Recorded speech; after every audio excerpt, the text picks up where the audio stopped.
And hello, Internet, for a 22nd time. Welcome to Land Beyond the Mists Season 3. I'm very excited to get back into the Mists. We had to take a long break due to my life being hectic as fuck during tax season and just in general right now it feels like. But we are back in it, at least for now, and I am excited. So, we had some developments in Ansham during this break. Some polls were put up. Some people went on expeditions on their own. We didn't see on screen. They weren't actual sessions, but I have some detailed breakdowns in the Discord if you want to read about what's happened to some of our characters there. But most importantly, there's some additions to the city. You all, by you all, I mean everyone, has built an alchemist shop in the city, giving you some access to some poisons, some alchemy, just in general improving what's available. But also, Lord Commander Victoria Hightower has ordered, with resources from the Empress themselves, a major renovation, a major work in the city. And you all have created, or in fact restored, the Forbidden Altar in Ansham, opening up a new downtime activity for those brave enough to behold it, I suppose. I look forward to seeing how that goes for our new party members. But without further ado, let's introduce who we got playing with us today, and let's get down to business. First up in camera order, it's my man Mega. Welcome back. Voice changer and all. Why don't you reintroduce your character to us and yourself if need be, and tell us what you did with your downtime. Is this thing on? God, it is. Hey everybody, I'm mega happy to be back after a tax break. God, I needed some tax breaks because the IRS did not take a break from brutalizing me this tax season.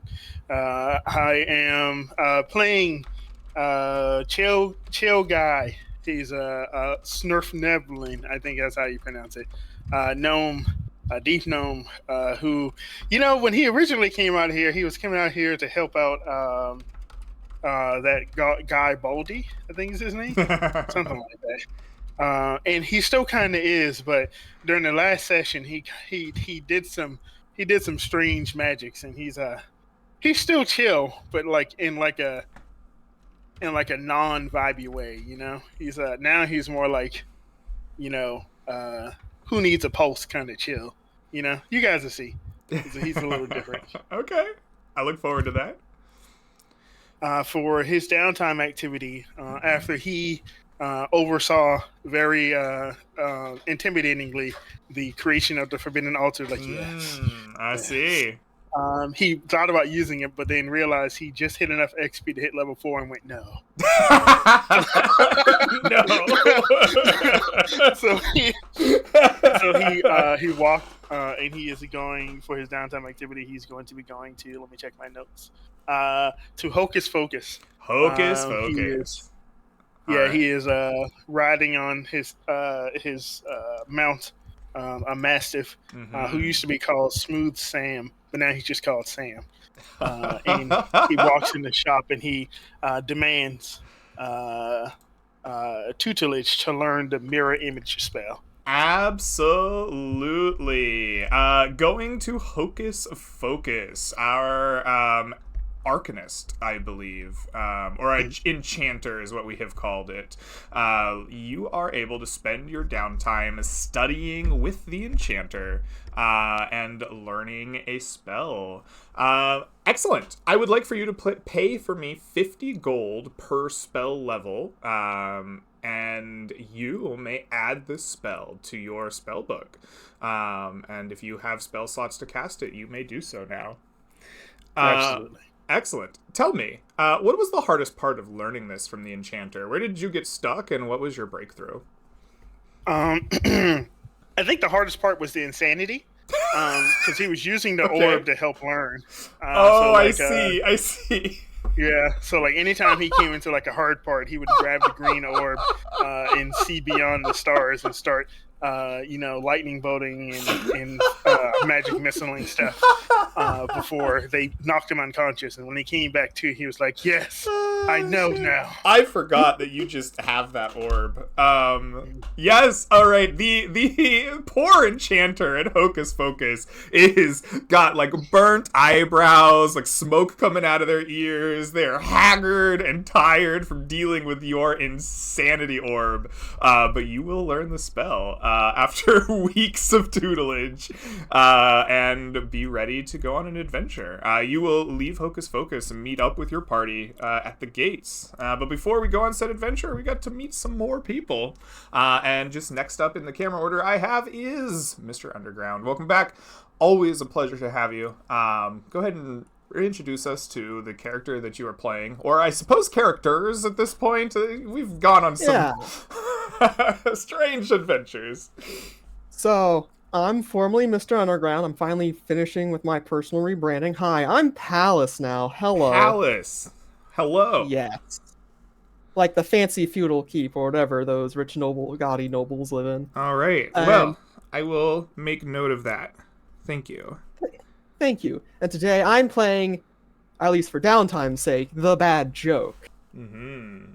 And the Bad Joke has been up to quite a bit of mischief during this few months of downtime where all matters in the mists have settled. And here he is, being an honest person, working a very respectable trade that is petty theft, and only meager and harmless cursing, as the Bad Joke will invisibly snoop into people's houses and steal only individual pieces of metal cutlery, and if caught, he begins to speak spooky words, say something under hushed tones when they barely notice out of the corner out of their eye, begging them for their secrets. And if they refuse, they will suffer my curse with the Bestow Curse spell, which only lasts for an hour. All Sorry, right. You are carousing? You are haunting Or the party. So you would like to carouse by stealing cutlery and haunting the city? I think it's him playing around with the cutlery. Oh, okay. Not actually taking it. It's just stolen, but that's found elsewhere. You're channeling your inner poltergeist, is what I'm hearing. Yes. Excellent. It's a strange way to carouse, but I will allow it, because that's silly, and I love it. During your haunting Bad Joke, in order to carouse, I want you to tell me how much you spend on, I guess normally this would be like food and drink and libations, but for you it might be invisibility potions and strange bed sheets. I don't know. So part of it is in the costumes and the makeup. Yes. The other part of it is leaving like little pouches of gold coinage for all the damages that his hauntings do, so people don't actually hire like ghost hunters to hunt his shit down. It's like, oh, I'm only suffering a minor curse. My pots and pans are immediately soiled whenever I use them. I don't need to actually go out and fix this, right? Like the gold is like a couple months of labor. Give me more of those curses. My strength is being sapped nightly, but you know what? I'm rich. All right. Exactly. I like it. How much gold does all of this end up costing you? 400. 400. Beautiful. Please subtract 400 from your character sheet. You're carousing with enough gold to be inspired. Please take a +3 to the upcoming roll on the carousing table. So I would love for you to roll me a d12 +3, and we will see the results of your shenanigans during downtime. This is the first time anyone has caroused without a negative without modifier. a penalty, yeah. 9. A 9. I don't see it on my end, which makes me nervous. There we go. Okay. Great. A 9. You have caroused well enough that you are actually going to win back some of your money. Normally, this would be gambling, but I think for you, you haven't won at gambling. What you have done is created a cult for this poltergeist. These small-minded peasants that don't go on the same adventures everyone else does, shielded from the magics of the mist, think truly a spirit has visited them. A pernicious, but kind and benevolent, even charitable spirit, and they are tithing to you at shrines set up around some of the districts, which you can collect. Please win back 1/2 of your gold spent in tithes. Only those kind and aware enough know that this isn't the terrible thievings of some grucious criminal that's been stealing actual wealth from everyone's homes, but this bad joke is actually a kind soul who wants to just know what they do in the latrine or something. In addition to your superior tithing that you receive, you will receive a rumor around Ansham. The rumor goes thusly, that you hear in whispered corners of people's homes, perhaps not in the ones that tithe to you, but in the more adventuring types, the ones a little stronger of heart. It seems, since the Forbidden Altar was created, something new stalks the mists. A device that keeps showing up in different places, guarded by the dead. Noted. With that on your mind, and your pockets slightly fuller than you expected, but less full than they were, you will return to the gates to adventure with your party once more. But we still have 2 more to meet, and next in my camera order is Soul Crusher. Welcome back. Glad to have you. Go ahead and introduce yourself and your character to us again, and we'll talk about your downtime. Hello, I am Soul Crusher, and I do all kinds of weird stuff while playing D&D. Sometimes very terrible things to my own character. This is Blessed Paladin, haha, Blessed Mountain. He is a mountain dwarf, who's, he's probably schizophrenic. He talks to himself about 2 security guards or servants or something. No one really knows. He's just talking to someone that no one can see. And he is rebranded from protecting other people because no one will ever stand next to him to being able to see blind creatures with blind fighting. And I think what I want to do for downtime is to purchase a metal mine in the swamp. Oh, okay. I thought you wanted like a mine that someone's gonna step on and explode, and my brain just couldn't comprehend. Yes. I was like, when did we get these in the mist? It's the only way we'll ever kill that swarm of little ooblex. We have to get anti-personnel shrapnel We're just mines. gonna get a landmine. Greg, how much damage does a claymore do?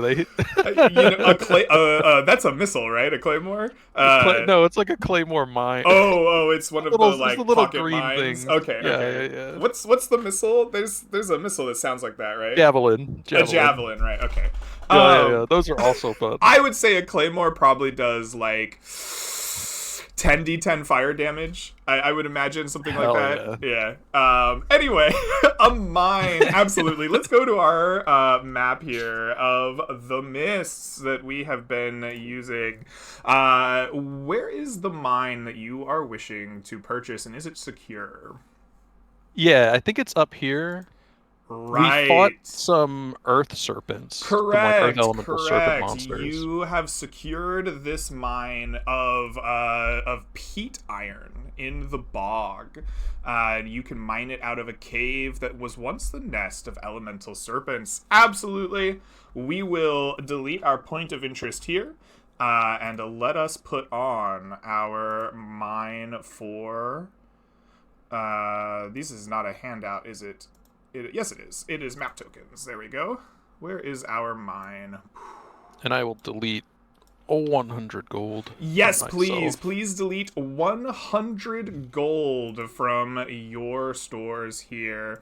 When you build the mine, you also are going to be using some of the city's resources as well. Let me double check what that costs. So are you spending from Ancham's resources 1 wood or 1 stone to go along with the metal required to build this mine? 1 stone. 1 stone. That way, we'll have enough for the next Perfect. people if they want to build like the manor or whatever they want. Really. Yeah. That is perfect. So let me really quickly here. This is the market. We don't need to change the market for this. We need the resources tab. Let us give you -1 stone, -1 metal, but we have +5 coming in from your mine. So we should be up to 4, 4, and 4. And we have a mine built, bringing in precious metals to upgrade our city. You oversee this. You spend the money to get the crafting necessary, the people that build shit, builders, I guess. You oversee them, you get them to the swamps, you get them back. It's a long, enduring process, but eventually metals come your way and the mine is flowing. Bog iron comes to the city in abundance. Excellent. You have added to our city, and at the end of your efforts, it's time to go on another adventure. You will head out and meet your party members at the gates. As a quick aside, I think we should be at 5 metal from a mine, right? You had 1 metal that you said you... Oh, no, you said spent stone. Correct. Will go up... Yeah, we used one stone and 1... 1 metal is required, right? Yeah, we already had 1. Yeah, so we had 1, we spent it, we should have 5. You're correct. I think so, yeah. I messed up. It's very early for everyone. I will fix it. Sorry. It's 10 a.m. my time. Don't do math on stream ever, anyone. I'll fix that. I love you, man. We're Sorry. not looking at it. No, you're good. As I fix that, let us introduce our last, but definitely not least player, Vezel. Always glad to have you back. Go ahead and introduce us once again to our friend Clarence, and we'll talk about your downtime. Hi guys, I am Vessel 43, playing as Clarence, the half-elf wizard who's a kind of a guy who wants to make a name for himself. A little weird, but he's pretty chill, pretty cool. And he's figured to make a name for himself, he has to just put his name on everything he makes in the Mist. So you can't miss it. There's a Clarence will shop for food. Clarence will shop for, what was it? Big deals, big heels. Yes, sir. He's just doing stuff. So, but he's been having a good time, and he's now officially level 5. And he begins to have a talk with one of the other aides and the Hocus Pocus. And he's like, I wonder if free will's the real thing. And the aide's like, what are you talking about? Well, you see, I hit 5th level, and the thing all wizards do is take Fireball. And it's like, do I actually take Fireball? Do I go against the grain? Is that truly free will? Or are we all forced into this one option? He's like, I think you take Fireball. And he's like, you're darn right I do. So he takes Fireball level 9. But for his downtime, he's actually going to learn another spell, preparing for this new matchup with his old arch nemesis on the bridge. Bridge Nemesis, as they'll call him. He's going to get the counter spell for learning, so he can counter anything that comes his way that may or may not kill us. All right. You also will go to Hocus Pocus and spend your downtime learning from the enchanter there. You will notice every day the enchanter comes in a little more worse for the wear. It's a little strange. Somebody is really weighing on his mind, but he will help you. Go ahead and subtract from me 50 gold per spell level here, and over the course of your learning, you will be able to add it to your spell book, and if you have spell slots for it, be able to cast it. Tell me, Clarence, same as I asked our good friend Chill Guy, what was the hardest part of learning the spell, and how did you manage it? How did you overcome it? I think the hardest part was, like, Clarence is really smart at making stuff on his own, but he's not. It hasn't really been defensive as much with his spells. He's he forgets to cast mage armor. He forgets to cast shield. He just doesn't. He's more of an attacker kind of guy. Mm-hmm. So he's trying to remember to like, oh yeah, I gotta like use this to counteract this, and this like line counteracts that. And so as he writes these things, he's like, oh yeah, you gotta remember the anti-equation to the equation. The to actually anti-equation. Yeah, you know. So that's been his problem, but he overcomes it. He starts to figure out the anti-equations in life. And, I see. You know, one day he'll defeat Superman or something. I don't know, but you know. Good reference if you got that. All right. But yeah, so he's got it now. He's figured it out. Excellent. Well, with that figured out, you eventually master your anti-equation of Counterspell and are prepared to meet the rest of your party members. The four of you will gather early in the morning. One might say like 10 a.m. or something like insane. And you will be given the rations. 3 of them, the maximum you can carry out here in this strange land in the mists, from Lord Commander Victoria Hightower. The gates will open on a new day as you set forth on an adventure towards a bridge to the east. You will have 6 exploration points at the start of any new adventuring day. As always, tell me, party, who is going to lead us on this first foray away from the city, and what do we do? The bad joke, wearing the outfit of a very elaborate and expensive Nazgul, will point in the direction. We go east. He will take us, leading us across the river. He's been scaring people. Okay. The poltergeist was a ring wraith. Okay. You traverse westerly across a river tile and into familiar kind of rolling grass and farmlands. This path has been trodden many a time by many adventurer. The way is fairly simple and easy. I am going to deduct from your traversal here 2 points, 1 for the grassland and 1 for crossing the river in the hex. Bring this down to 4. As you traverse this familiar path, you can see the kind of expanding farmlands near to the city. As the city grows, it requires more and more land, and it becomes a little bit more and more tamed and civilized despite the miles that you put underfoot.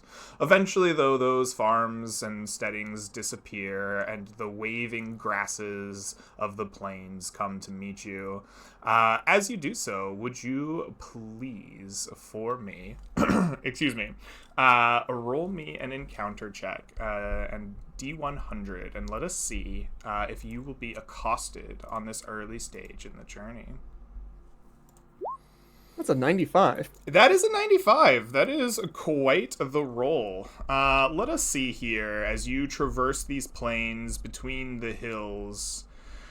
You will indeed come across something of interesting note. You do not find yourselves accosted by a giant creature, but instead, you will see dead creatures on your path, directly in front of you, in fact. You are familiar, perhaps, now, after venturing many times in this area, with the strange and twisted creatures we have come to know as Dogers. These malformed creatures of claw and fur, hook and tusk, claw and feather, all mixed together. And it lies dead in the middle of these plains, slashed seemingly by a number of sharp, small cuts. It is long dead, not fresh. In fact, the smell perhaps alerted you to its presence before your eyes did. And it seems the clearing itself has been beaten by many feet. They are human-sized, though you can see they do not wear boots, and the feet themselves do not seem familiar to your own. What do you make of this as you come across it?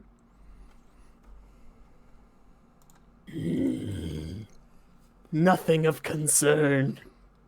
Continue east. All right. The ring Clarence, on wraith the other is hand, very unperturbed. concerned. Can I check out the body of this Doga really quickly? Yeah. What would you like to check out about it? I want to see like what kind of weapons was it a weapon? Was it a piercing wound? Did it look like metal or like claws or something else?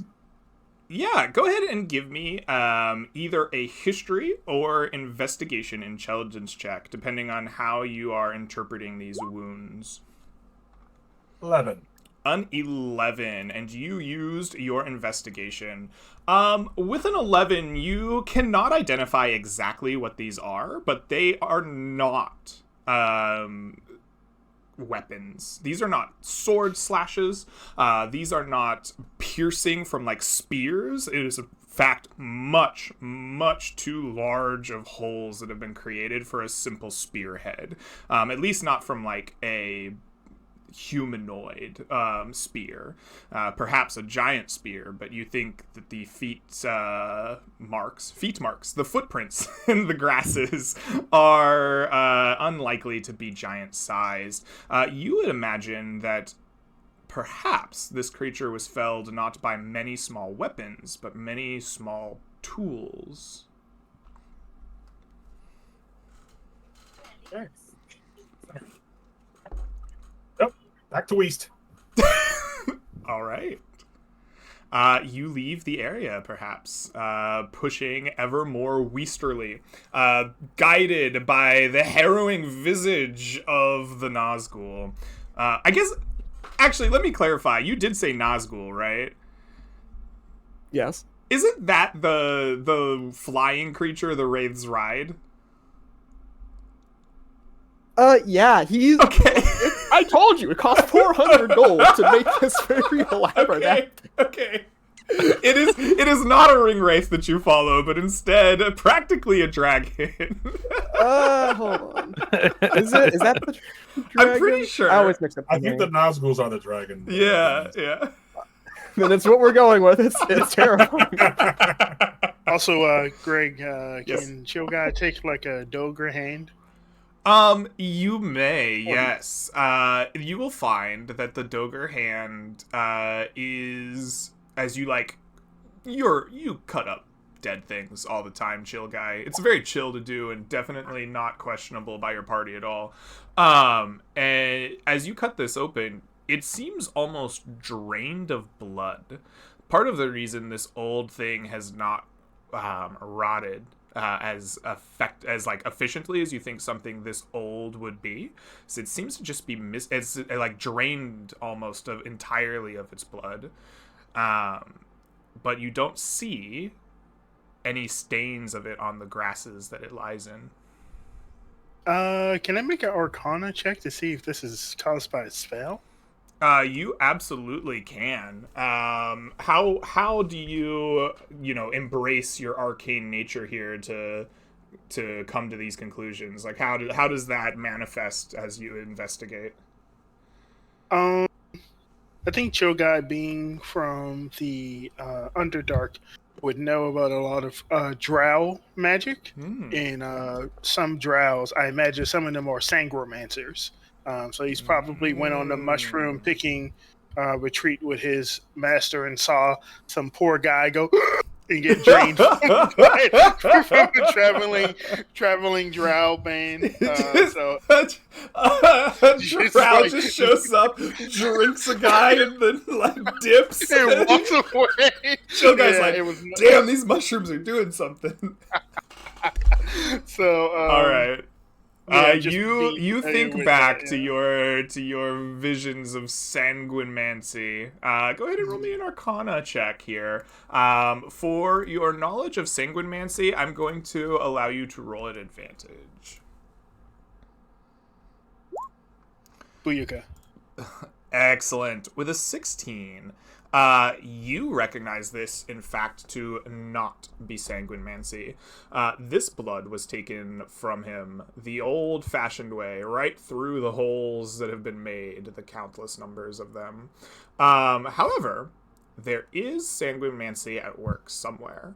There is a faint bloody hue to the magics in this area, as if whatever was here has long since disappeared, and you only get the faintest trace of it. You know, we came across creatures that had like metal noses and like tools attached to the end of them that were also trying to drain blood. So I wonder if they somehow like are down here now. You're You think right. that the giant swarm of giant mosquitoes with metal noses is down here? That's a good point. I totally forgot about that. All right. That Well, we did see some like sturge constructs. They were like half sturge, half construct that were trying to drain blood. We did see that. So I'm guessing they're coming further. They're coming closer to Ankum. The birds. I have to the cast a birds. spell, and I spend 10 minutes summoning a warhorse. All right, excellent. This is a very important spell to cast right at this moment. Right before at I this forget. moment, yes, we stop for 10 minutes. What does your 10-minute Warhorse casting look like? As you He's do this doing for the the first Macarena, time? Greg. The Macarena. Always. You get to the Macarena, and just a horse shoots out from between your legs, and you are astride it, riding. This is my battle animal. I'm essentially a better ranger. You're welcome. Excellent. All right. With that interlude aside, the party will leave behind this strange Dogre and arrive in this hex here, some 8 or 6, I think 6 miles away from Antrim. And it is time for a new party member to lead us forward. Who is going to take lead for the exploration here in this next stage of your day? Can I do it? Absolutely. I would like to investigate this hex and see if a shrine to the Wandering Warrior might be around here. Ah, excellent. You will investigate the hex. That will be 1 exploration point, as it always is, to investigate this hex. You are looking for a shrine. As you look, I guess, tell me what that involves. What does this exploration that you do in this familiar hex look like? I think he's trying to see where people avoid, perhaps. Maybe he's trying to figure out where people would avoid an area, because normally you would go to a shrine, but if no one knows where it's at, then it would be where no one goes. Absolutely. Go ahead and roll for me. I think this is either insight, and I think it would be insight intelligence or insight wisdom. I would let you do either one, or this could just be as simple as I'm tracking the places that there are no tracks, right? This could just be anti-tracking, so I would take survival wisdom if you wish to go that route. I shall give it a good old insight check. Excellent. Somehow one of my best checks. Oh, beautiful. Oh, That's pretty okay. You are very insightful. In fact, you know exactly where people have not been in this hex. You wander the grasslands for only a small moment before realizing, Swest. That's where I must go. That took longer for my brain to put together than I anticipated. And you march the party past a small ravine, a stream that is recognizable, places where people have stopped before. You crawl down some rocky cliff sides, and you find a new kind of waving, rolling grassland that has largely been untouched as you explore. Would you please roll me a D100 as you reach this new part of the hex and see if you are encountered on your journey? Absolutely. A Plus 70. 70. Brilliant. On a 70, you are going to find another creature. This one, too, lies dead at your feet. A strange creature with wings and feathers and talons like an eagle, but horns and antlers like a stag. You have probably faced this at least once before. It is a Periton. and it too is covered in holes and drained of its blood. It lies stretched out in front of you, almost like a warning. Oh, perfect. I needed more horns. And I'm going to try to get the horns and the feathers. Absolutely. Yes, I will absolutely let you open up the Peryton and take from it, harvest from it, its secrets. Let me open my creature loot table here.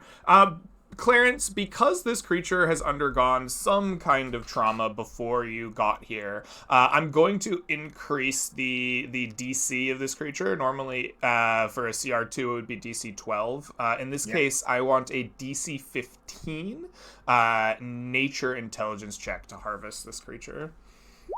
Not a problem. Not a problem. Clarence, you are a master creature carver.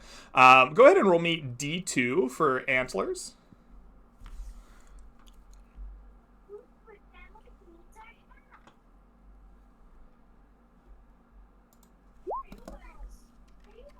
One antler. You will get one antler from the Peryton. It is yours. And go ahead and roll me 1d4 for Peryton feathers. 2 more feathers. 2 more feathers. Do you need reminder of what these do, or are you just adding them to your collection? I'm adding them. I have Excellent. 4 antlers and 8 feathers. You are the Peryton man. All right. Well, other than the harvesting of this Peryton, does the party wish to stop and do anything else with it, or do you move on in search for your shrine? I know Perytons are creatures that are basically at one point or another they were constructed almost like chimera by wizards. Yeah. Chill Guy would like to, after waiting for Clarence to get his cut, would like to go up and try to drain the blood of this creature, mostly because of the arcane properties that might still be present from the original creation of these creatures. You have this grand goal in mind to drain it of its blood, but you quickly find, much like the Dogre that you tried to harvest before, or I guess did successfully take its claw, it is also emptied of blood. There is not a drop that remains. Oh, this is grim work. The worst is yet to come. Who is this guy? No I don't man know. can slay me. Chill Guy shrugs and I guess man, I am not proficient in investigation. Just by getting a cursory glance, this creature looks like it died the same way, correct? It definitely does. It is full of those, like, larger than a spearhead, but small holes. They are almost identical to the ones that you saw in the Dogre. Can I count how many holes? Are we talking like 4, 10, 100, 200?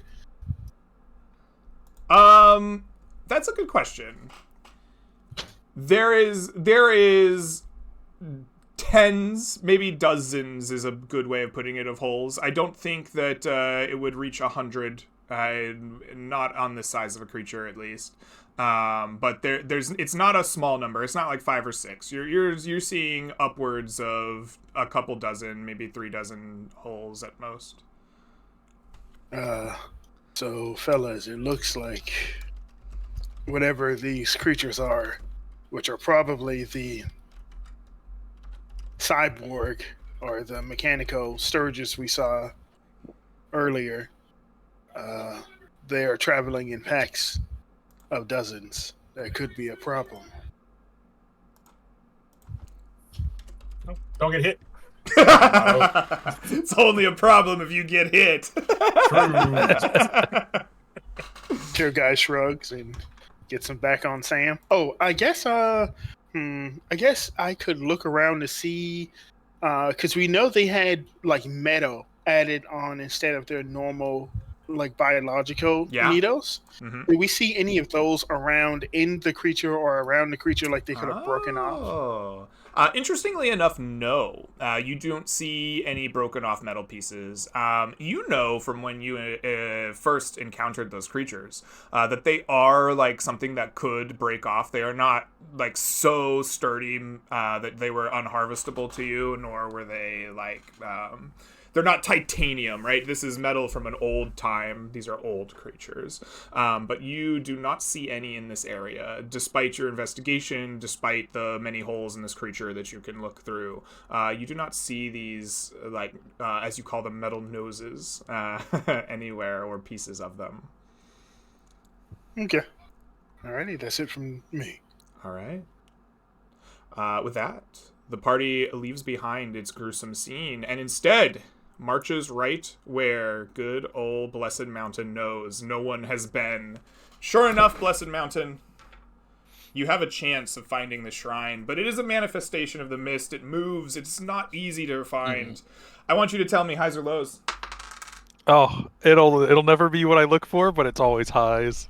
It is always highs. You are correct. Sure enough. Oh, let's go. Sure enough, as you march forward confidently to where no one else has been in this, like 36 square mile hex, you are going to begin to hear a familiar sound. The clashing of steel, striking through, woods, or I guess in this case, across the, grassland. You begin to follow it, and sure enough, you come to a familiar sight. A shrine with a blade resting inside of it, and alongside this small shrine is a stand with 5 large wooden stumps of various heights, lined up in a row. A small inscription on the shrine reads, "Take up my blade and demonstrate thy skill. Best my test and my strength is yours." But you don't even need to read it. You have seen this. You have seen many fail at it. And now it is my turn. Do you stride forward to take the test of skill? I'm gonna pause real quick, but guys, we've done this 1,000 times. It never worked. You've got Trust to do me. this correct. Chill guy, can you bless this man? Alice, can you give him some words of encouragement? We are not gonna fail again.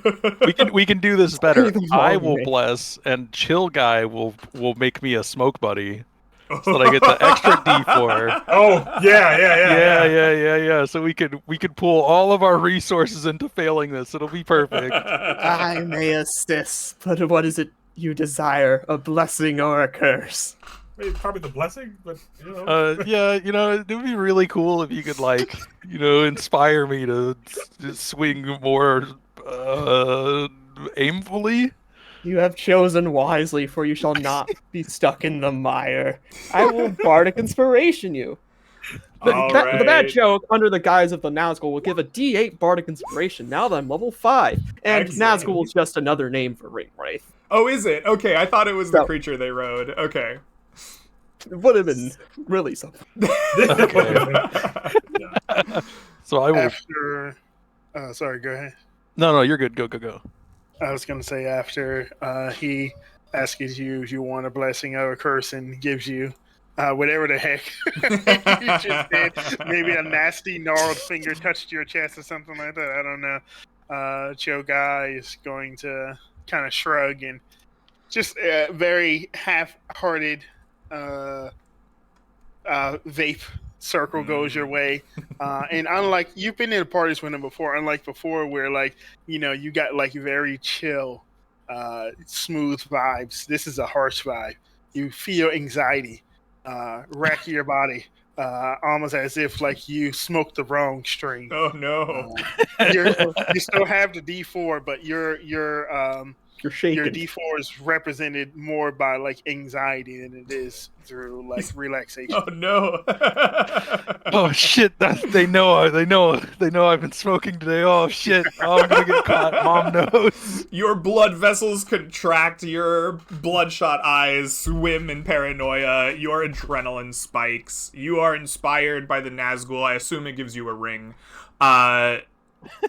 Blessed Mountain, please take up the sword from the shrine. It is a beautiful steel sword. As soon as you touch it, you know exactly how to swing it. It's knowledge racing through your brain. There are 5 stumps in front of you. Please make me an attack roll. It is a cumulative DC of 5 to break each stump. A 20 will break 4. A 25 will break all 5. All right, here we go. That's a Oh 30. my god, a 30! Finally.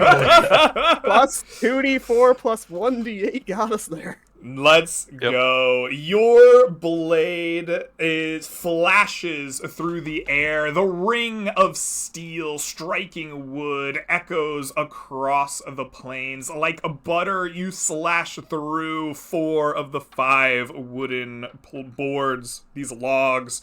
The last one is tougher, thicker, harder than the others. Your blade meets resistance for a moment, but you know the right technique. You have the anxiety of the badge sesh, and you have the ring of power on. You slice through the last stump, and as you do, you know that you have succeeded.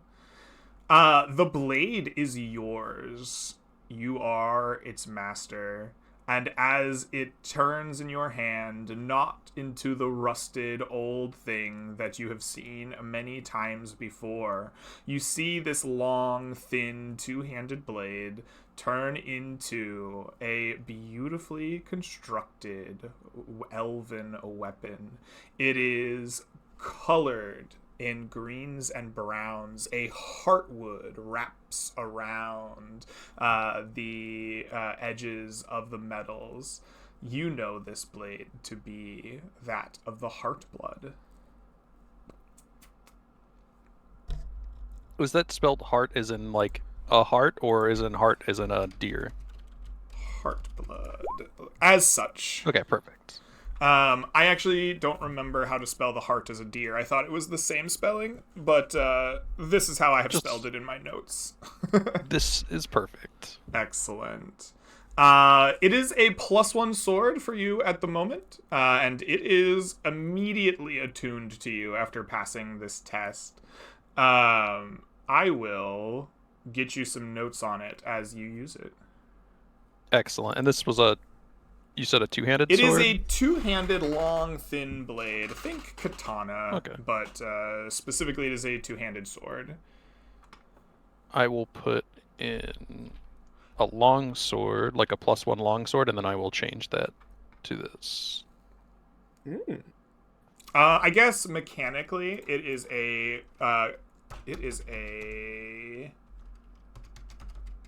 not versatile, so it is a great sword. Okay. Yes, and mechanically it has the damage of a greatsword. Yeah, you have a greatsword +1, essentially, with some hidden stuff. It's a sick-ass great sword, is what you're saying. Yeah. It's true. It truly is a great sword, actually, is what I meant to say. I'm sorry. It truly is. Blessed Mountain, you have seen, and Party for that matter, all 4 of you have seen many people fail this test. It has become almost a running joke at the bars in Antrim. What does it feel like to see this bested and the blade claimed?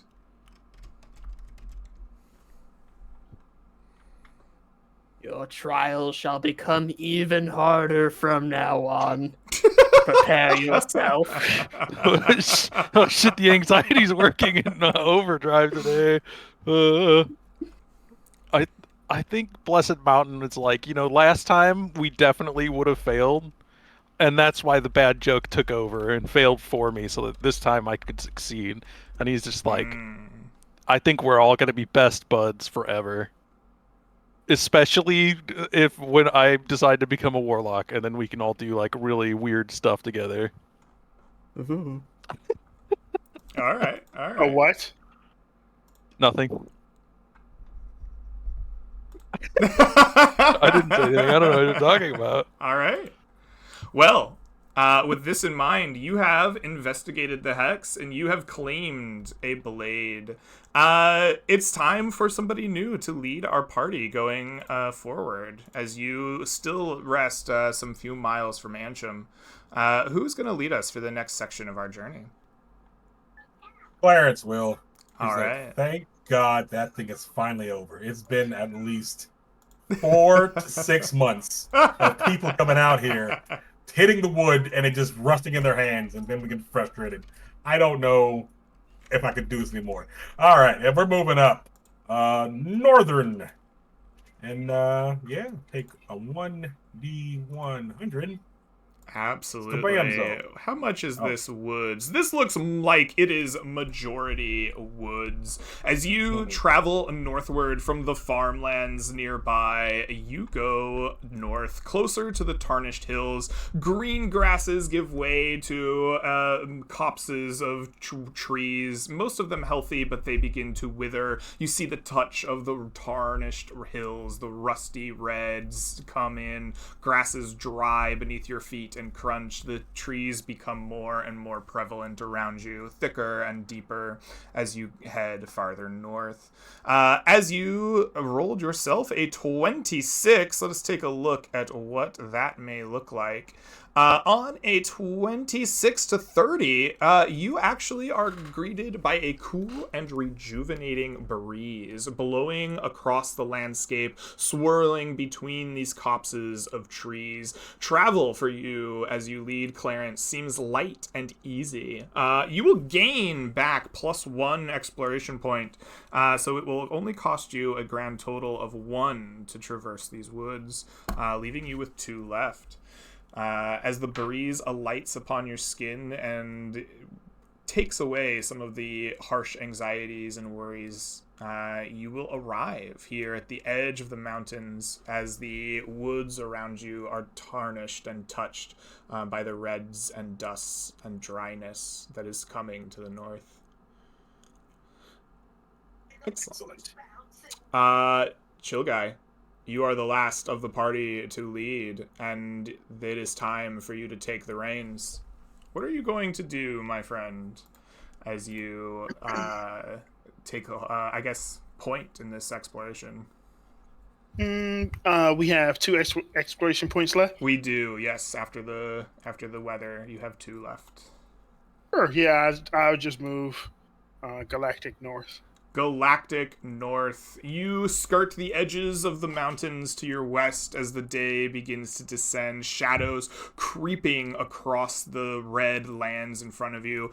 Grasses dry even more. Trees become scarcer even here, though there are still a few left. As each footstep you and your mounts take kick up dust and particles of debris around you. It becomes drier and hotter even in the shade as you push a few more miles north. As you are making this trek, Chill Guy, would you roll me a D100 for our potential encounter here? A 21. On a 1 to 22, it is calm and no encounter. You get the feel of an old cowboy in a western kicking up dust behind you, the clopping hooves of Blessed Mountain's horse and your own pack animals. But the day is filled with cries of birds and the occasional rustle of mundane animals. There is no threat that you find as you push further on. Excellent. You went Galactic North. I believe there was only 1 tree in that hex. I think this is a majority plains hex that you went to. So I'm only gonna make you charge you, I suppose, 1 exploration point there. Party. That means that there is 1 exploration point left after Chill Guy has led you Galactic North. Who amongst you would like to spend the last of it, and what will you do with it? No, I'll take it. 1 more northern. Excellent. Clarence, you take the lead. Go ahead and march us north. You Even push... better.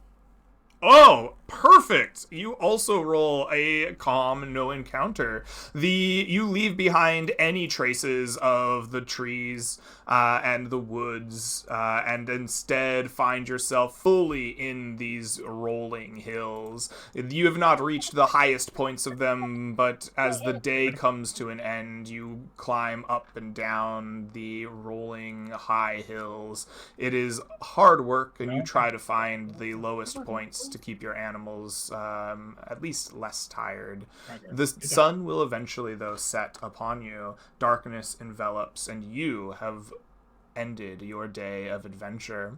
Party, I want you to tell me, what does camp look like for the four of you? It's been a while since you've had to do it, and now that darkness overcomes you. What does this rest look like after a day of adventuring?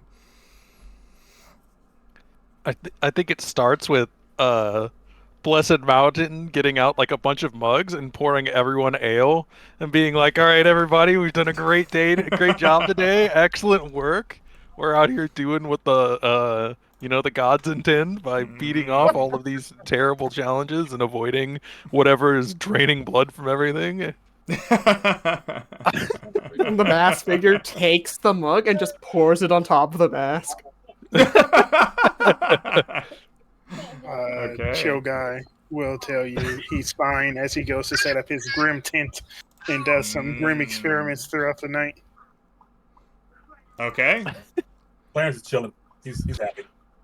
Yeah, I have like another 4 gallons of booze if you want. You want to get those. Wait a minute. Is this the alchemist jug? Yeah, he's got Yeah, I an have an alchemist alchemy jug. jug. Yeah. Yeah. Oh, it's think not it even also- top shelf stuff. This is like oldie wine. What the heck? Hey, the only other thing that I could do that's really funny is if you have like a container, I could pour oil in it a bunch, and then you could have like a flask of oil to like make people slip. Or I guess if you have, I can make four doses of basic poison with it if you have something to contain poison. The poison will be useful. Can I have some? Yeah, do you have a vial? Because I don't. I've never been able to take the time to go buy vials. I forget every time. Yeah, pulls out like 4 vials, clink between the fingers. Yeah, I'll give it to you. It's basic poison. I think it's like DC 10 con save for like D4 damage and then poison, but it lasts for a full minute. So it's every time you hit during that minute. Basic poison, all right. Fills it up from the jug like a little like from the stopper, and like goes over to the horse, just also like painted fully in the attire of a black like scary demon. Okay. We just don't talk about it, and puts the vials in. 1, 2, 3. This one's for me. Somehow, Chill Guy, you are not the creepiest party member. How did this happen, and how do you feel about it?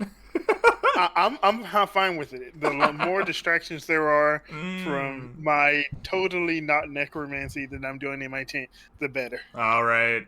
Well, with this vibe in mind, the party settles down for the night.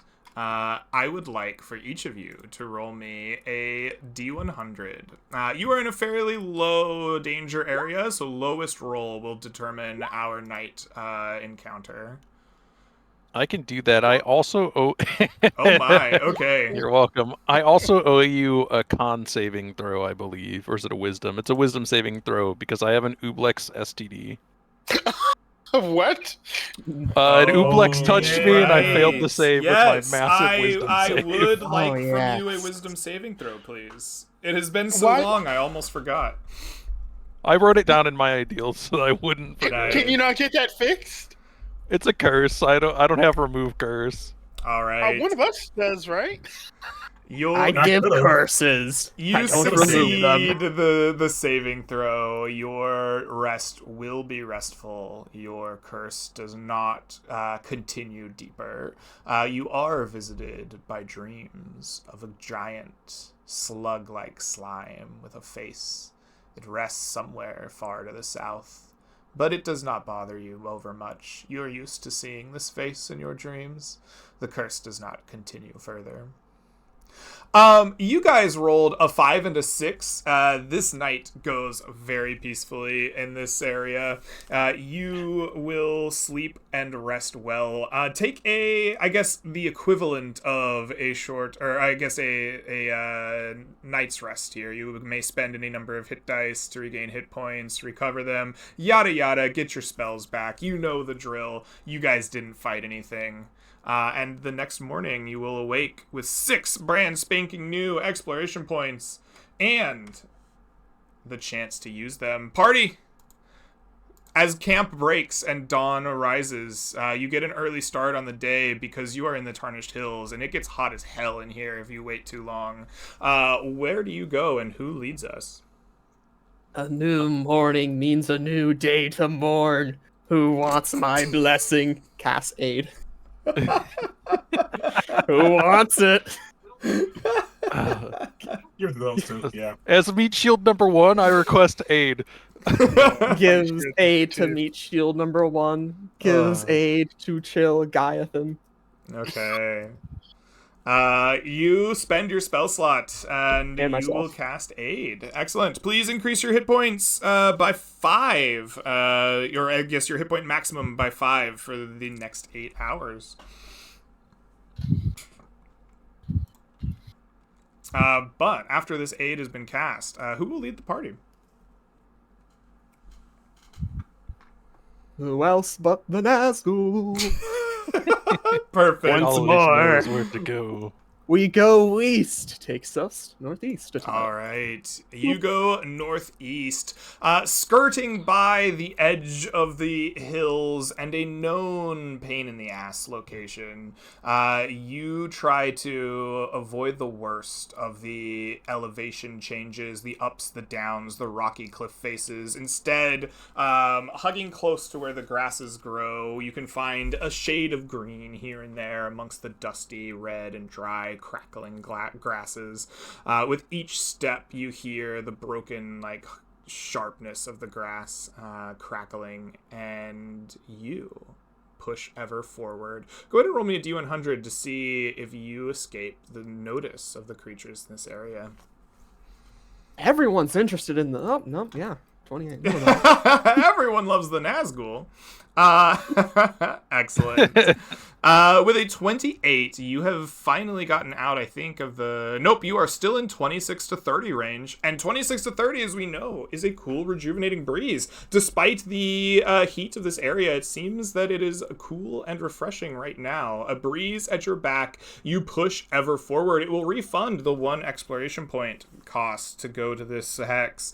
And you all feel just a little fresher, a little more alive than you did before. Your worries and your stress melting away ever so slightly at the hands of this magical breeze. Excellent. You've been led northeast into the plains. Who will take lead of the party next, and what will you do? I can do it. I shall go so that no one else may knows. And I shall go Imperial North. Imperial North, the lesser north. Indeed. Excellent. Go ahead and push yourself north as you take much a similar track as I guess our Nazgul, for lack of better understanding, did before, crackling through dry grasses, avoiding the worst of the elevation here in the Tarnished Hills, pushing towards dry grasses. You too will need to roll a D100 as you move to see if you can avoid the notice of the creatures in this area. Excellent. A 17. You guys are rolling really low today. Excellent. It is a calm and peaceful trick. You have no encounters to note. You see plenty of birds in the sky. You see plenty of, stags, beasts of malicious intent, just normal things. But as you avoid the worst of the rocks and push your way forward, you are unaccosted. And you are another 6 to 8 miles farther north. Vessel, Mega, or I guess Chill Guy, which one of you will lead us on this third piece of the adventure? I'll go next. Mhm. Chill Guy is going to take us northeast. All right. This You bend away from the up and downs of the hills, closer to a small copse of forests we have seen before. Though they are greener here and the grass is healthier, the tarnish of these hills still reaches this far. You see the reds and dust still kick up around your feet. You see the gnarled trees in the distance still taking the taint of these hills with them. As you push forward, would you please roll me a D100? come on. 21. It is peaceful. Maybe it is too peaceful. Party, you haven't run into anything that tried to kill you yet. What does it feel like? Like almost a day and a half outside of Antrim, no fights. Is this a strange feeling? Something is very wrong in this Something neck does of the go woods. And I recall Clarence had a theory about like some kind of turf wars between certain bosses of the areas, and he's thinking something like that may have happened, where one of the boss, I'm guessing the guy who the alchemist or the mechanist who owns these proboscis sturges, he's probably running like a ransack on the area. And now that the great big bad bear is gone, has become some other kind of super dragon. He's kind of taking over a certain area, so he's a little worried about that. Like, what does that mean if it throws off the balance of the area? Does that mean we have a better time or a worse time? He's not sure, so he's a little worried. Okay. Well, perhaps with trepidation in your hearts, you push on as you have been led up to the edge of this little woods. You are only a mile or so away from where they begin proper. You have put some distance between you and the hills, however, and the day is still young. Between the cooling winds and the ease of your travel, you still have 4 points left to use. I believe we should be at Clarence, right? I think you are the only one that hasn't led. Clarence, take the lead and tell us what you do with your exploration. More northeast, more caring about what's going on. Excellent. I'm scared. Less scared. Oops. You head northeast, skirting the edge of these darkened woods, closer and closer to an outpost that won the bad joke created with promises of carnivals. But as you think of what it might be like at this strange outpost that has had many a disadventure, you are going to roll into some kind of encounter here, assuredly. On an 82, you are going to find a strange beast indeed. Roll for me a d10, would you, to see who might have the advantage in this fight, or at least who notices each other first. That is a d4 for our surprise, or a 4 on our d10 for our surprise. This is a stalemate. You and this creature will see each other at the same time. Party, as you are pushing northwest through what is now grassier plains, a little greener, a little fresher, leaving behind the taint of the Rust Hills. Around a bend of rocks, you hear a familiar and horrifying chittering. A bug-like creature full of rusty molten metals comes flying around the corner, attracted to new metals in the area, smelling them out with its antennae. You see a rust monster, but not just any. This one seems to be a rust monster queen. It is larger, it is more angry, and it is faster. Party! You see it, it sees you, it is hungry. I want you to roll me initiative. And Greg is going to try to make this play the dang music. Why is it not playing my music? Nice. Will that fix it? It's playing. Is it? Yeah. All right. Well, It's good very enough. low. If you can hear it, then it is playing. I will call it a success. Let us fight. You might, if you turn your music volume up to like 50, you can start hearing it. At 30, I couldn't hear it at all for some reason. It might just need you to touch your volume bar. I will give it a juicing. All right. Party, do we have initiatives? No valid token was selected by somebody. Let's find out who when we hit the turn order. I have a Clarence. I have a Blessed Mountain. I have Chill Guy. I have a Bad Joke. I don't have the Rust Monster. How is it me? Oh my goodness. Don't you have to have the thing clicked to get into its sheet? I How did. did that work? Yes, I don't know. All right, let us add the Rust Monster here. Rust Monster rolled a 3 on its initiative. Oh, I think I know how this fight's gonna go. All right, everyone. Chill Guy, you are the first to react as this beast surrounds these rocks, chittering, scurrying in your direction. What will you do? What spells do I have? All my spells are combat spells. Oh, man. Nice. Or I should say self-defense spells, so they don't work that good here. Almost everybody here uses meadow, so we probably don't want to get close to that thing. I wish I had like a guiding bolt. So cringe. I'll shoot it. 1 second. Chill Guy Flammo. ponders just how cringe he must be not to have the spell he needs. I pull out a second level. All right, second you level. puff on your magic pipe, and 3 glowing darts of smoky Snoop Dogg inspired bolts come racing towards the creature.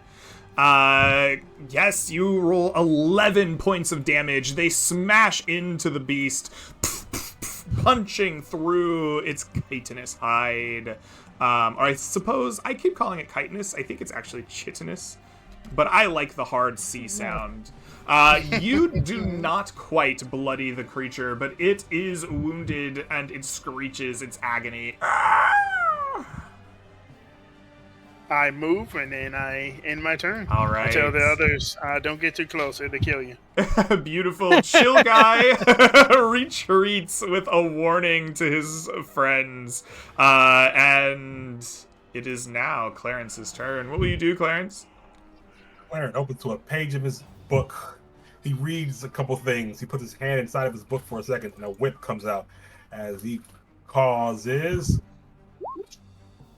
Tasha's Mind Whip DC 15. Oh my goodness gracious. You whip this creature psychically with your mind. From your book, a manifestation of your psychic power springs forth, much like Mob Psycho 100.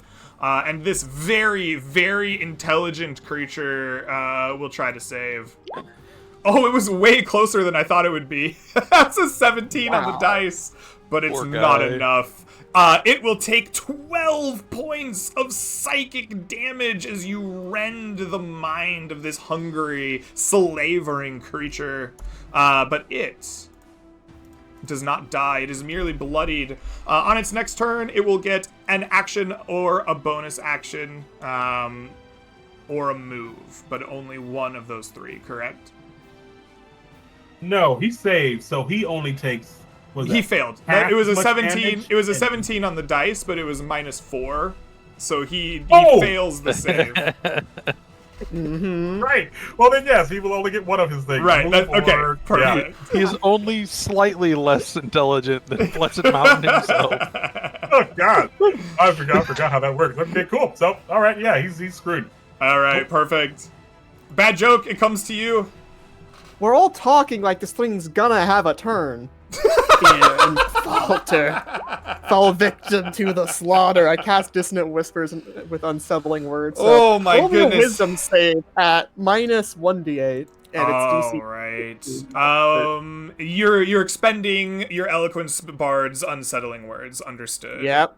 Excellent. The creature will attempt a wisdom save, which it is much better Oh my at. goodness, I rolled 3 6s. Oh no!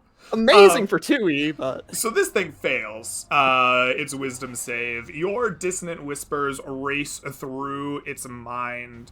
This creature, as we all know, is unstable. There is something wrong, something unfinished inside these creatures. They are molten, and we have seen them kind of erupt in this molten way when they die.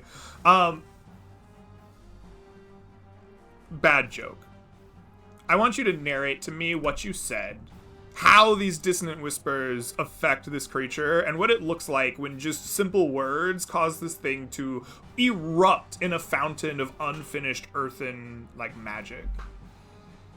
the words, and I quote, "Fear and falter, fall victim to the slaughter," as every single horror and thing this thing associates with its own end manifests in its mind and attacks it from all directions. Its consciousness explodes, and thus the mind, holding its body together as it is unfinished, fails to keep up, and it just crumbles into pieces. Oh, it does. Its mind crumbles, its body breaks, and as it crumbles, it erupts. None of you are close enough to be injured by boiling earth, unfinished magics, and in the sea of its, unfinished metal and magic and earth, you see a small bit of undigested, glittering metals and golds, along with a small magical core, now inert and useless, but made from the elemental plane of Earth. Combat comes to an end, party, with this image in your minds. Do we stay and dissect this creature a little bit, or do we move on? I dissect. It's my thing. I want that core. It is your thing. Yeah, if you would like the core, you can put it on your character sheet. It is inert at the moment, but it is a pure core of the elemental plane of Earth. It definitely does not belong in this place, although whatever magics drove it no longer do so. Clarence, since you're doing the prime digesting, I would like for you to roll me an amount of money that I don't have on my screen for some reason, because I'm bad at organizing myself. Give me half a second. I would like for you to roll me 7d8 gold pieces for the value of these undigested metals that you're going to pull out of this body. Perfect. 29 gold. You sit and you harvest this from the sea of earth and boiling magics, and you are going to be able to get 29 gold of value of it back home. All right. Party. Nice face. You have successfully dissected this beast. And you leave it behind after it attacks you. You continue on your kind of northeast, I believe, direction until eventually you must come to a stop, as it is time for a new party member to take lead of the expedition. Why is my turn order still on screen? There we go. Look, it's been a break for me too, okay? All is forgiven. All is forgiven, thank you. Party, you have arrived here just 2 hexes away from the outpost. I believe you have all moved 4 hexes already. If you wish to continue moving, you will be doing so at a forced march, but you do have plenty of exploration points left in the day. In fact, you have 3 of them.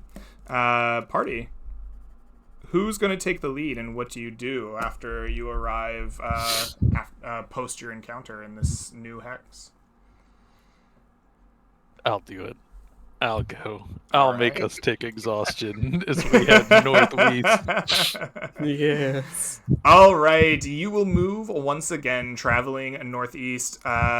We will give a quick reminder of what our forced march rules are. As we know, and I've been alluding to poorly, each hex is roughly 6 miles across.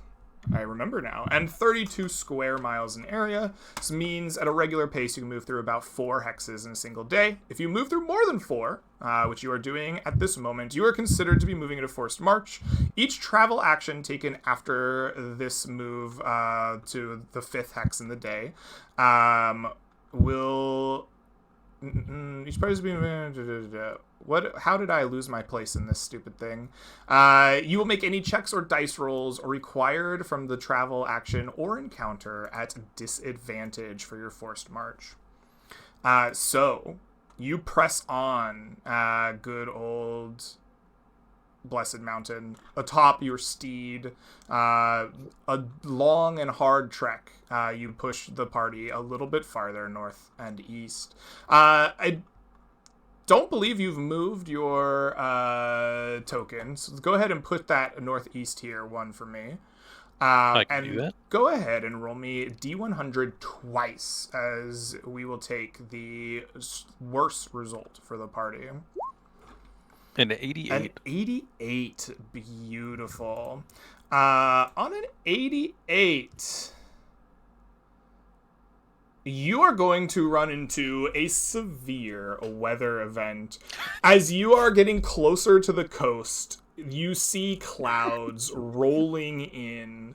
A sudden storm covers you and the nearby outpost, drenching the party in a downpour, causing a flash flood. It causes the ocean to rise, the streams to overflow, and the party is threatened to be swept away by this sudden flash flood. Blessed Mountain, you are in the lead. You have the chance to overcome or avoid the situation. How do you do it? I think I tried to avoid this situation. I grab the most vulnerable person to water, our Nazgul, and throw him on the back of my warhorse that I can talk to telepathically. And I just tell him, save my friend, as we try to get the hell out of the way. You tried to GTFO from the flash flood. Excellent. Blessed Mountain, what I need from you is either an animal handling check to get the most out of not Shadowfax, or a pure strength athleticism check to just show me how goddamn fast you are, how explosive your sprint is as you rush the party away from this flash flood. We'll try a pure strength check. Okay. Not A good 9, unfortunately for you, is not going to beat your DC. You are overcome by this flash flood. It grips you and the party, washes you miles away from where you want to be. You are bounced and bruised and kind of drowned a little bit. Eventually, the rains stop, the water recedes. You are off course ever so slightly, and you have to work extra hard to get back on track. By the time you do, stomping through sodden, muddy grasses and stream beds near this forest and this coast, you and the party, please take from me 1 exhaustion.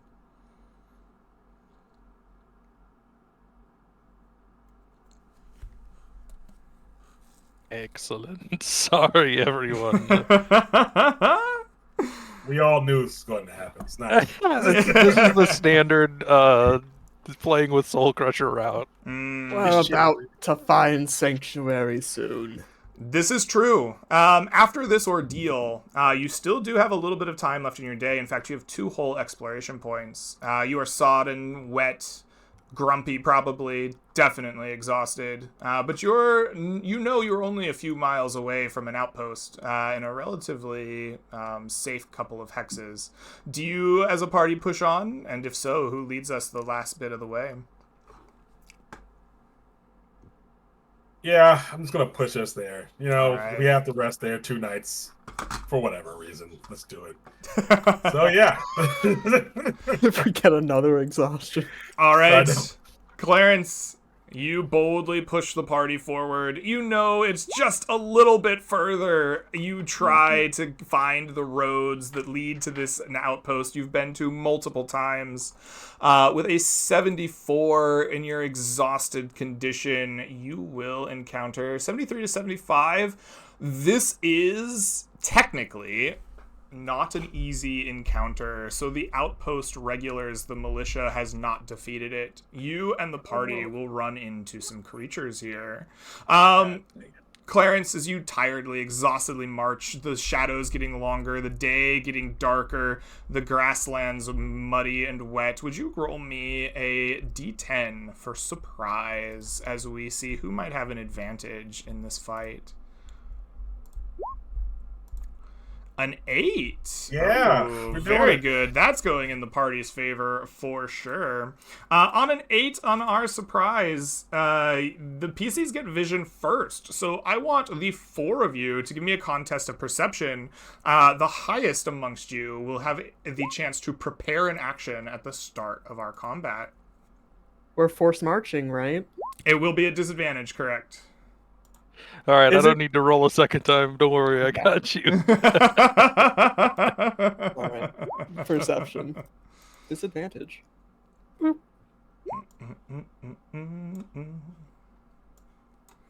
Chill guys, save us. Save us all. All right, the highest amongst you is definitely Chill Guy. You do see the creatures first, and what you see are 2 of these twisted, gnarled creatures we have come to call gnolls, although they are different than the gnolls you may have seen back home. You see them between a set of rocky outcroppings. They are feasting upon the bones of some fresh kill, gnawing upon it. They have yet to see you and the party, though they stand between you and the safety of the outpost at home. I will show you exactly the map here, but as we roll initiative, you get an opportunity to prepare action at the start of combat. It will be yours first before anyone else can go into initiative order. What are you prepared to do, Chill Guy, as you see these beasts gnawing upon the flesh of some other creature? I shoot him.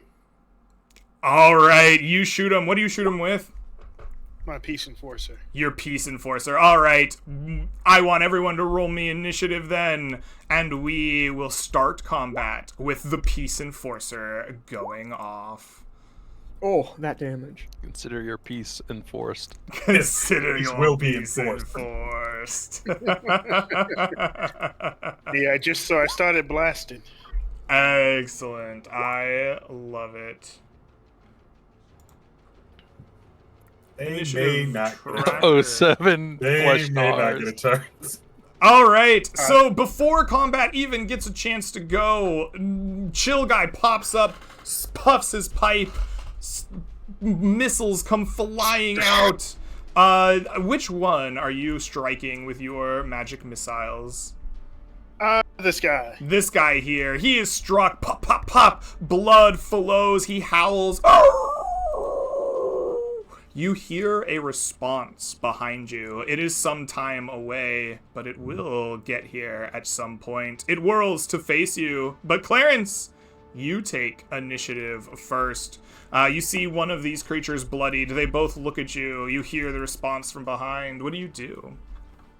Without missing the beat, he sees Chill Guy step forward, start to puff. As he's puffing, you see Clarence start writing glyphs in the air. Sounds like a chalkboard, and then a little flyer comes out on each drawing he makes, and eventually you see 8d6. And if you can read Arcana, you'd be like, "Oh, I know what this is." Yes, you all know what this is.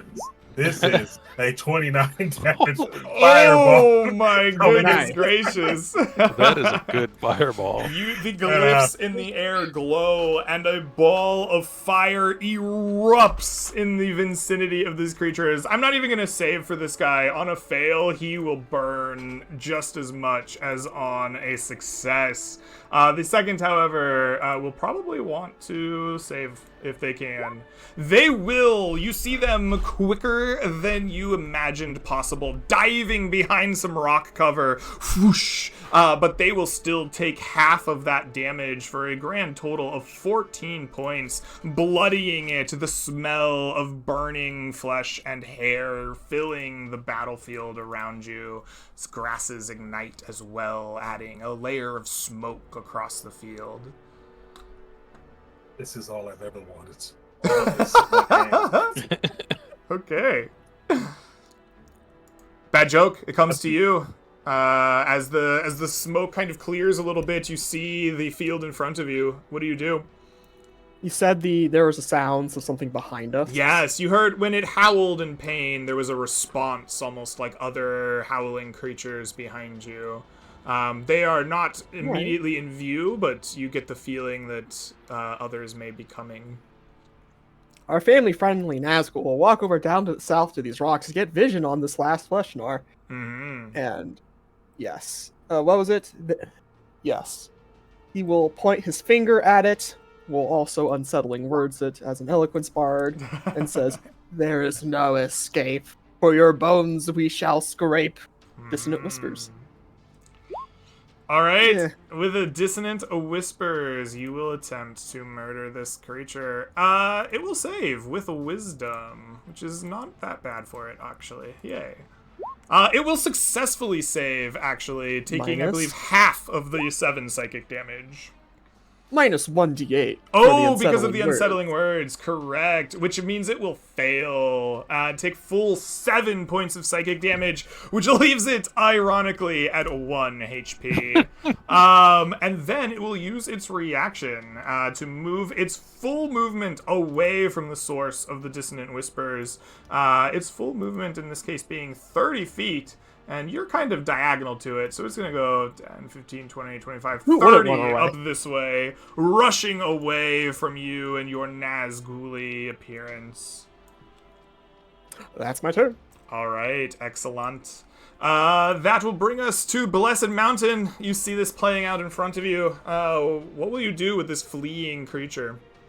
Excellent. I am on a warhorse. You don't have to make me large, but I will try to remember. I'm just going to roll 3d10 for HP, so that way inevitably when it dies or takes damage, I don't have to try to re-roll this every time. Let me just put this at 16, what is that, plus 3, so 19 health. Okay. And a warhorse moves, I believe, 60 feet around, so I will make it dash so that I can catch up to this guy, and I will attack him. Oh, my spell effects don't come with a warhorse. This is very sad. Yeah, I was looking earlier, and I was.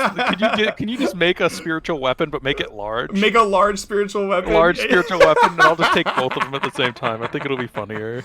I'll find you a horse token. I'm sorry. I thought it was gonna be in my spells. Oh, it's a net. You know, I am I think in the air above me, the clouds change, and it goes contractual obligation.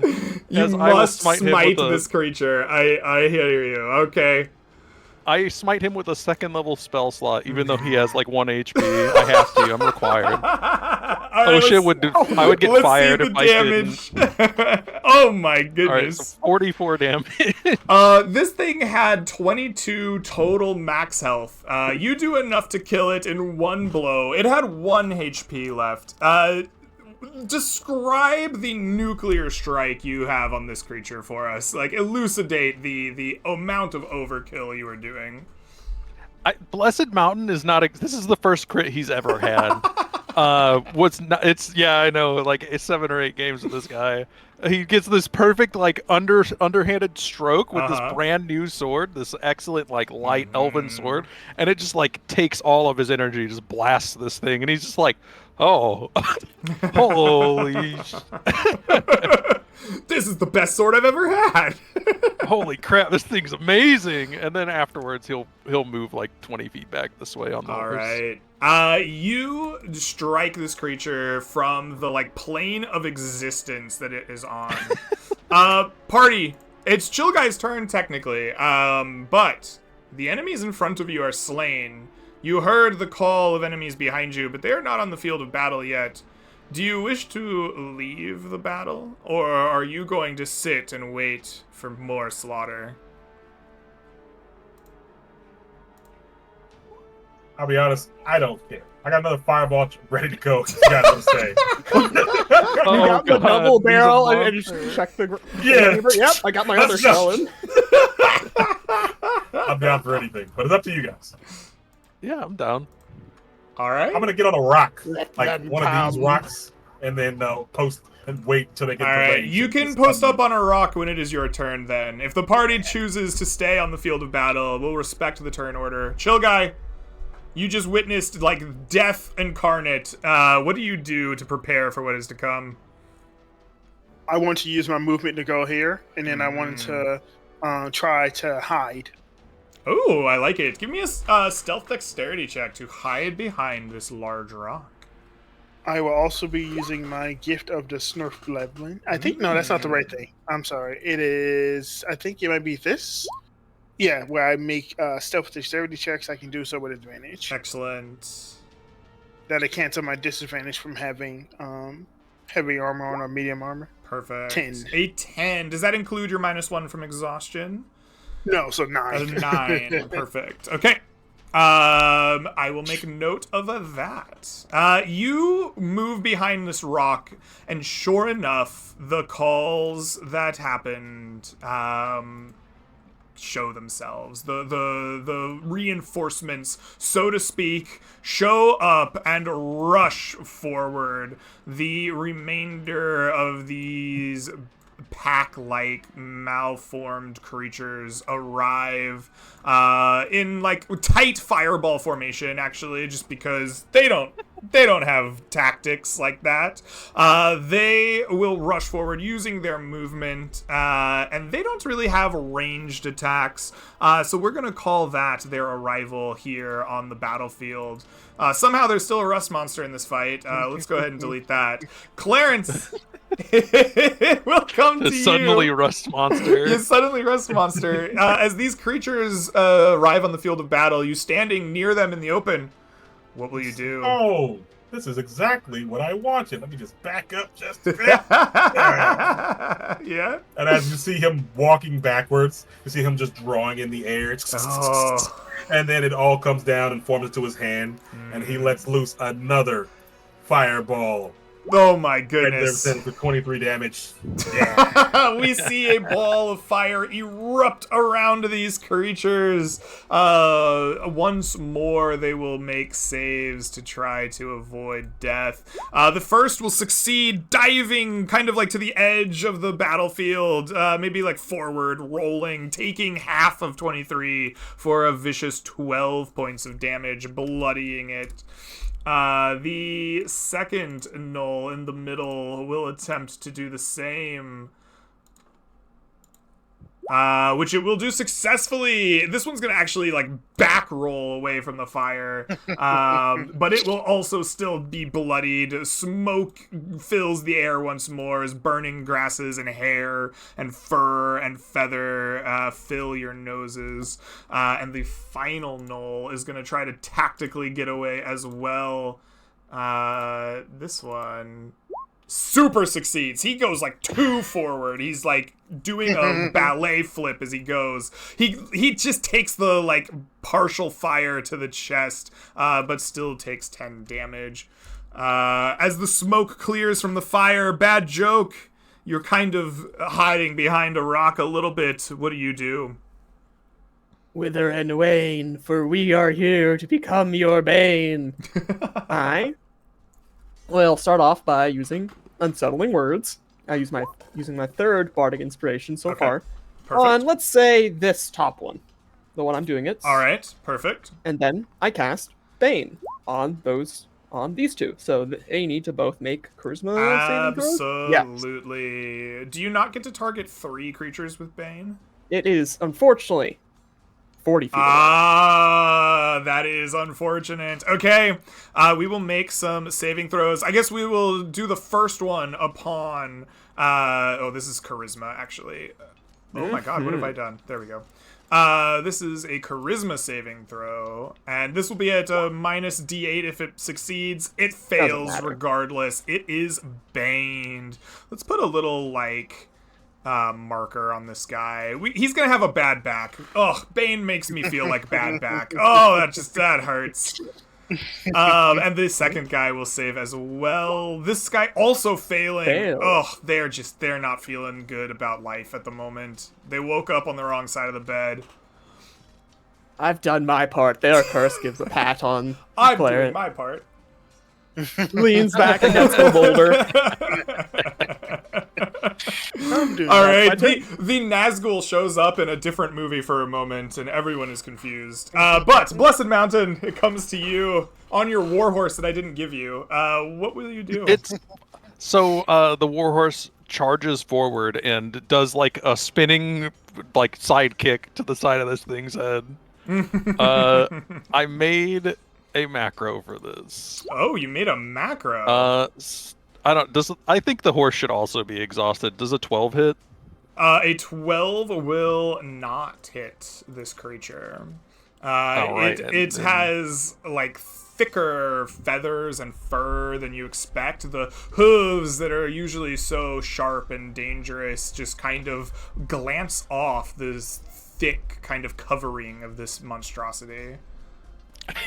And then I will try to slash it twice.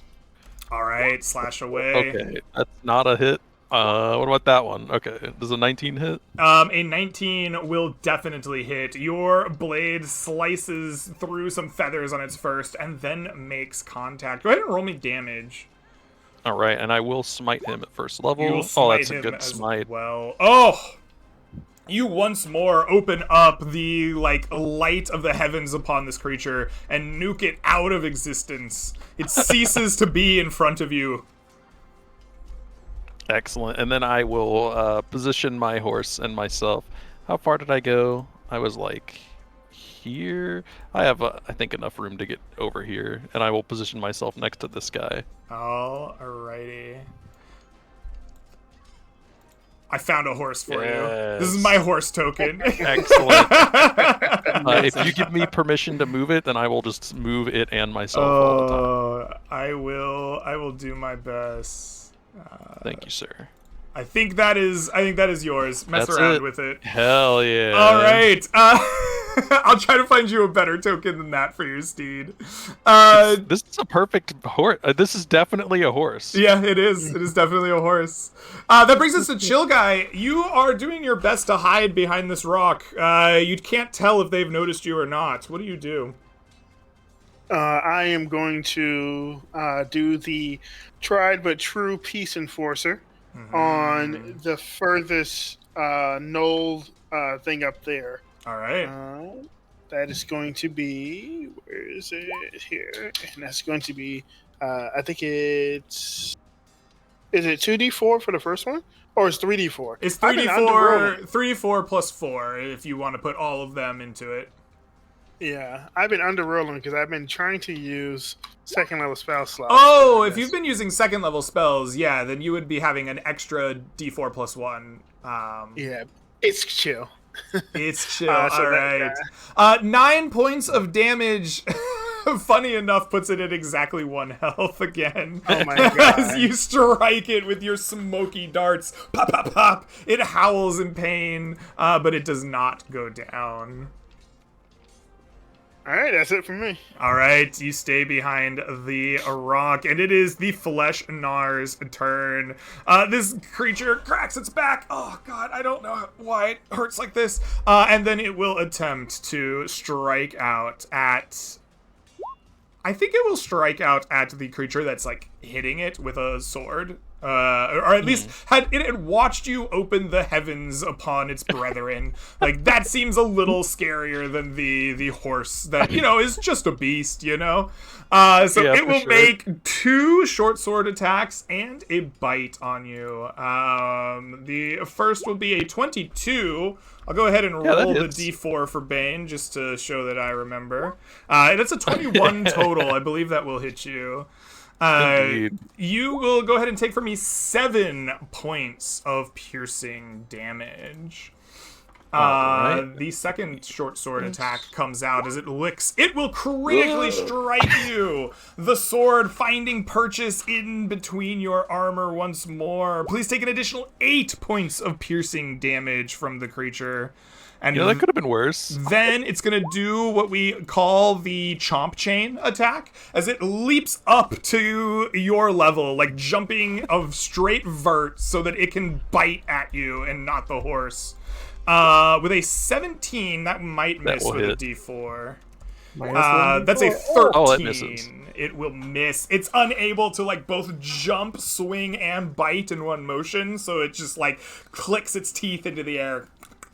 And then as it does so, it is going to do what we call a tactical, ring around the rosy to get, behind your horse. Yeah, you're good. I'm just moving. I'm messing Yeah. with my HP. Sorry. Fair enough.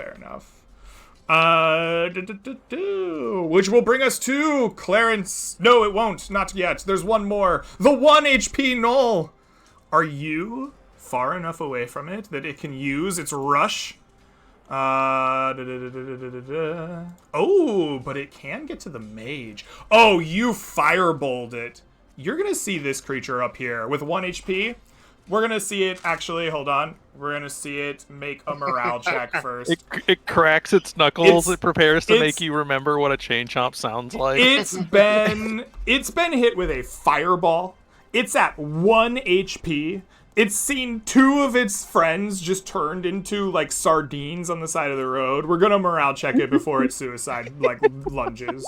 Oh, its morale is so good. Oh, it loves battle. It springs forward in a sudden rush, moving 60 feet in a straight line, which it will do diagonally towards the fireball maker. In doing so, its ability allows it to ignore opportunity attacks. And it is going to make 2 short sword attacks and a bite at Clarence. Clarence, No. does a 17 strike you? It would until the great and powerful shield comes up. Bam. He Well, that remembers guy's the Bane too, anti-formula. Oh, If he's He was out Bane, of you might range. not need to use shield. Oh, yeah, he was out of this range. this He was one out of here range. was not baned, unfortunately. Mhm. You cast your shield. I think we've seen this before. It is your actual spell book just pops up and deflects the short sword, Yeah, exactly. and guards you from the front. It will make another attack against you with a 14, unable to beat past your armor and magical book. And then it will lunge with its teeth, attempting to rip and bite at you. Also getting blasted back by your book. Your book's just giving him the slaps. And his turn comes to an end. Clarence, now it is your turn. With a beast in front of you, what do?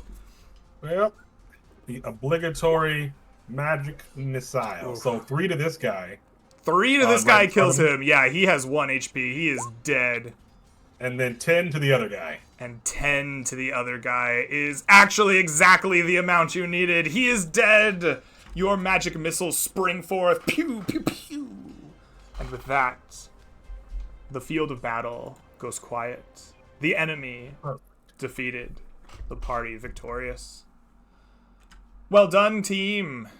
As you stand in this field of battle, the smoke still rising around you as there's definitely a small grass fire going on from multiple fireballs.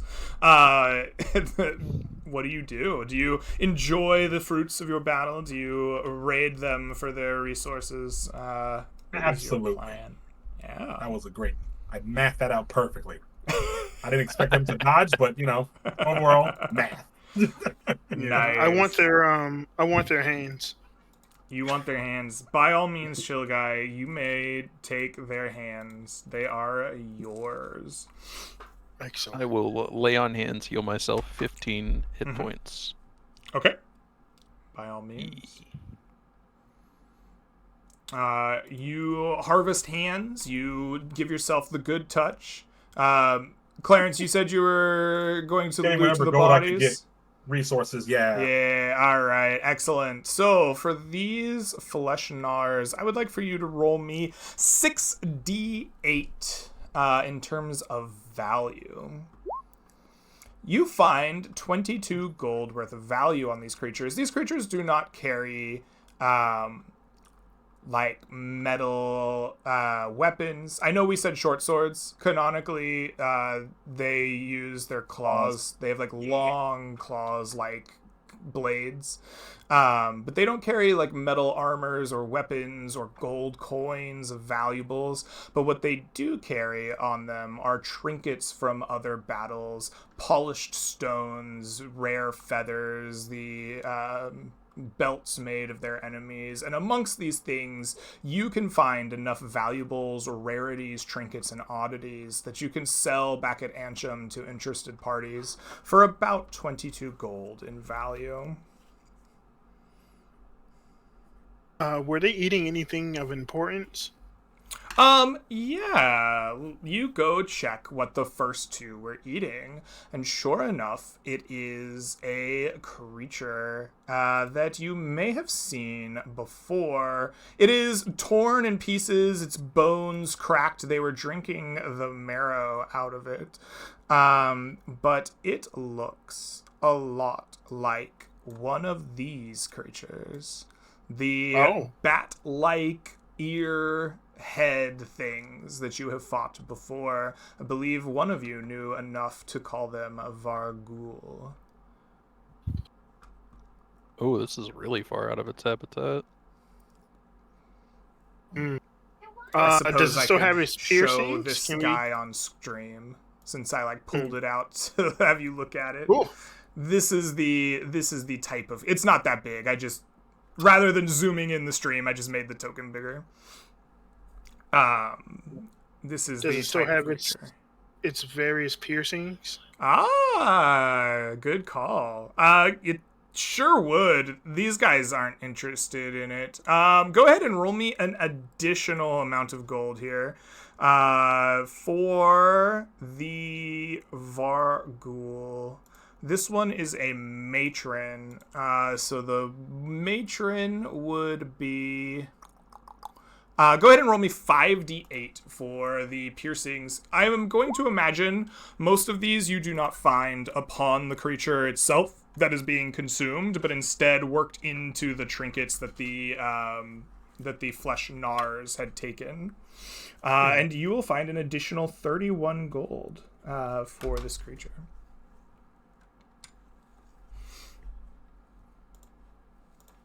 I wonder, does because those are like fiends, I think, right? Or something from the hells. I think so. Mhm. Yeah, someone was saying that before. I think I wrote an Arcana check for them a couple sessions back. They are you were part of the party that kind of investigated these. These are from the abyss. These are abyssal creatures. Do they have any use to wizards, warlocks? Do they use any of their components and spells or anything like that? Let me pull open my creature loot table and go down to V for Vaguli. Yeah, I'm wondering if I can use them in my experimentation. I would like for you. These are not undead. These are not celestials. These are. What are you? Let me click this open. I can see for sure. These are fiends. Okay. For a fiend, I would like for you to roll me a Arcana intelligence check. The DC is going to be 10 plus its CR, which for this creature, I should have just looked at its CR when I had it open, is going to be 3. So DC 13 on that Arcana check, please. -1 to that from Minus exhaustion. 1 for exhaustion, correct. But a 21 is a success. You are going to know that these abyssal creatures, in and of themselves, do not have much in the way of value. However, the sounds they make are like a point of interest amongst wizards. They feel like they could be useful in terms of either shaping a spell around, or perhaps as a way to repel other beasts or creatures of the abyss. But it turns out the voice boxes of these creatures do not produce any magic. It is known that it is not worth taking their voice boxes out, and they have little in the way of magical value and components, but they are known for having lots of wealth hoarded. Alrighty. All right. Party. You pick up and leave behind this this fight, and will be able to push on, exhausted, worn out, tired, battered, but you will make it all the way to the coastline here, and you manage to reach your outpost. What does it feel like to be welcomed as the doors of the outer walls open, the gates let you and your weary feet inside, night begins to fall, a very tiring march through the plains have led you here, but you are behind walls and safe for now. What is it like, party, as you head to a safer bed? Exhausting. Mm-hmm. You know, it's been a pretty great day. This has been a great adventure so far. We've just like nuked several creatures just completely out of existence. We didn't have to fight the giant floating head demon that makes me scared of myself. You know, I think Blessed Mountain is like, hell yeah, I can't wait to stop at the inn and get absolutely blasted drunk with my alchemy jug.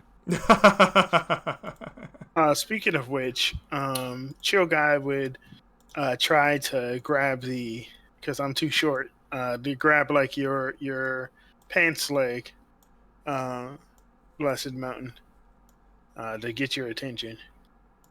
What's up? The last time I came out here, I went through some bad things. I'm not as good of a cleric as I was before. I can't cast as many spells as I could before. So I can only take a certain amount of spells of the divine variety into the upcoming fight. One spell I thought about taking was Bless. But if you would like, I can prepare a healing spell instead, and you can be the source of our divine intervention. I can bless all of us. So be it.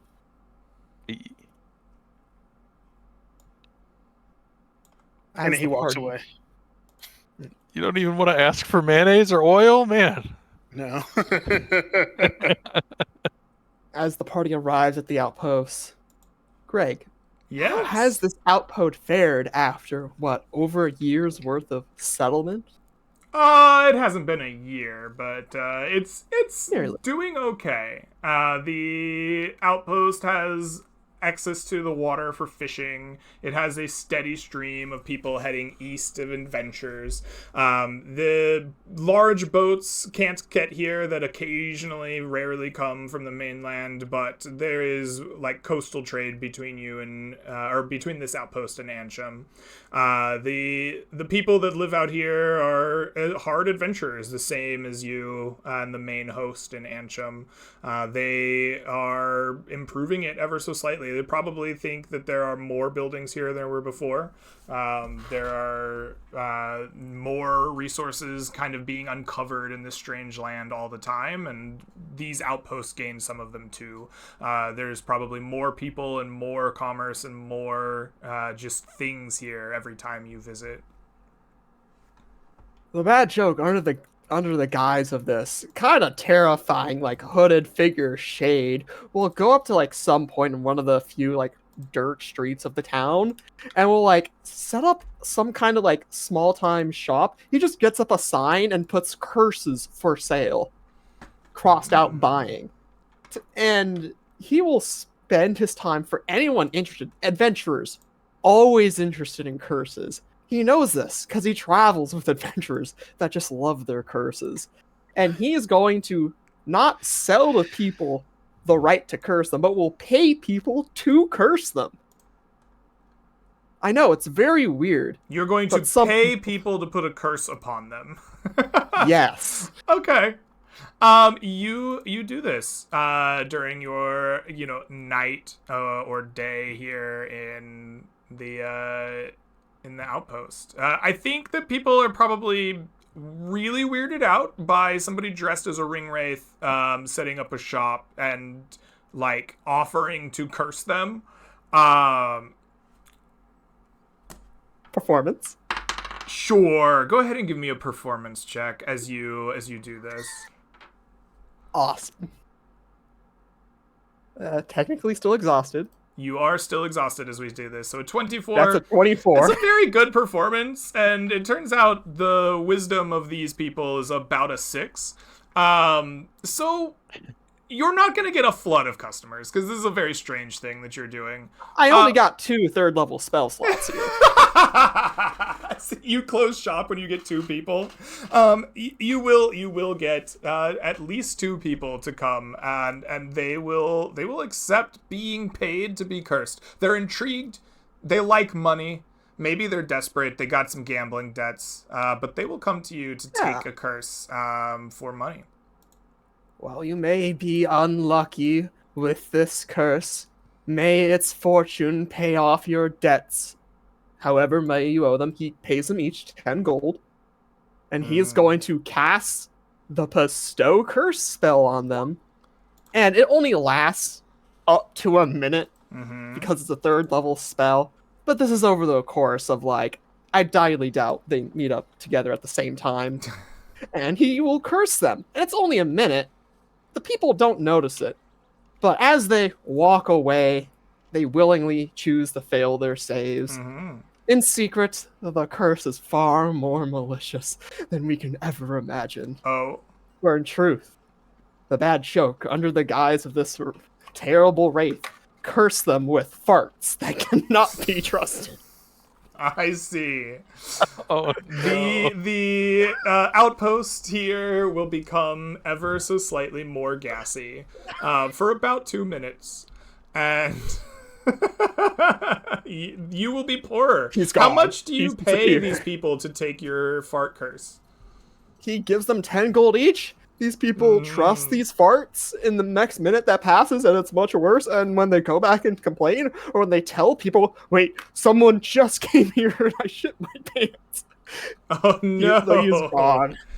Oh, all right. Well, Yep. go ahead and pay 20 gold for your 2 curses, and we will make note of some sharts going around the outpost here. Excellent. the shards miss fast. With that out of the way, Old shit jokes. I see. With that out of the way, party, you have a reprieve. You're exhausted and tired. You get a chance to rest here. Is there anyone in particular that wants to do something in this outpost, or shall we have ourselves a long rest here in the security of your I guess the outpost, the walls of this outpost? I'm good. I'm willing to see if there's another boat giver. I know the last one died, but maybe not. I don't know. Yeah. All right. You go down to the docks, and you see if there's another guy that will boat you away. how do you go about asking for somebody to travel across these known shark-infested waters?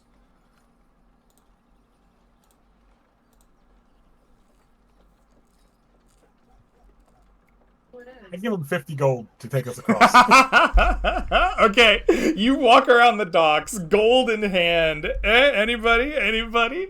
Go ahead and give me a. You know what? This is just charisma, and I think you're investigating with charisma. I think. Go ahead and give me a charisma investigation check.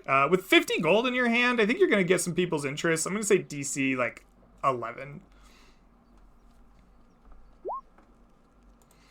Yeah. All yeah. right, you're a 24. Oh, -4, but still. Okay, Yeah. a 20. You find lots of people willing to take your gold. Apparently, this town needs it quite badly. You get some pushbacks. People are like, the last guy who did this, he was eaten by sharks in the middle of the night. It was horrible. His whole family just devoured. We watched it happen. It was on cable. The like general vibe though is that these people need your money for whatever reason. Something is going on, and they will take it from you. Vezel, you will find Ahab Jr. Willing to take up his father's mantle to cross the shark-infested waters with a new party, and hopefully this time not be devoured on cable news afterwards. Ironically, it's the exact same party, but all right. In the morning, It is the same party, isn't it? That's funny. in the morning, we leave, my child. All right. All right. Excellent. Party, you get a chance to rest here. In the outpost, you are safe and secure. This is not a night's rest. This is a long rest. Please regain all spells and class features. Please regain all your hit dice. Please regain all your hit points. If you are wounded or exhausted, you may recover 1 level of wounds and 1 level of exhaustion for resting here in the outpost, which I think will top you all off to basically max productivity. We have been playing for about 2 hours here as we have hit this outpost, and it is time for us to take our break. So we're gonna break here, get some water, get some food in you. Chat. We will see you in 5 to 10 minutes, and when we do, we will head off with Ahab Jr. to the other side of these small waters. See you all very soon.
And hello, Internet. Welcome back. We were just resting in the outpost to the northeast of Ansham when we took our break. The party rejuvenated, and I guess... I don't know how to describe whatever the bad joke was doing, to be honest, but, you know, a little poorer for their efforts. The party is ready to head out once more. Their goal being reaching the broken bridge on the far side of the peninsula. Clarence has spent 50 gold to gather a boater.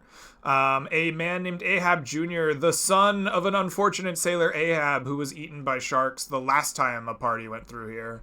But he is ready to move them again. This is going to cost just some exploration points to move across the waters here as you board this man's fishing boat. A familiar kind of malaise settles upon the waters and you push off from shore. I am going to basically take 2 pieces of exploration for each tile of water you go across. So the ship will set out with party involved here to here. 4 exploration points of time pass, leaving you with 2 on the other side. As the waters lap around you, you see creatures of the sea kind of laughing and playing, but also deeper shadows that you suspect might be these malicious sharks beneath you. Party...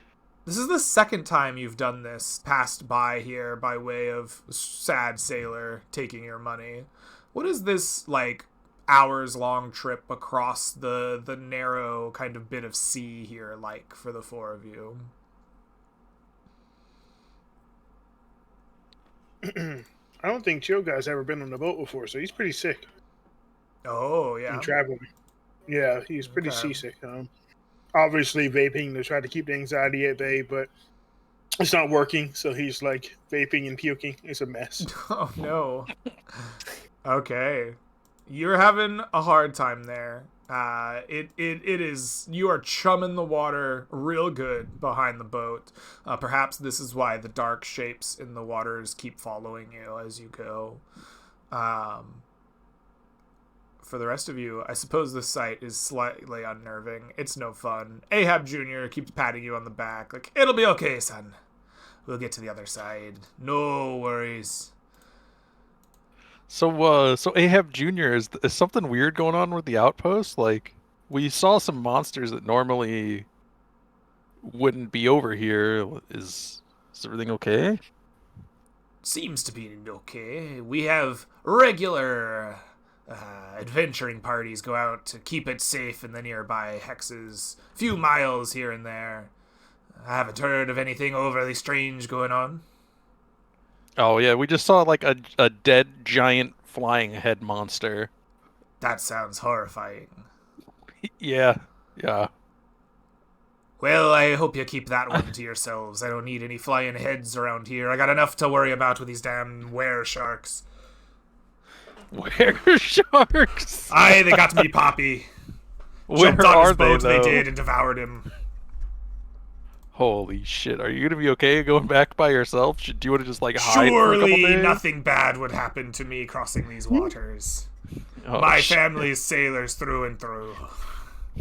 It would be really ironic if I also died to sharks. It would be. Yeah, you're right. You're totally fine.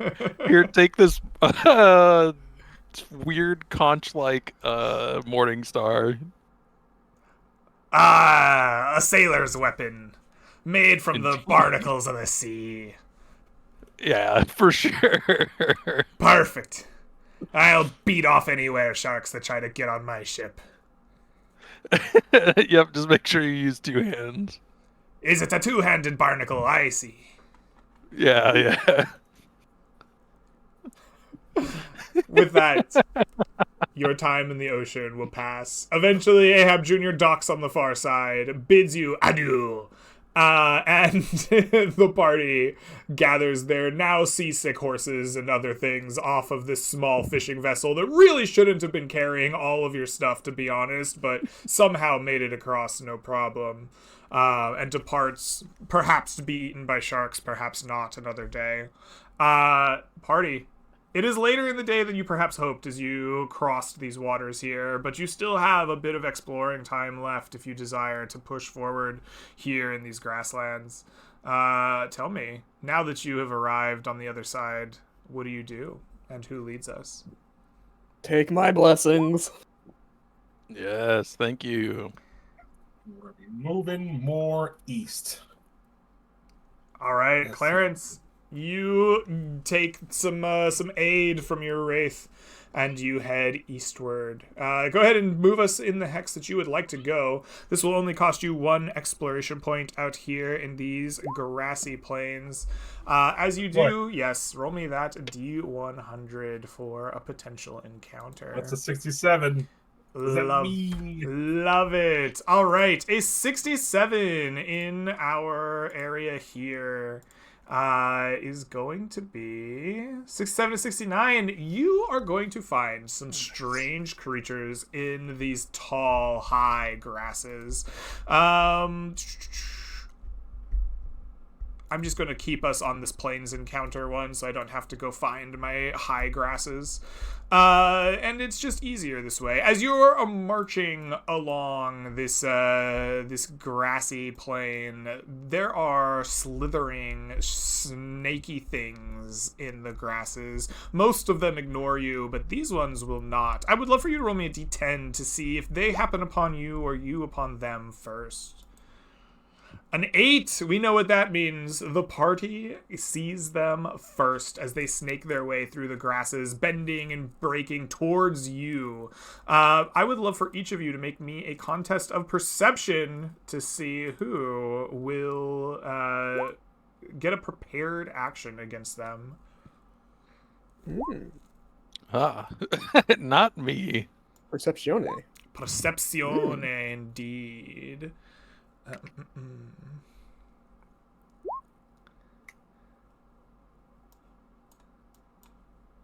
that's a bad joke? Indeed it is. Bad joke. You are going to see these creatures first, each of them slithering through tall, high grasses that are coming directly for the party.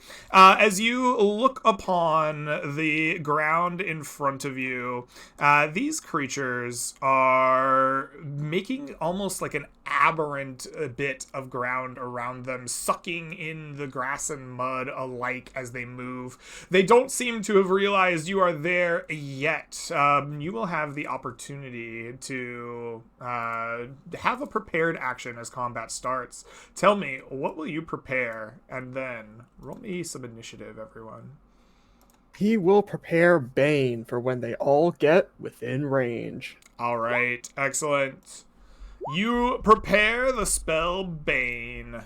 Everyone roll me initiative and let us kick this thing off.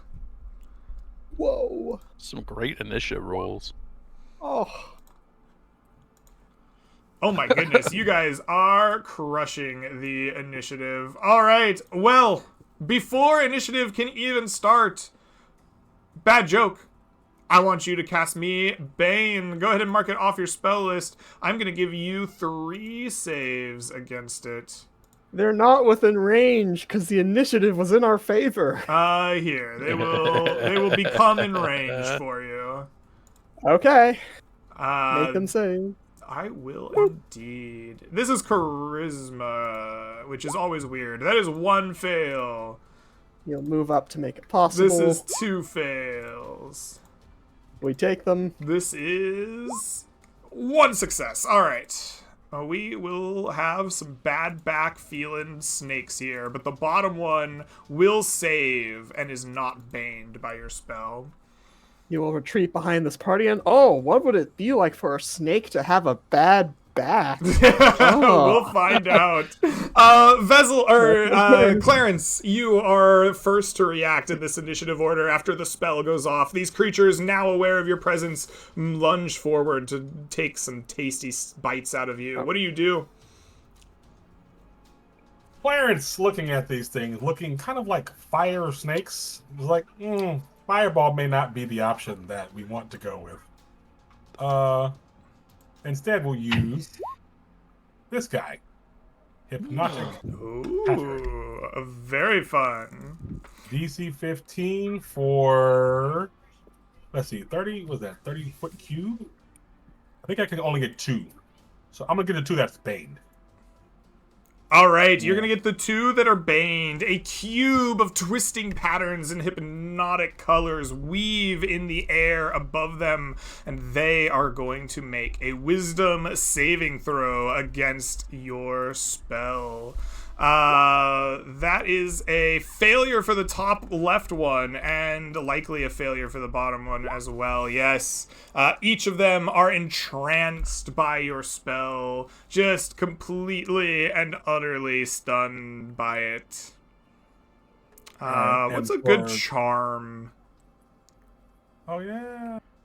This, you know what? We'll give them a little heart. They've been charmed. They're just, this pattern is so cool. All right. Yeah, the charm is you see like a guy doing the little snake charmer sounds.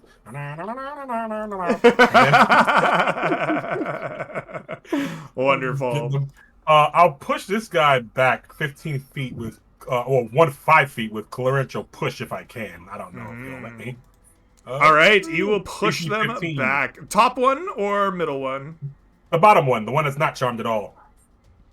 Oh, you can. Oh, okay. I see what you're doing. Yes. Go ahead and make me an attack roll on that. Oh, it's just DC 15 strength. Oh, it's a save. Right. I have to remember what everyone's stuff does exactly. Where did my snake go? Oh, Mud snake, come back. Mud snake, why is your... Alright, I have to refresh Roll20. My mud snake is just a blank white screen. I can't roll off of it. In the meantime, I'm going to back up a few feet. Absolutely. 2, 3, yeah. I understand I'm not playing in Jump Gate. I just want to roll my snake. give snake. Mud snake, load. There we go, it's there. A strength saving throw. We can do it. Nicorette can help. It's a fail! The snake is pushed back, blasted against the forces of your push. 15 feet, it slides away from the party. Never mind, 5 feet it slides away from the party. Oh my god, it's dancing. It's so good at dancing. It went back 15 and then moved forward 10 because it's just that chill. Speaking of chill, though, chill guy, the initiative will come to you. It's time to pull out the old reliable. Yes. I pull out my my little twig that looks like a wand, and around it, I conjure like a spectral gun as I shoot the snake in the face. Woo! In the face. Yes, explicitly in the face. And I say, alright. Stop resisting. As I do so. Stop resisting. Oh no. It takes 12 points of damage as it resists you, but not actually. It just takes the damage. Which will bloody the mud snake. Excellent. And then I am going to move 30 feet back because I don't know how fast these things can move. All right, you blast and retreat, a tried and true strategy amongst all chill enforcement. Bad joke. It'll come to you as your friend retreats away. What do you do? He spends the moment he should have kept to now to move to where he is on the map, and he casts Vicious Mockery on the one that is not hypnotically patterned. All right, excellent. Vicious Mockery will be a wisdom save, I believe. Yep. We've For gonna 5 psychic roll. damage. Roll 20 is killing me right now. There we go. A 16. It will save successfully. Your vicious words are nothing compared to the like pattern that it's ignoring in the sky. That's the turn. All right, Blessed Mountain. It comes to you. You see these creatures, one approaching maliciously and slowly, the others consumed by the pattern. I charge. Charge! And I try Excellent. to make You my horse hit it. charge up into the face of this mud snake, this elemental beast. Excellent. You are going to have your horse enter this area for the first time. As you do, you will see the mud suck upon its hooves, trying to keep it in place, the ground become aberrant by this creature's presence. I would like your warhorse to make me a DC 13 strength saving throw, or have its speed reduced to 0. Alright, it has the same save as me. It is a 16. You are literally as strong as a horse. Okay, your horse pulls its hooves from the aberrant ground. If you have movement left, it can still use it. Excellent. And then the horse will try to kick this guy in the face. All right.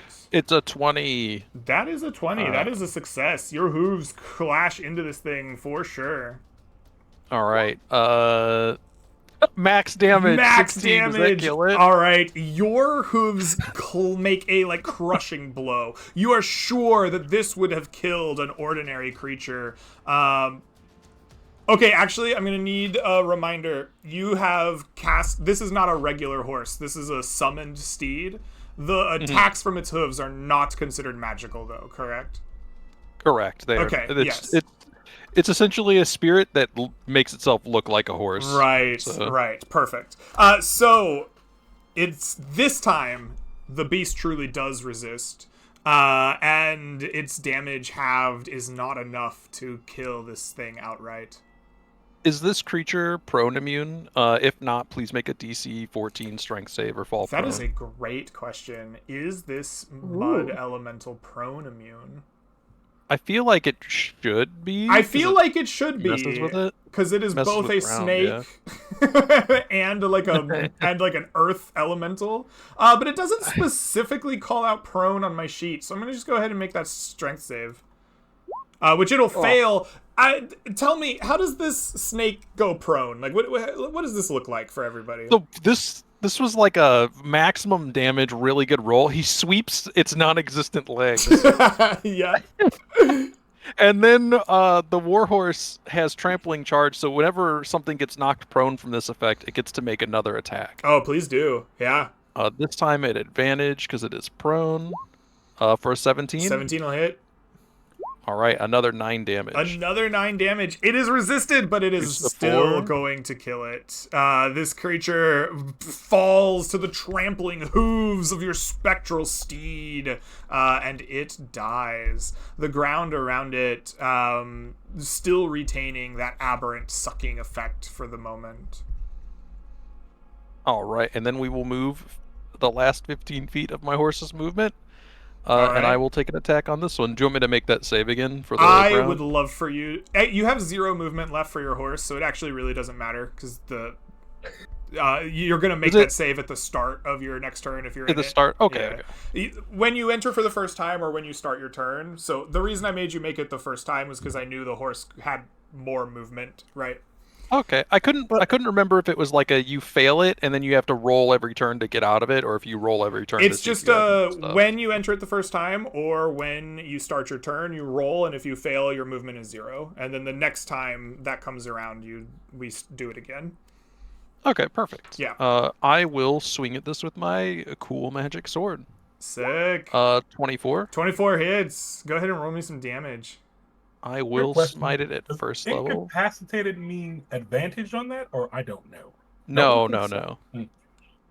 Incapacitated is it just can't take actions or reactions or bonus actions. I guess a bonus action is an action to 20 damage. All of it is magical. It is indeed all magical. I'm going to take a quick gander at Incapacitated because I always screw these things up. Incapacitated. Incapacitated creature can't take actions or reactions. Soul Crusher is on point. You will do 20 points of damage to this creature. It does not die outright. It is bloodied. It has 2 hit points left, but you have finally struck a creature that didn't die the very moment it took damage from the Heartblade Sword. You see this sword kind of flash, and almost like a serrated knife, it leaves a deep and unbearable cut upon this creature. It will make a Constitution saving throw, which it will actually succeed, so nothing happens, but you feel like something might have. What's the con save? Do you want me to add it into the weapon? It is con save DC 14. Alright, I can do that. Oh, roll a d4 because it's Bane. Oh, it is baned. Oh, it doesn't matter. It will fail. Okay, you're correct. Yeah. I was so enthused about the cube, I forgot the old man syndrome. Its back hurts a little bit, and like it takes a little. You will notice that this thing begins to bleed profusely. It is now bleeding. At the start of each of its turns, it will take 2d4 bleeding damage until it makes that Constitution save successfully. Bleed 2d4 Yes. until save. Damn. Alright. It has and I been will- struck by a blade. Does it get to resave against this It automatically hypnotic passes. pattern? Yeah, it automatically It's out. passes. Perfect. That's what I wanted to know. All right. And I still have one more swing at You it. sure do. Oh, yeah. Here we go. And it's a fail. Oh no! Nothing to see here, guys. Just getting it out. It's already dead. And that will be my turn. Thank you.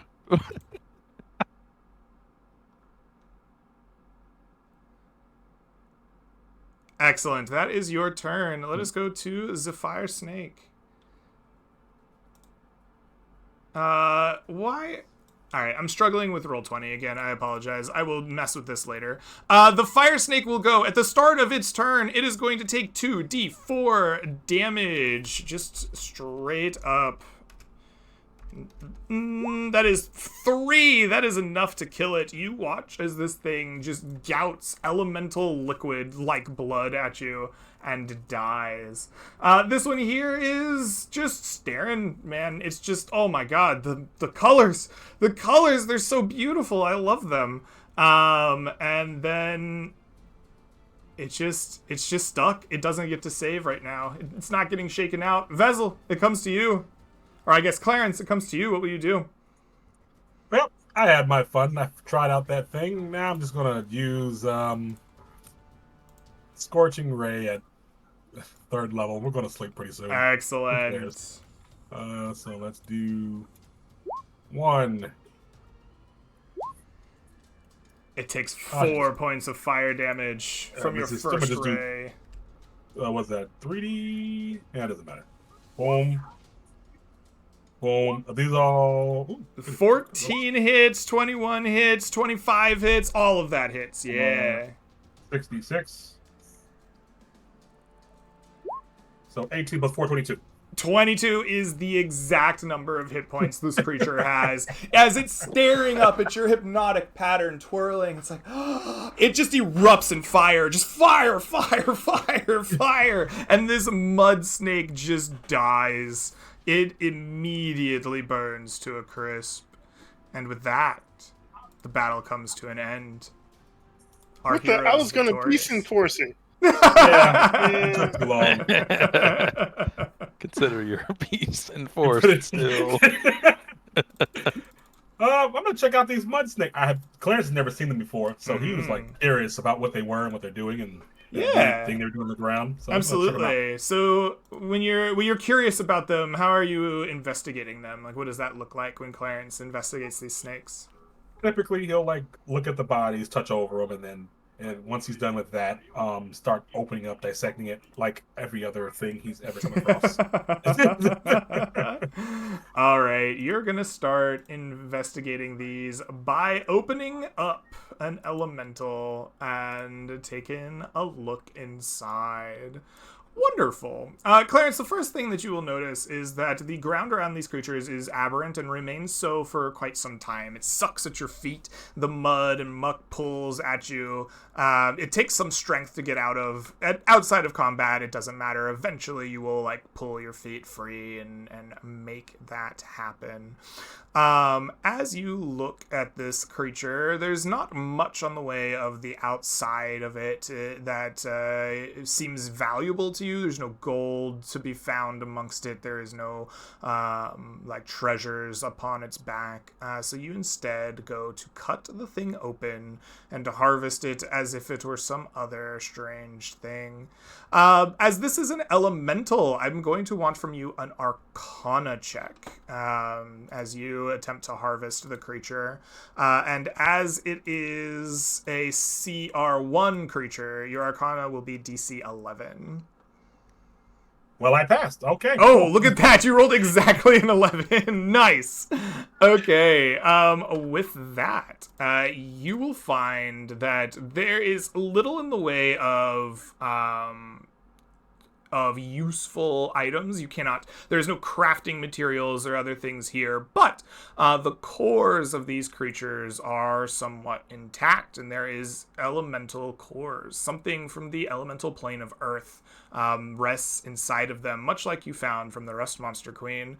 And while this one is also inert and is inherently less interesting or valuable than the one inside the Rust Monster Queen that is incomplete in some way, these ones are valuable to alchemists and enchanters, and you can sell them back at the town, the city of Ansham. I would love for you to roll me an amount of gold value equaling 5d8 for these cores. 13. You will get about 13 gold of value for bringing these back and selling them in Ansham. So, Clarence, I have a question. I'm doing some research on Golem-mancy, in particular how to transfer life from one vessel to another. I would like to purchase one of those cores off of you. Sure. I can give you 10 gold. I don't know. Don't worry about it. The three of them together are worth 13. So 13. if you wanted to just take one out of the pool, it would cost you 13 divided by 3, so 4-ish gold. Here's 4 gold to get yourself something nice. Thanks, bud. All right. So we will take 1 core out of the gold pool at the end of the session, and I will add in 4 gold coins to replace it that have been essentially bought by Chill Guy. All right. Alrighty. You leave behind this battle then and push on further. The day grows a little darker and a little bit long in the shadows. You have to wade through more and more long grasses. They rise up to your waist in many cases. For those who are small sized creatures, gnomes, dwarves, etc., it may tickle your beards and your chins in places while disappearing down below your waist in others. But eventually, you make your way to the hex that you are in, and you still have 1 exploration point left, party. Would any of you like to take the lead and use that? A bad joke will take us east. Do All not right. tally. We must go.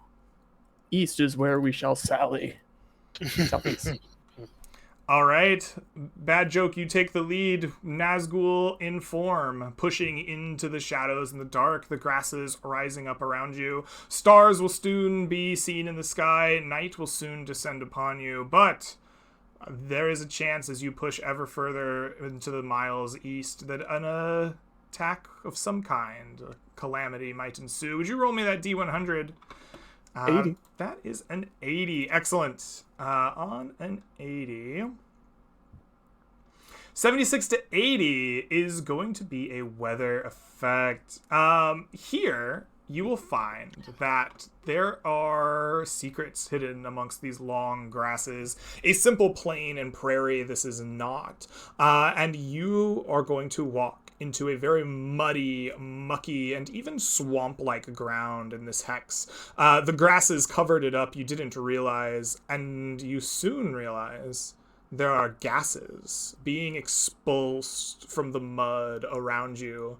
And for whatever reason, the weather is just such that it ignites. Suddenly, explosive bursts of gas are erupting from under your feet, catching some of the grass alight, smoke rising into the air, mud boiling and popping around you. Bad joke, you have but moments to try to overcome or avoid these flammable, explosive gases being released from under your feet. What do you do?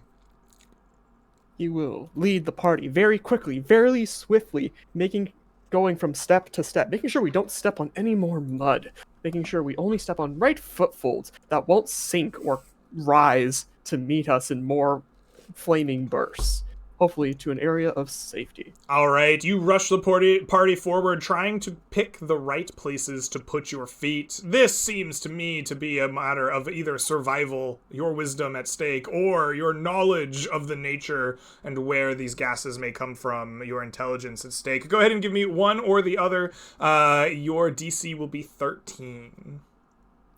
It's about a 50-50 shot.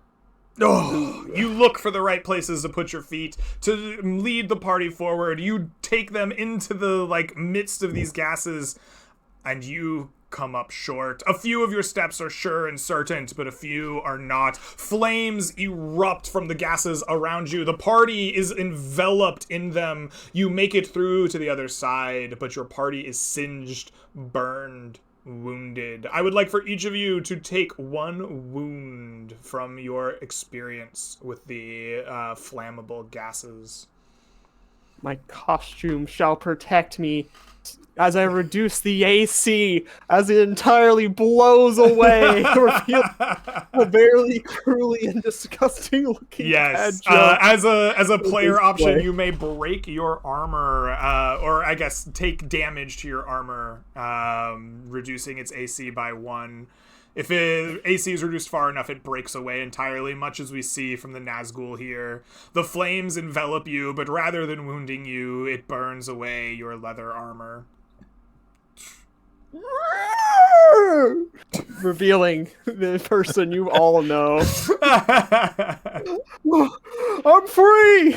The curse my is God. over! Oh my god, it's been you the whole time. I never even noticed.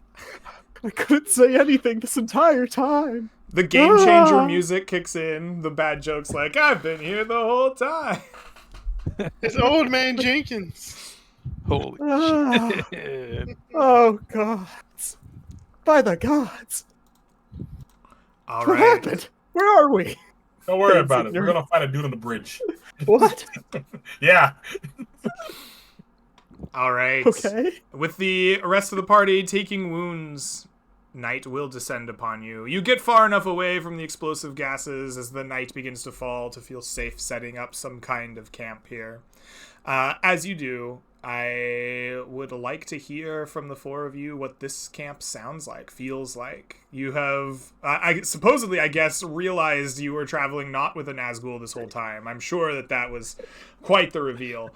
But also, you have kind of taken some wounds. You've seen some strange sights. What is this camp, and what does rest look like as night comes?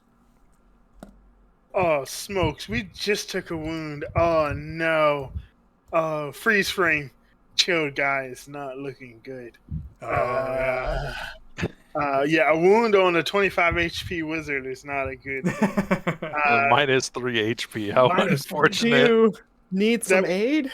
That would be 3, right? Yeah, it's just half your hit dice. It's It's cool. 3 isn't that bad. Oh no. Okay. Chill Guy is in his tent, attempting to create some little golemancy experiments himself. He's attempting to infuse necromantic magics via the inflict light wounds spell or inflict wounds spell on these claws, on these hands he got from the knoll type creatures. Okay. So you're trying to put that magic inside of these claws, yeah? Yeah, studying. He's basically trying to use the little earth cores and the fire cores as like almost like a golemancy manual, whereas like these creatures were created basically, and this is how the life force was transferred into the elemental bodies they had. So he's like, I'm trying to use that same blueprint to transfer like this negative energy plane magic into this this Knoll Claw to see if I can make a little buddy, you know? You want to make a little buddy, okay? On top of that, I'm also using I'm sacking my familiar. My medicinal mouse. He knows what it is. Oh He's no.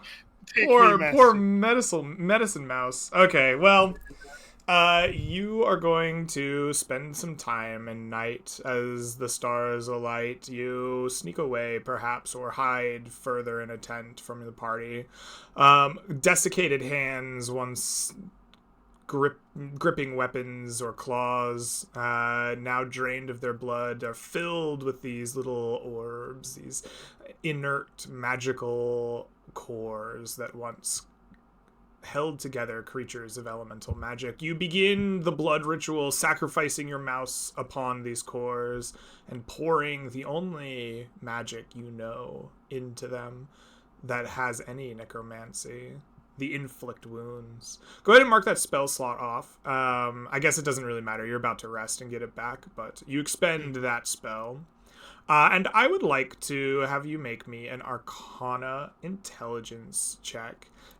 Your DC not to have bad things happen to you is going to be 10. And your DC to have good things happen to you is going to be 17. Ooh, okay. Important question. Yeah. Can I guidance? I'll allow it, yeah. I don't really have as much of a problem with guidance. Okay, alrighty. In my head canon, this is the Bones version of Snoop Dogg that's here. If you're familiar with the movie Bones, he was a gangster who was like, I think he was like betrayed by some people or something like that. And he had like a vengeful spirit. So, you know, this peaceful God ain't always so peaceful. You know, he's got a side to him that's it's got a bit more bite, you know? Oh, shit. I why have would he seen give- this movie. Yeah, but yeah, Bones is an OG movie. That's the one where everybody dies in the end. Yeah. that No, one, I actually love the look of Snoop in this. It's a good ass. All right. Anyway, sorry. I have seen that movie. It's good. You know, otherwise, why would he give me inflict wounds? If I wasn't supposed okay. to use it, you know. So, oh god, this is gonna be a bad one. A bad joke, one might say. No, it is not. It is actually a 24. Beautiful. Plus a 1, a 25 all the way around. Are you still exhausted? I think you rested at the outpost. Oh yeah, you're right. You're right. Okay, Yes. so that is actually a 26 in total. Very strong. Your magic seeps into these cores. The blood sacrifice seems to maybe enable them, the blood of your familiar. And sure enough, a little hand begins to twitch. Its fingers curl, much like a monkey paw. Oh. And then this hand pops up, using its fingers to run its severed wrist in the air, much like the hand from Addams Family that has a name, and my brain fell. And it rushes up to your shoulder and sits there. Your familiar is a severed wrist hand. This claw of a gnoll. It will have the stats of one of the hands that comes off of like a zombie. I can't remember what they are called. I will find it for you. Crawling claw. Huh? Crawling claw. A crawling claw. Exactly what I was looking for. Yes. Your familiar is now a crawling claw.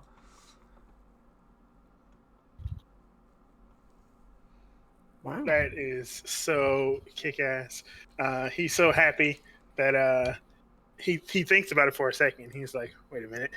If I make another one, it's just going to be another crawling claw, or it's going to be that dumb mouse. And he doesn't even sit to think about it. He immediately goes to start training it. Giving it commands like sit, boo boo, sit. And, like, the crawling claw is going to have the same stat block that it would for the monster, so it does have a small melee weapon attack, it has a climb speed, all this stuff, but it will be able to act as your familiar as well, so any like effects of your wizardry or like class features that associate with their familiar you can use through the crawling claw as well. I think I can do touch attacks through it too. Oh, that's gonna be so sick. Now your chill touch can have 100% more touch. Oh man! Wait, do I have chill touch? I think I do. Wait a minute, I gotta check. I think you should, or at least you have access to the cantrip. I don't have chill touch. Oh, disappointing. I think I can prep it from my cleric spell list though, so I might be able to. Yeah. All right, party. With some Frankenstein-ass monster shit going on off screen. What are the three of you up to in this rest? What is this like?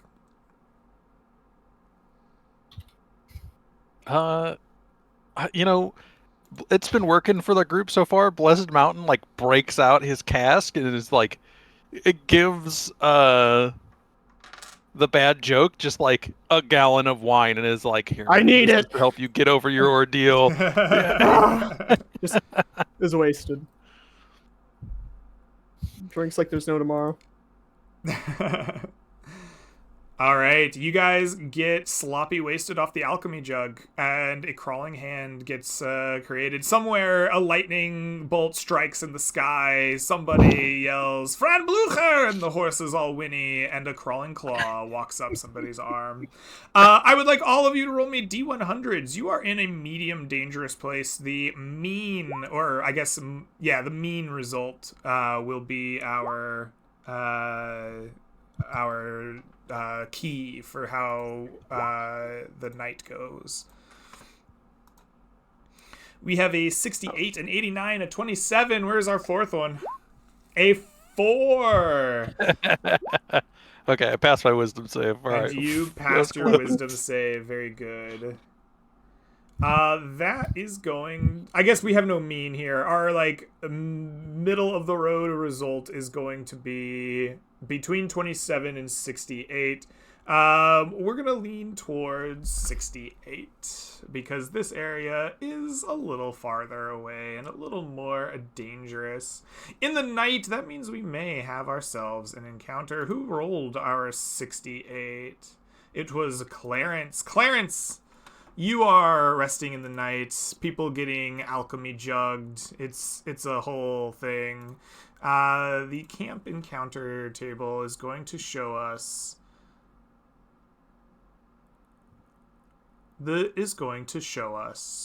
vermin. Clarence, you spot vermin in the night.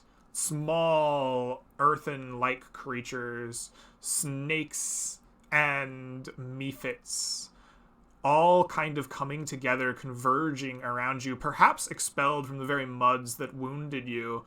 And you can see they are hungry and looking. They seem to want your rations. As they begin to descend upon the party, Blessed Mountain's too stinking drunk to understand what's going on. There's a crawling claw experiment taking place, and Chill Guy nowhere to be found. Palace is working on another strange disguise. Or I guess the bad joke is working on some other strange disguise. It's up to you to stop these vermin. What do you do? I'm gonna go to my book. Like, I always wanted to do this. He takes out his book and chucks it. Time to enforce peace, and starts blasting magic missiles. All right, you begin blasting magic missiles at mephits and vermin and mud snakes, and they're trying to get to your precious victuals. Are you intimidating them, or are you just murdering? Probably murder. I think Okay, Murder's, all right, Clarence. Yeah. I want you to roll a number of damage. Spend as many magic missiles as you want, and we will see how much murder you can inflict upon this swarm of creatures. If you do enough, you will disperse them with murder. If not, they may get away with some of your victuals. I got 3 level 2s left. Mm-hmm. No. Yeah, actually, I got 2 level 2s left, so that's going to be /R. 8d4 plus 8, right? 8d4 plus 8. Yes, that is correct. 25 damage. Oh, 25 damage is pretty decent damage. It's a little lower than it could have been, but it's above average. I think that in my head I had about 20 to 25 as the number I was looking for. You clear it. Clarence, narrate how you just go on a Wyatt Earp style snake murder here, right? Just blasting. You just see Clarence, his book kind of apparates into a kind of a mini shotgun. And he's just walking around 80s, 90s movie style, like he's the cool guy. Jumping over trees, landing on back of rocks, and acting like he's the coolest enforcer of peace you've ever seen, and then just yelling out stupid 90s movies punchlines like "You feel lucky, punk." Not today. That was my wife. That was my wife. Just the stupidest line you could ever imagine.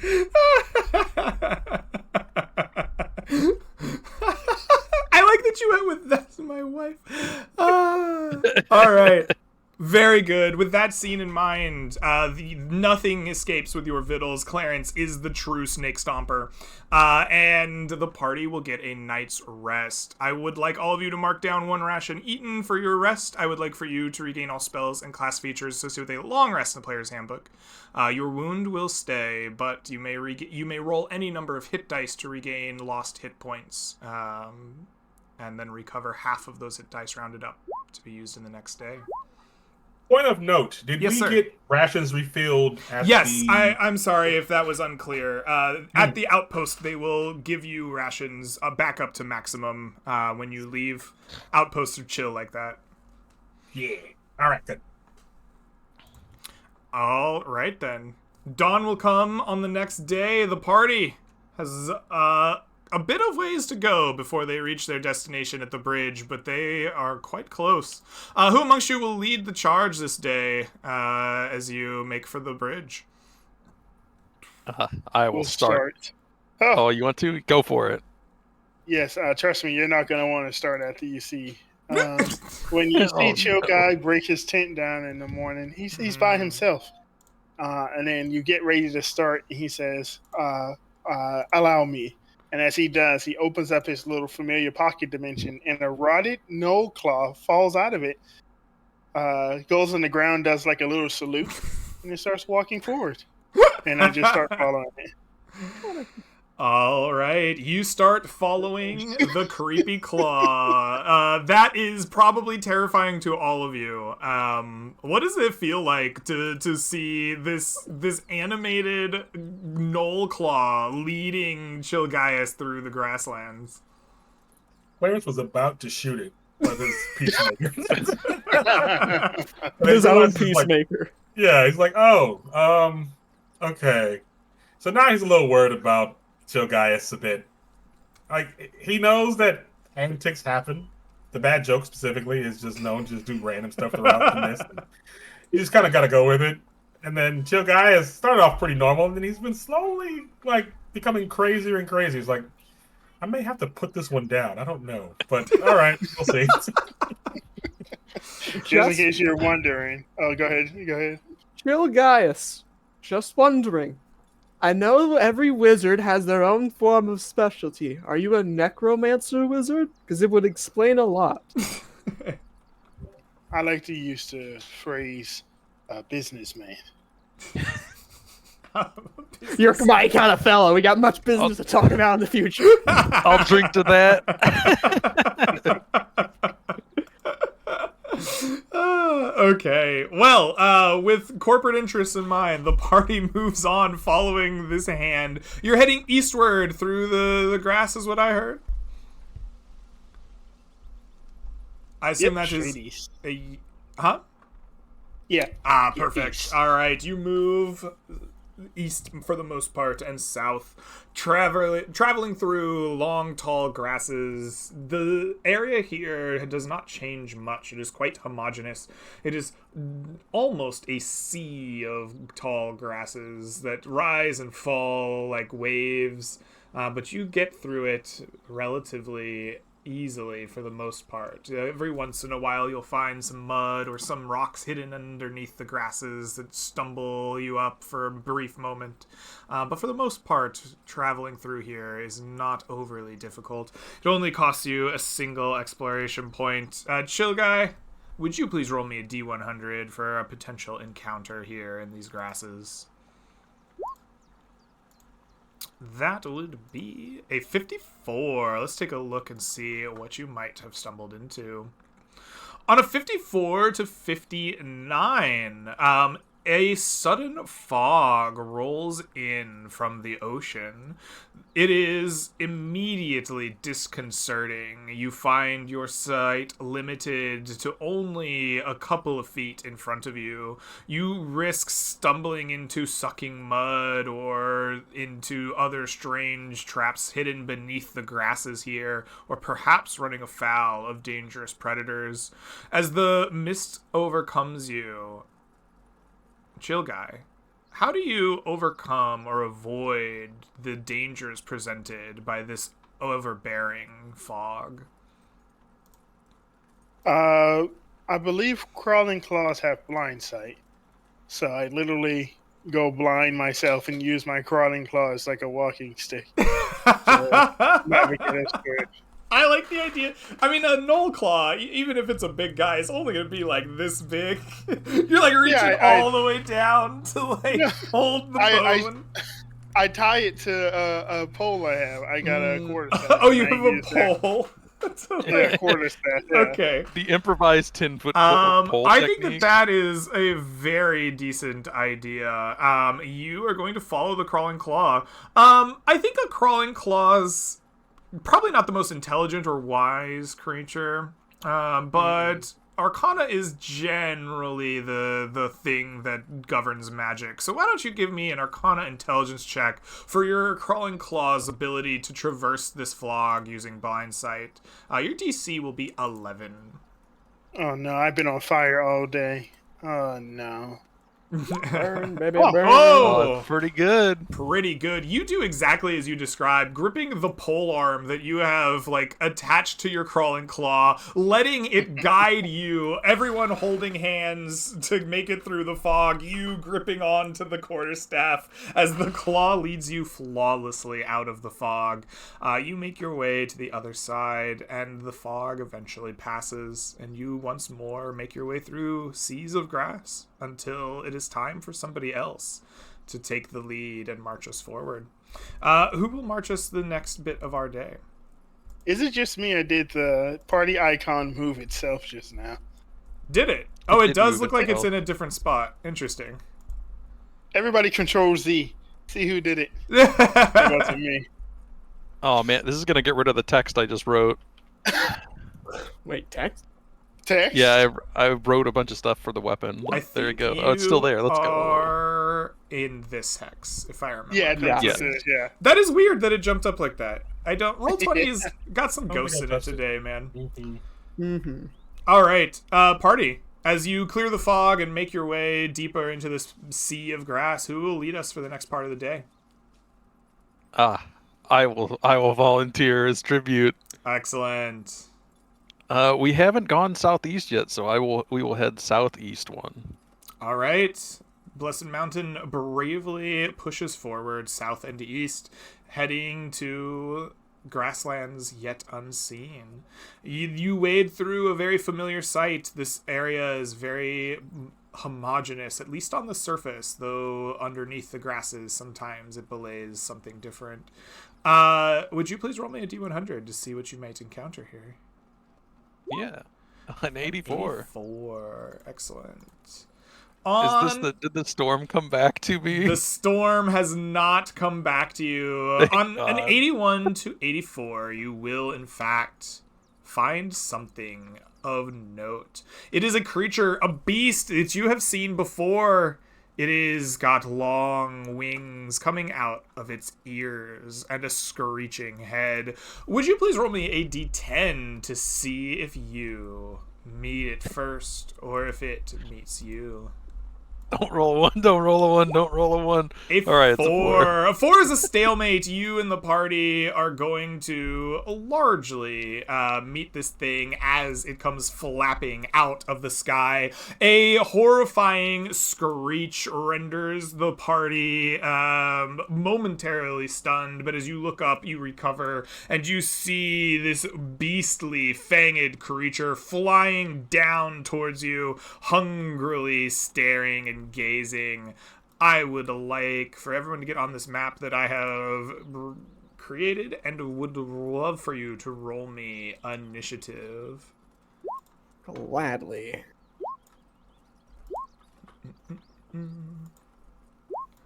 This is our first bad initiative, guys. We're going to Yes. Yes. Oh, save us. Let us see here. We will run the ambush. Why is it not on the roll 20? Why am I in front? It's okay. It can get to any of us. It's flying. Hey, there we go. All right. Party, you have gotten into turn order. Chill Guy, you are the first to go before this thing can rush down at you. What do you do? Ah, shit. And this is the matron, isn't it? It Ah, is. fuck. It is larger than the smaller ones you have seen before. 1 second. I gotta read Protections from Good and Evil.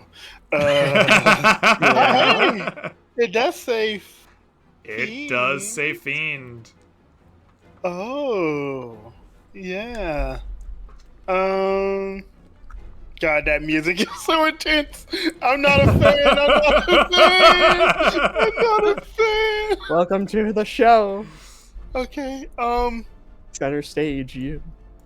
Oh, I didn't prep hideous laughter. What a throw. Yeah, What a let's throw. do Jinkies away.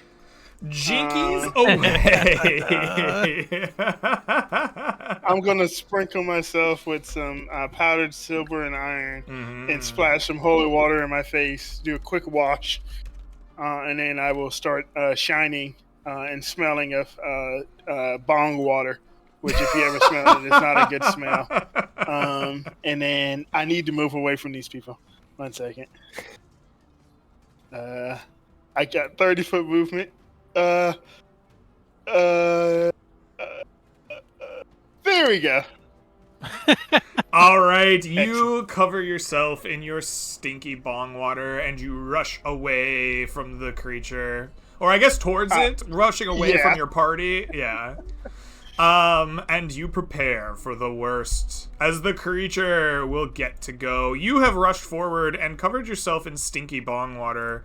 This creature looks to you for a moment, its mouth dripping with saliva and hunger. It sniffs, and then it flies straight towards the rest of the party. Oh no! Yes, and it is going to use its stunning shriek.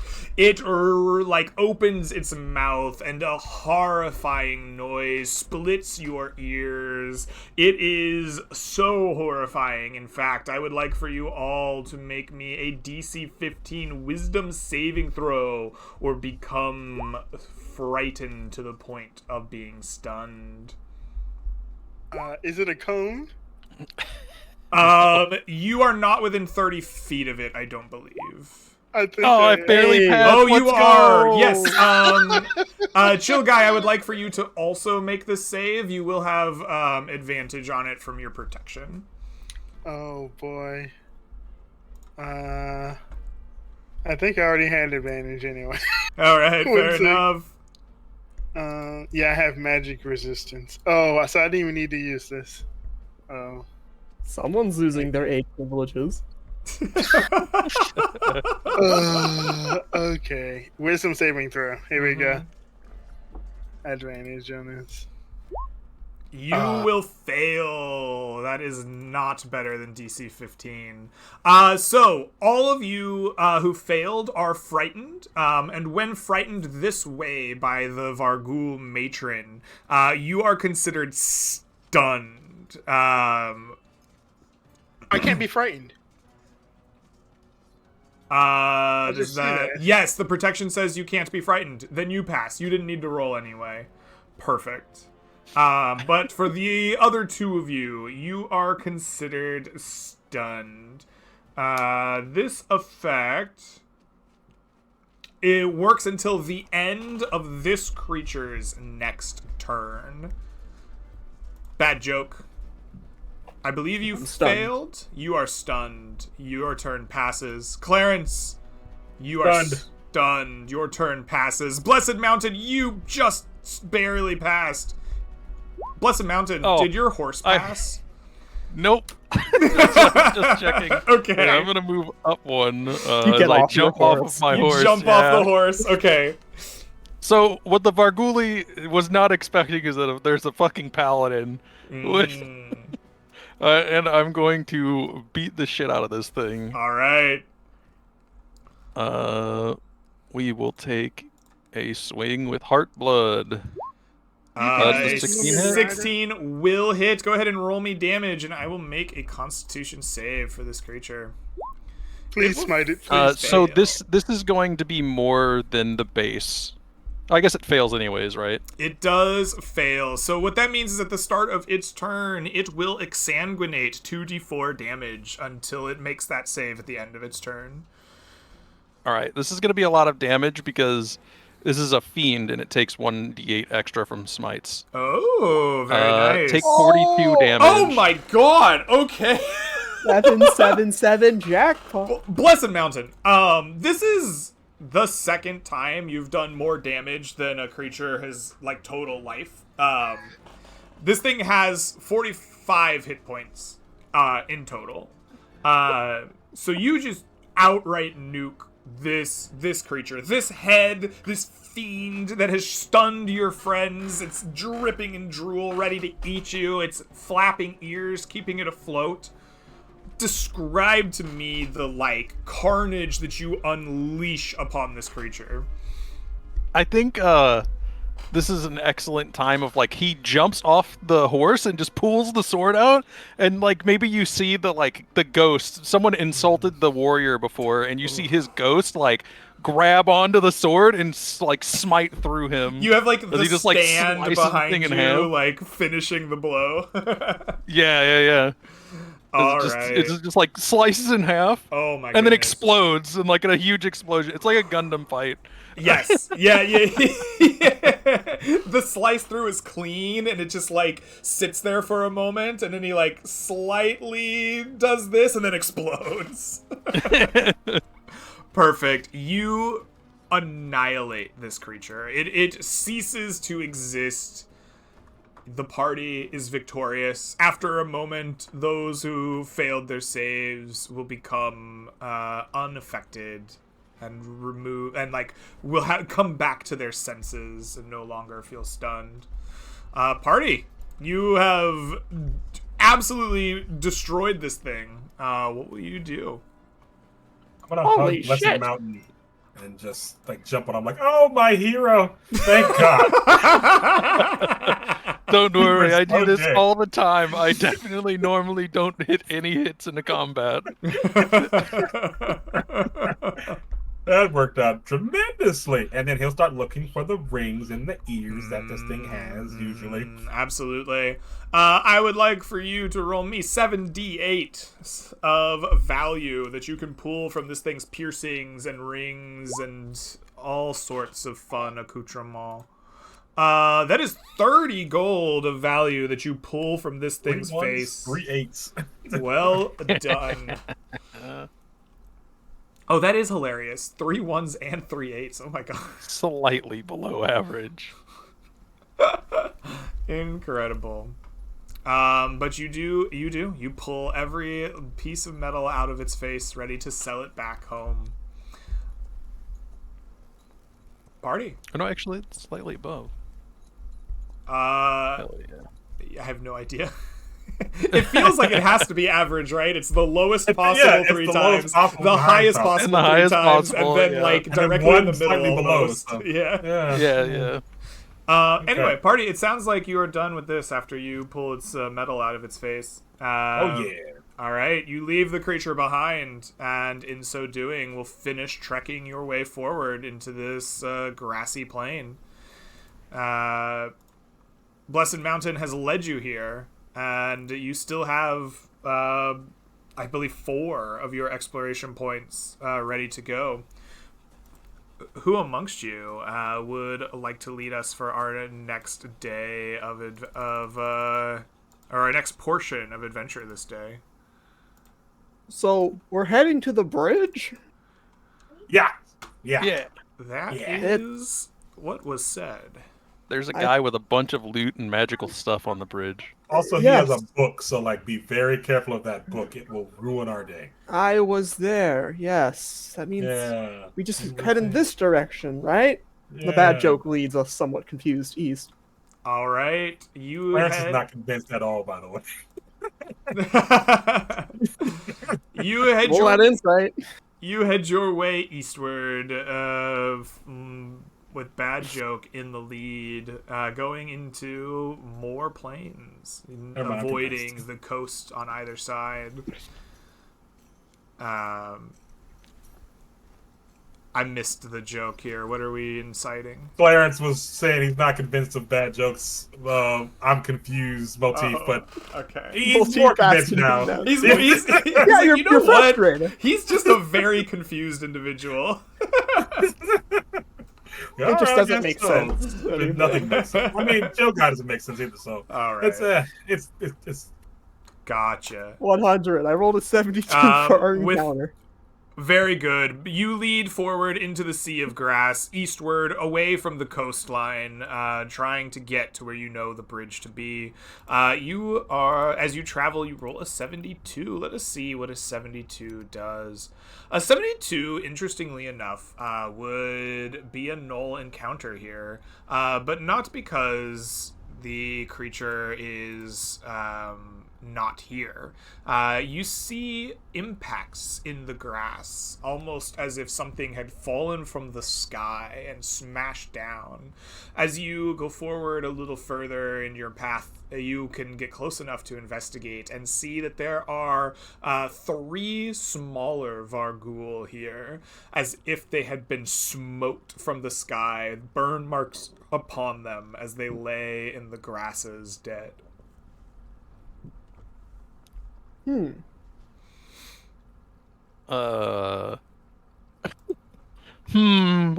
haven't seen any dragons out. Well, wait, we have seen a dragonkin. There's like a guard worm that we see every now and again. Mhm. I wonder if there's like a dragon flying around. It's like look around. You look around for a dragon? Is that what you Yeah, I said? just look for like an obviously giant dragon like right you above start us. looking in the sky. All right, where's this dragon? I guess give me a perception check. Let's see what you see. Yeah, you know what? I'll cast a 2nd level spell. As a Watcher Paladin, I have see invisibility, and it has no range on it. It's just like It's whatever's just in as your far sight as you can range. see, It's the strongest spell in the game, I think. All right. Honestly, You Kind of cast broken. see invisibility upon yourself. It lasts for an hour, and you begin to look. A 21's pretty good. that's pretty good. I can confirm to you that you do not see a dragon, visible or invisible. Oh, thank Um, goodness. yes, but you probably spend time once you assure yourself there is no dragon, kind of looking around since you have this see invisibility on.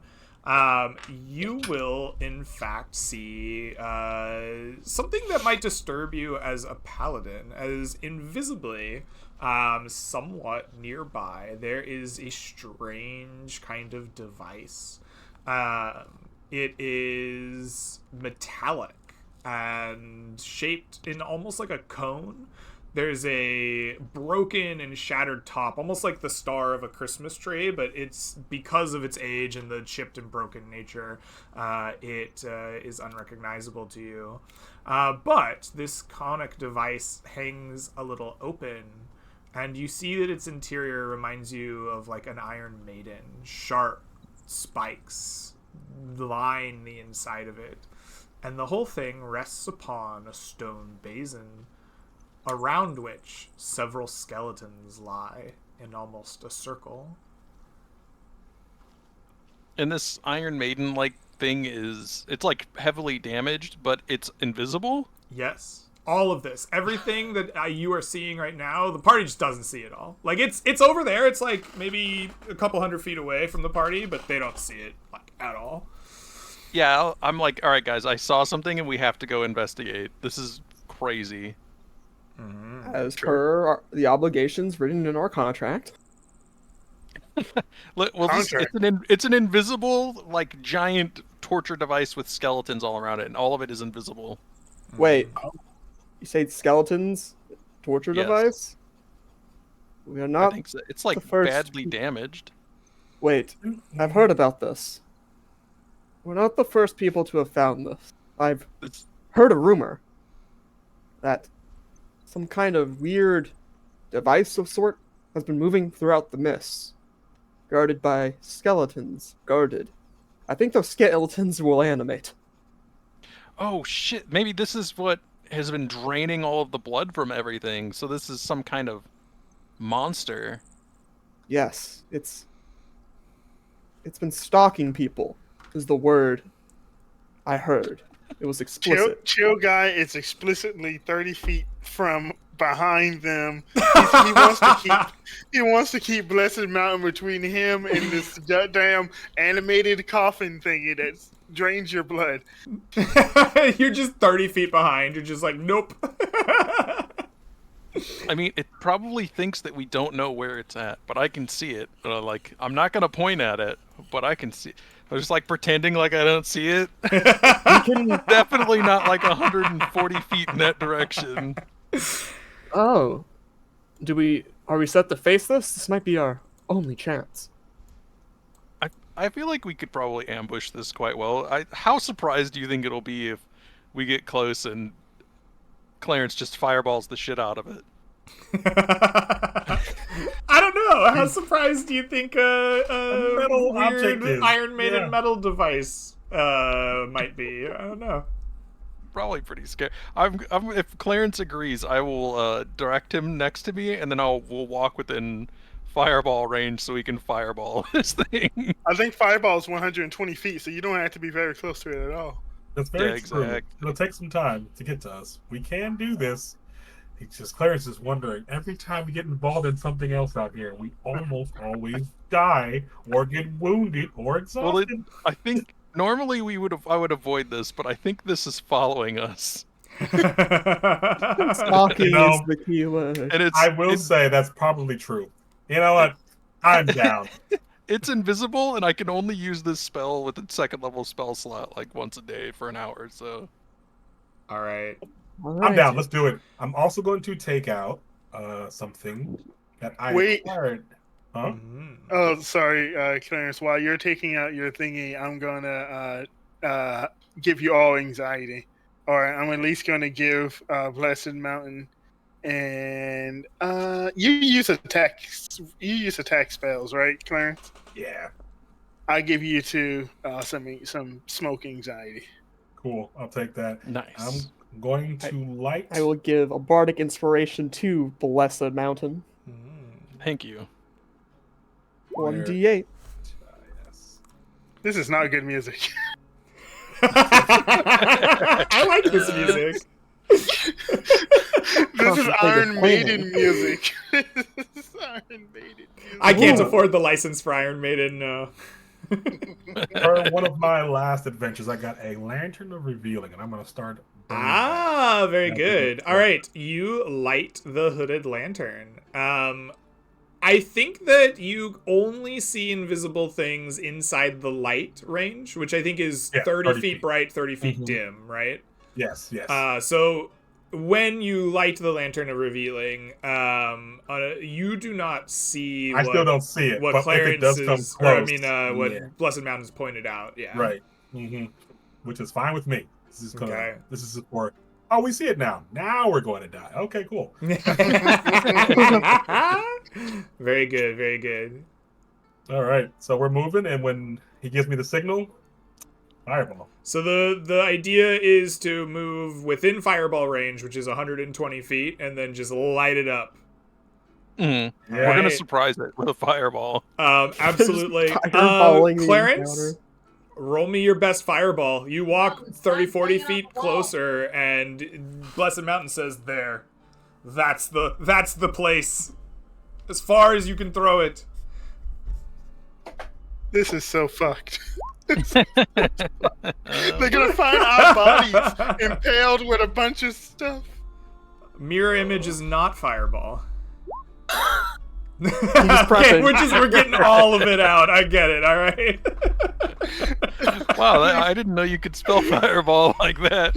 Please click magic missile. No. Oh my goodness. You do 27 points of fire damage. All right. How many things does that kill?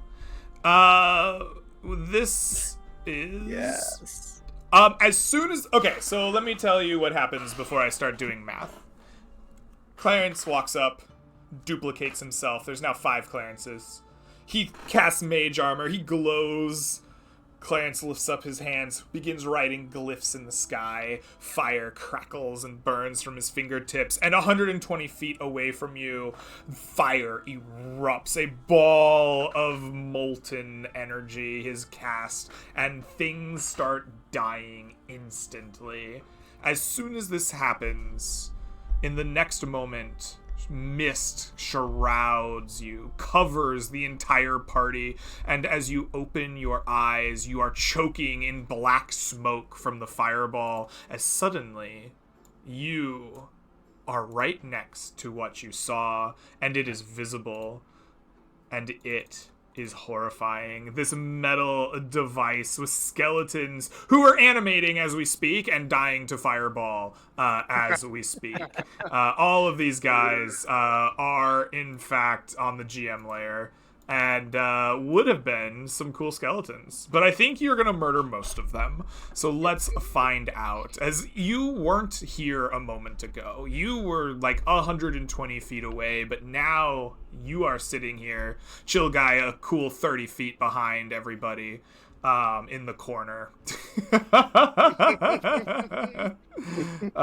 Just hanging out. This fireball does 27 points of damage. All these things failed. They were surprised. They definitely weren't expecting a fireball out of the blue. And let's see how much health they had. This is not where they are. They are... Oh, right, because they are actually in Area 2 in the Twilight Forest. Here we go. All right. These things have 26 hit points. These things all die. Every single one of them. That's a bummer. All right, I had a plan that was actually okay for once. Just blow up. You see them like get up in the flames, like their bodies beginning to animate magically, and then the flames just keep consuming them. As they stand up, they fall back down. The skeletal remains one by one, trying to animate, and each and every one of them engulfed by fire, the smoke billowing off of you, or off of them towards you, and you stand in front of a stone basin. with this iron conic thing on top of it. Now that you are closer to it, you can see a few more details about it. As you I guess were approached by it, not you approach it, you will see that this is a metal chamber, much like an Iron Maiden, filled with sharp spikes.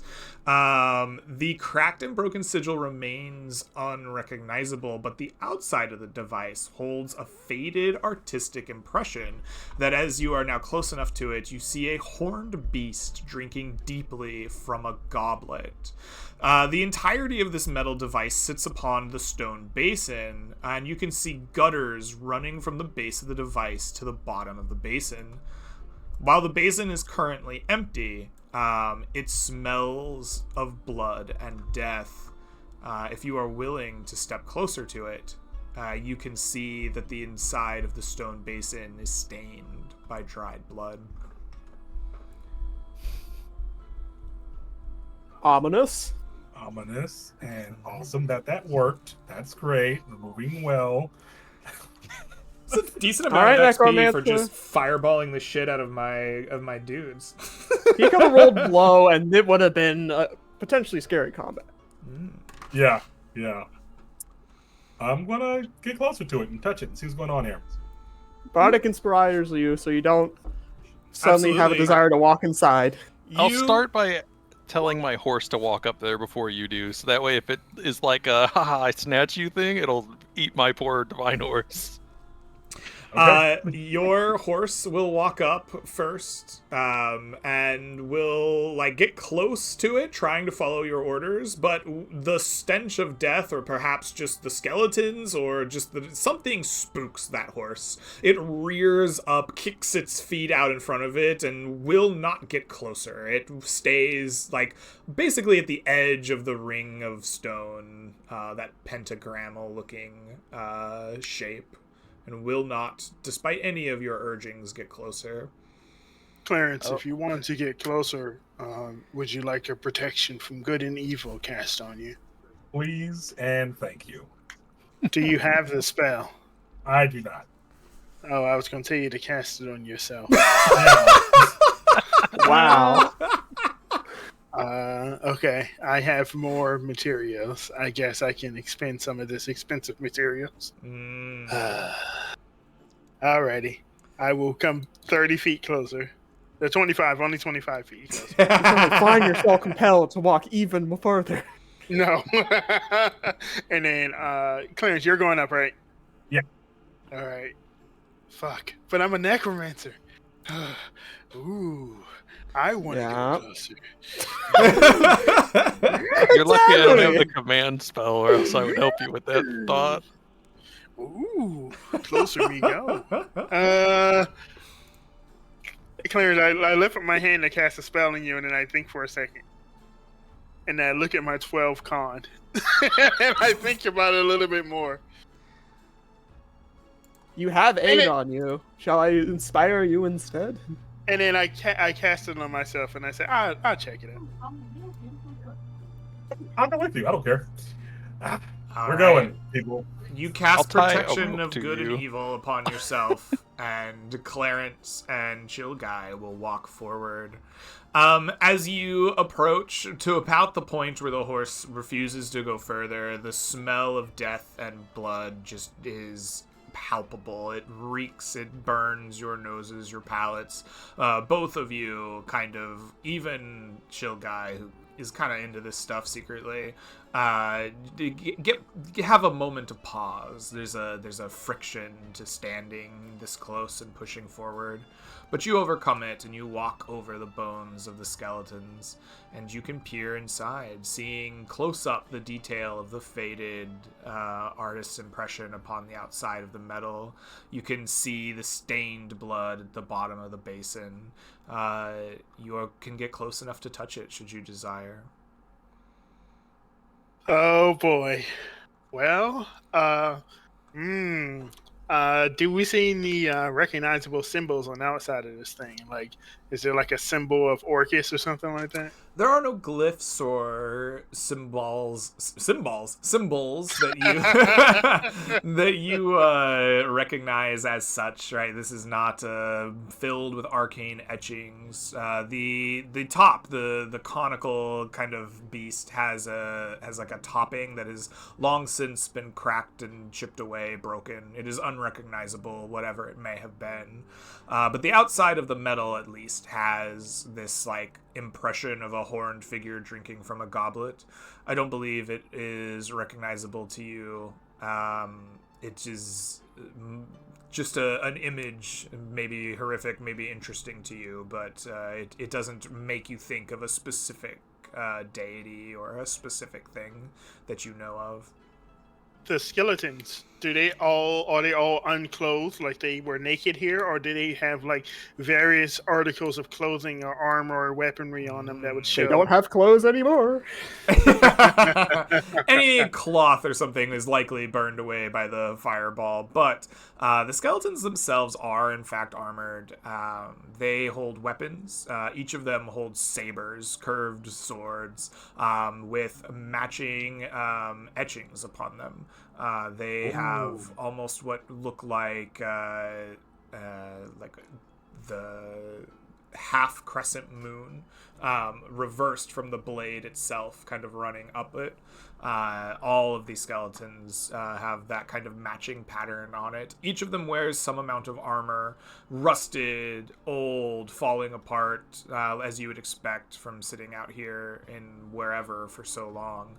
But each of it is fairly ornate. It looks as if it were almost ceremonial dress as much as it is protective armor. The symbols inside of it faded and old, but much of them look lunar to you. There are lots of moons and lots of like images that make you think of like a lunar symbology on it. Oh man. Clarence, I think you should step inside. Not even close.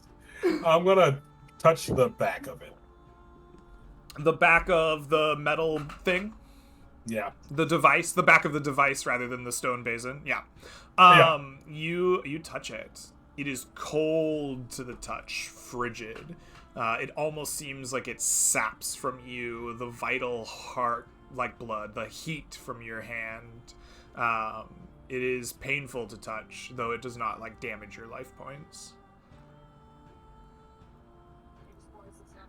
I get some time, I would like to identify. Interesting. Okay. You can do that. You are casting that as a ritual, I suppose? Yeah, I think I have to, right? Okay. I don't have it prepared. So. Yeah, if you don't have it prepared, it's got to come from your book. All right, Clarence, you sit down with your book, begin casting the ritual, take out your precious pearl to consume in the process. That's going to take you about 10 minutes to get done. Party, is there anything that you want to do while Clarence is preparing this ritual, or are we going to wait to see what he uncovers? I would like to cast... Oh, sorry, go ahead, Joe.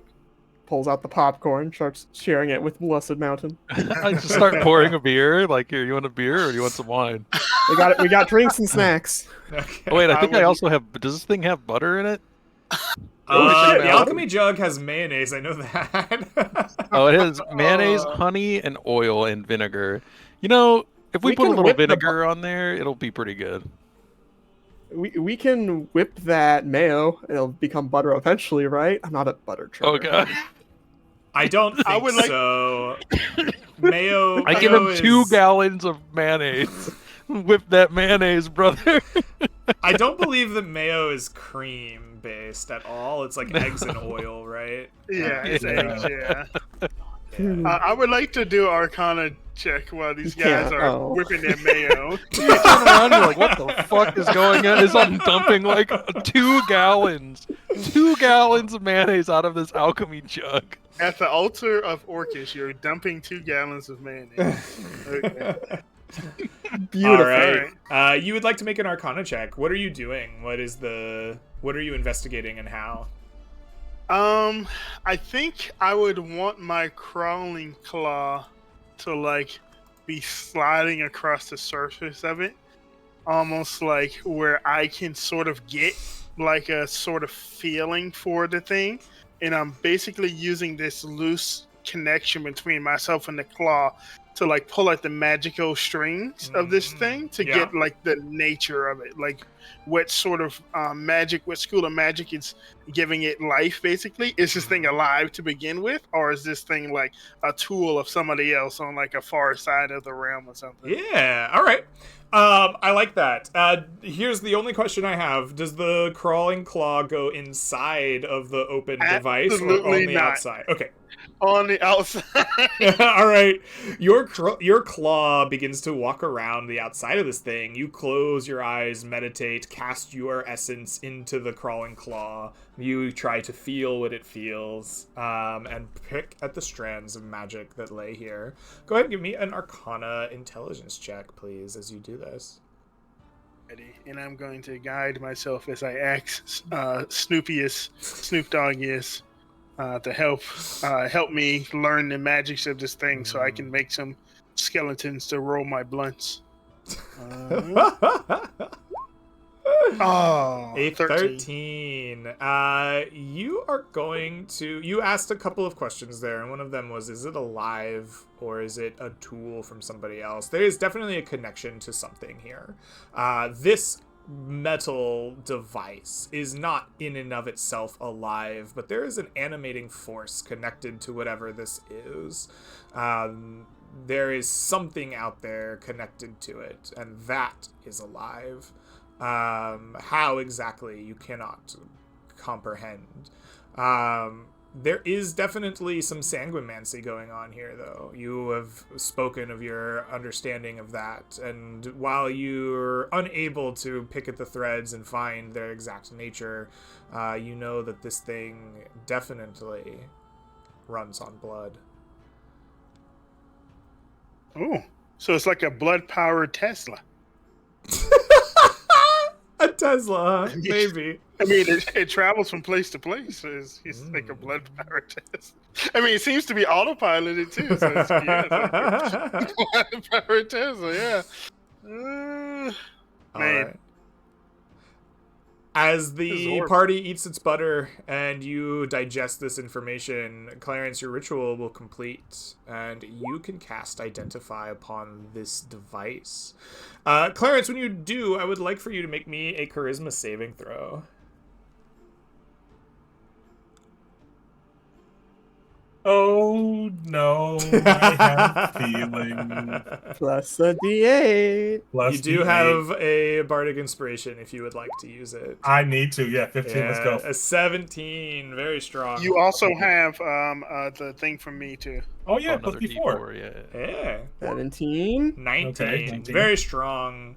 You cast your Identify upon this. As your magic settles upon it, it is a cold and dark, almost like void. It drinks of your magic, and you feel your mind connect to something, some animating force out there.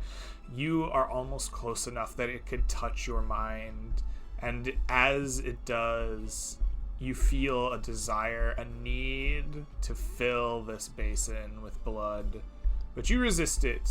You claw back your own consciousness, and you understand this to be a blood ritual. This is connected to something, and it needs blood to find a corporeal form. But it does not take without giving. There is a boon to be had should you let it drink of your blood. I've got an idea, if you tell us this. I tell you this. I will hop on my horse and I will go collect the 3 dead Vargules that are like 100 feet away that we didn't kill. That are like slightly burned, and I'll bring them here and be like, here, toss those in there. Is that the plan? Sure. All right, party. You head out for some Vargules. And pick Like- up. Wait. I think at the start of this encounter, when I the reason why I looked around and saw this was there were 3 dead, burned Vargules, Yeah, like yeah, 100 no. feet. You're Yeah. leaving this area to go get them. Is what I'm. Oh, what okay, I'm saying. okay, yeah. Right, you're walking I away. from wasn't. this. I was gonna stay, because I think as soon as they left, Kill Guy was gonna go crawling claw, go. He was gonna. He was gonna. Yeah. The crawling claw looked back and forth like, do I got it? And I'm like, go, Hans, go. And Hans would crawl inside. All right. As Blessed Mountain and whoever wants to join him leaves to collect the Vargul creatures, you cast your familiar inside. As soon as the hand enters the device's interior, it slams shut around it, a metallic ringing echoing. Unfortunately, your crawling claw came from an exsanguinated gnoll. There is no blood in your claw, and this does not please the magics here. I would like for you, Chill Guy, the one whose magic animates this, to make for me. Wait, hold on. I had more of a chance of it being from a live no. Remember, I took 8. I only took 1. Oh, that's fair. one. Okay, which one did you use? Roll for I would it. say it's probably random, so I would say I would have to roll. Sure. Go ahead and roll. You don't want to roll a 1. That's always bad, right? That's the one. One. Come on, 1, 1, 1, 1. Yeah. All right. You successfully did not feed this thing a bad hand. They're a small and just pitiful amount of blood trickles out of the device. The gutters fill with it. You feel the connection to your familiar immediately vanish. As the gutter slides this little amount of blood into the bottom of the basin, I would like for you to make for me a DC 13 religion charisma check, as you have sacrificed this familiar to the altar. What about religion intelligence? This That is what religion is. This is usually religion intelligence, but I am calling for a religion charisma check here. Aha! It is your knowledge of the religion, if you are proficient in it, helping you, but this is about your force of personality. I I'm thought a you would call stoner. I for have it. no personality. Unfortunate. How unfortunate. Okay. Oh boy. Does anybody have any inspiration they can give? You did not say you Oh, wanted what nothing you to wanted no to one at say. any point. We had a plan and you went around it. You can do it. I believe in you. You're right. I just have -1 charisma. So You're fine. That You're fine. is not a successful check. The crawling claw was not enough blood nor the right type of sacrifice for this beast. The altar touches your mind. The magic of whatever it is settles upon you. You lose your full movement speed. You have only the movement speed of the crawling claw. Your magics are less effective. You can only cast first level spells until the end of the day. Until dawn, you are slow and your magic neutered. I'm aged. Oh, I'm sorry. Not until dawn. Until the end of the session, says the Blood Ritual notes. For the remainder of your adventure, your magic neutered, your speed reduced. No. My misty step blur in the mirror image. You got greedy. Oh. As soon as I this can't- happens, the place vanishes. God dang The it, mist Chilga. takes it, and Chill Guy is left standing in a grassy field. And all of you selecting Vargul corpses look around and realize, God damn it, It's gone. You know, I like come back with a bunch of like 3 Varghuli corpses. I'm like, oh, this is. I was like, oh. You know, at least we can get the gold off of these. Is there any gold left on these? You just Or did someone immediately loot them? start pulling the metal out of Like, their face. Yeah. Nothing else to do with these. Go yeah. ahead. There's 3 of them. Go ahead and roll me 5d8 for these smaller Varghulis. 21. 21 gold. You pocket that face metal, all those piercings and rings, and you'll sell them back. Eventually, we'll get enough of these that we can make money. You know, maybe there's a Ponzi scheme somewhere of like capturing goblins and turning them into Varghulis to get gold coins, but I'm not that guy.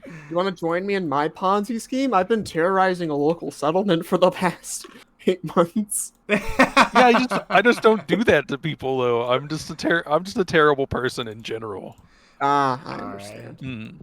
Party, is there any moments that we need to take, any scenes here with the vanishing of this place, or do you pick up and move on? Yes, I would like to take some time as I collapse in the grass, looking like a dehydrated gnome. I say, "Oh, where's Blessed Mountain? I need him. Come closer, son." I like stay 10 feet away. I'm like, hey man, are you okay? And Come closer, son. I need to talk to you. I'm kind of scared of you though. Right should now. be. Like, hang on, I'll come closer. You should be, he says. What's up, man? I have been cursed by that altar. At least I check my watch for the next X days. I don't know if I will be able to tank against that bridge guy. You will have to go alone. Oh, that's fine. Just don't run away. You know, don't leave me there. Don't let me die alone. It's time for my tapioca pudding at the old gnome's home. I have to go. I guess it's about time I pull you off of aid life support. No more aid. Oh my god. What if I put you on my warhorse? Will that make you feel better? No. You'll move so fast. I won't have blur or mirror image anymore. Okay. We're gonna have one less, exploration point, or we move less than a day now? That's either that. Remember? I'm going to just let the exploration phase kind of stand independent of the unfortunate bane that was received from the blood ritual. That will just affect his character when we zoom in on it. Okay. You see Clarence pull up his staff. It's about to beat Gilgaius. But he refrains. He's like, I need him for a little bit longer. And I will put this thing down at some point. I swear. I have 8 more crawling claws, you shit. We move on. As a point of order on the crawling claw, you were very successful in creating that. You know exactly what you must do to summon that as a familiar. It will just come back to you as if it were your familiar. Just from the spell, find familiar. Hans is going to Hell be so yeah. pissed with me then. He's so pissed. He comes back and he's just like this. All right. The party giant hole in the will middle. reconvene, and they are very close to their goal. You have, I believe, moved 4 hexes today, but you have some exploration points left. Would you like to continue forward, or would you like to do something else with your exploration points? If we move one more, we get exhausted, yeah? No, it just means all our. You'll be at a checks forced are at- march, so you'll roll at disadvantage on encounters. That's and fine. checks. I would move us to the coast. I want to touch the water. I wanna feel the sea breeze. Yeah, all right. Clarence takes the lead, pushing the party farther east. You are going to roll 2 D100s. We take an 86 on our encounter table here as you push towards the coast. interestingly enough, on an 85 to an 87, we are going to find some resources. You are on the coast, and what you find here is a very kind of like strange thing, Clarence. As you go to the water, you're like, oh, I gotta touch it.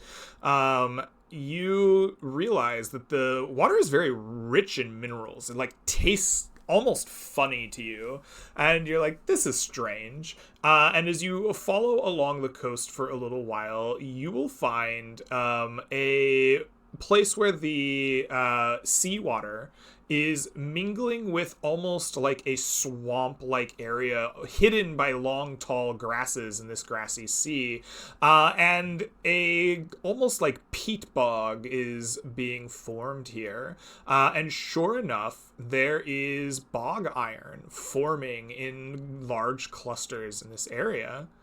If you would like to spend an exploration point, which you should have one left by my tracking, you can extract this for one metal resource to take back to town.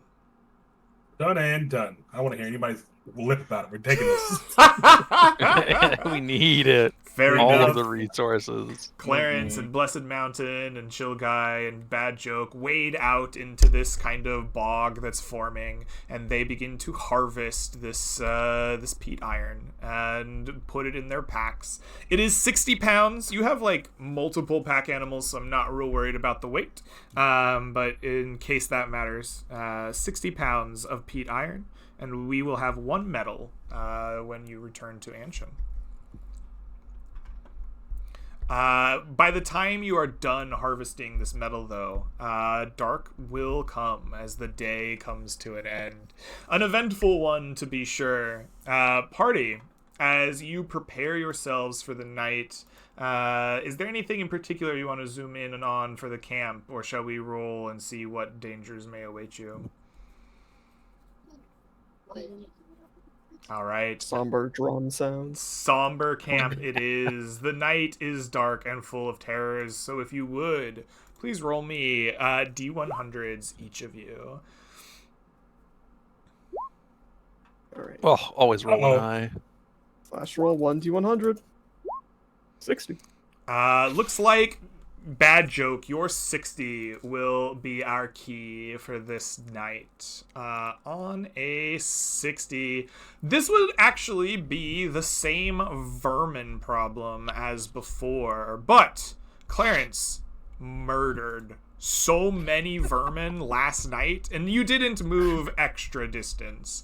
I'm going to say that, like, if a vermin comes for your food, it's like singed from magic missiles and stuff. And, like, that maybe a snake Bad Joke, you just get to figure it out. You kill him yourself, you lead him astray. You are not challenged by this, at least after the snake stomping that was done before.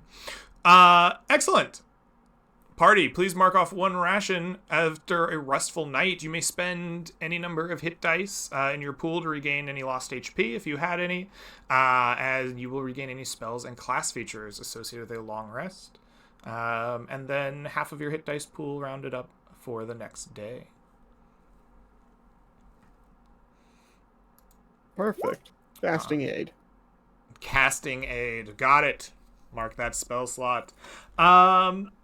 That next morning, dawn will come. 6 brand new exploration points for the party. You're close. You smell the salt water. You can see the bridge from where you are. You're like 4 to 8 miles away, depending on where exactly in the hex you're resting. But even so, you can see the length of this bridge. Like, at some point, this was a massive construct. And like its size, you can see even from here, broken in the distance. You know you're a short trek away from it.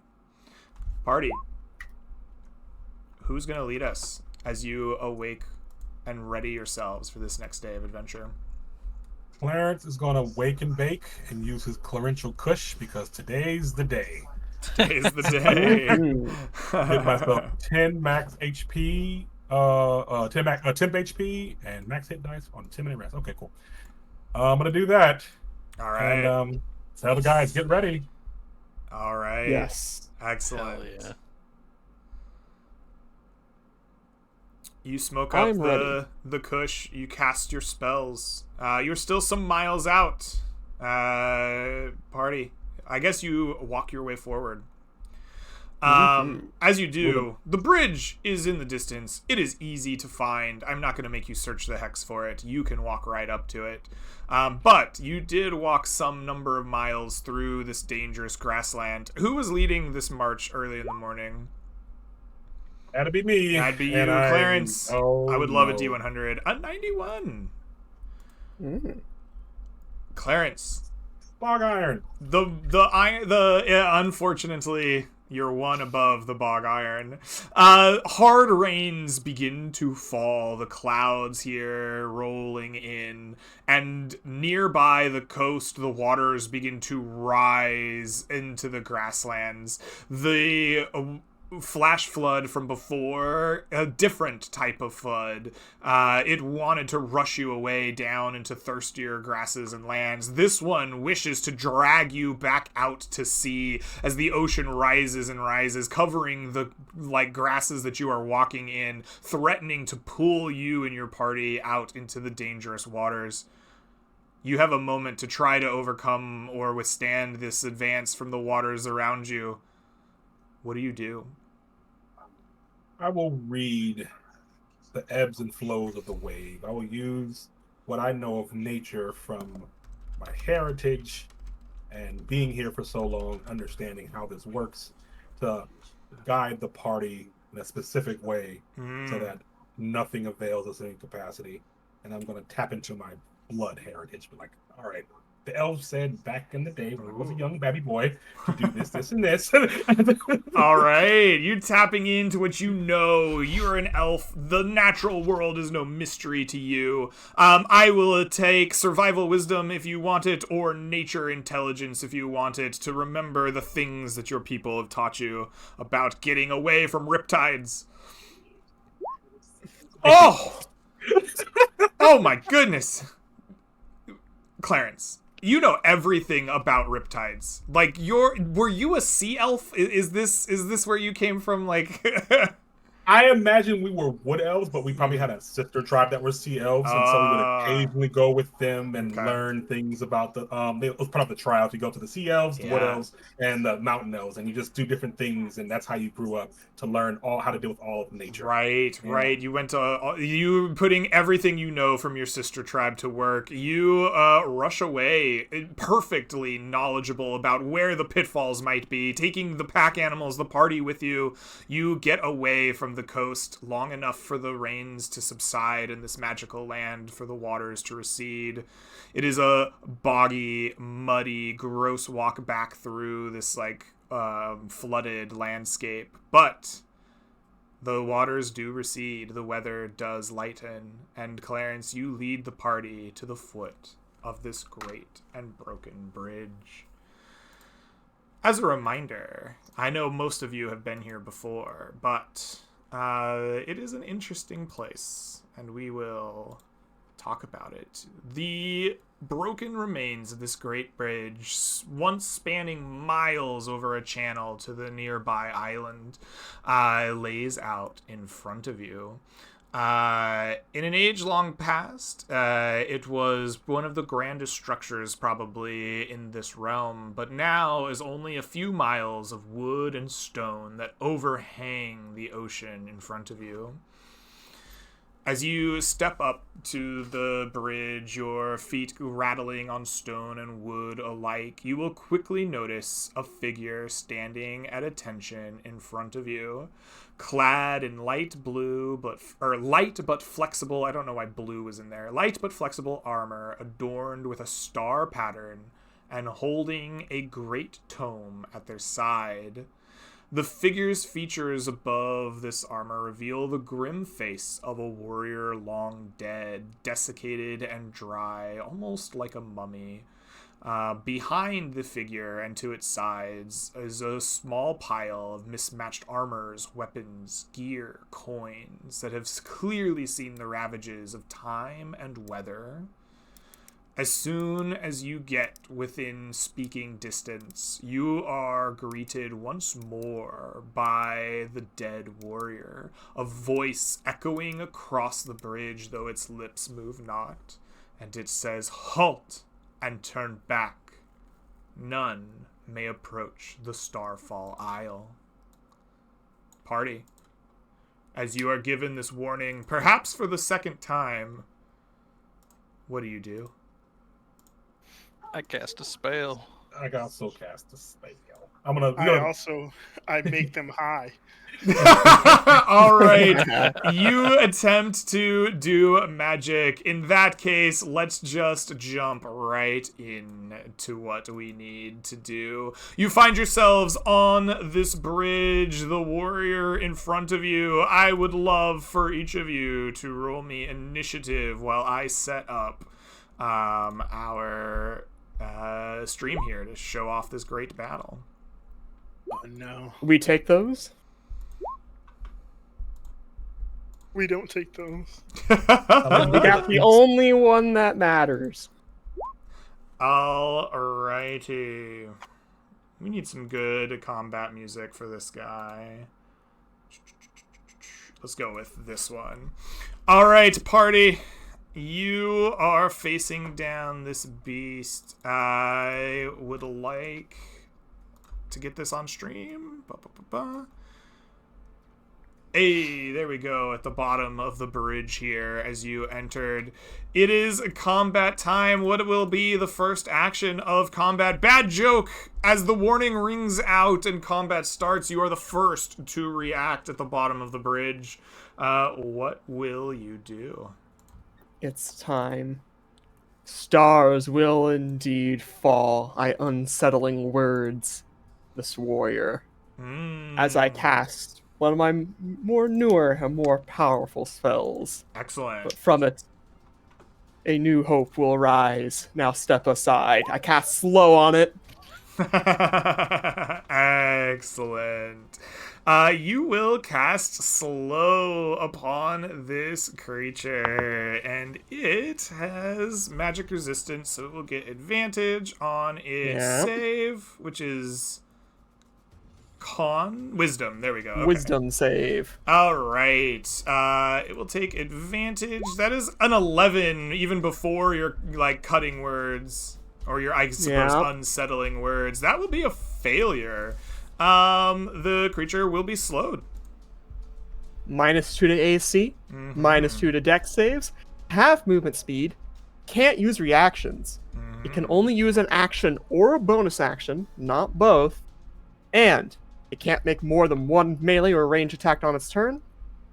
And if it tries to cast a spell, it needs to roll a d20 to see if it has to do it. Pretty great. Yep. Easy, yeah. That's my turn. All right, bad joke. You have. Why does this always show up as the token and not the character sheet on the initiative? Because this should say Bridge Guardian, not Githyanki Gish. All right, whatever. This thing is going to be very annoyed that it is slowed, and it is going to.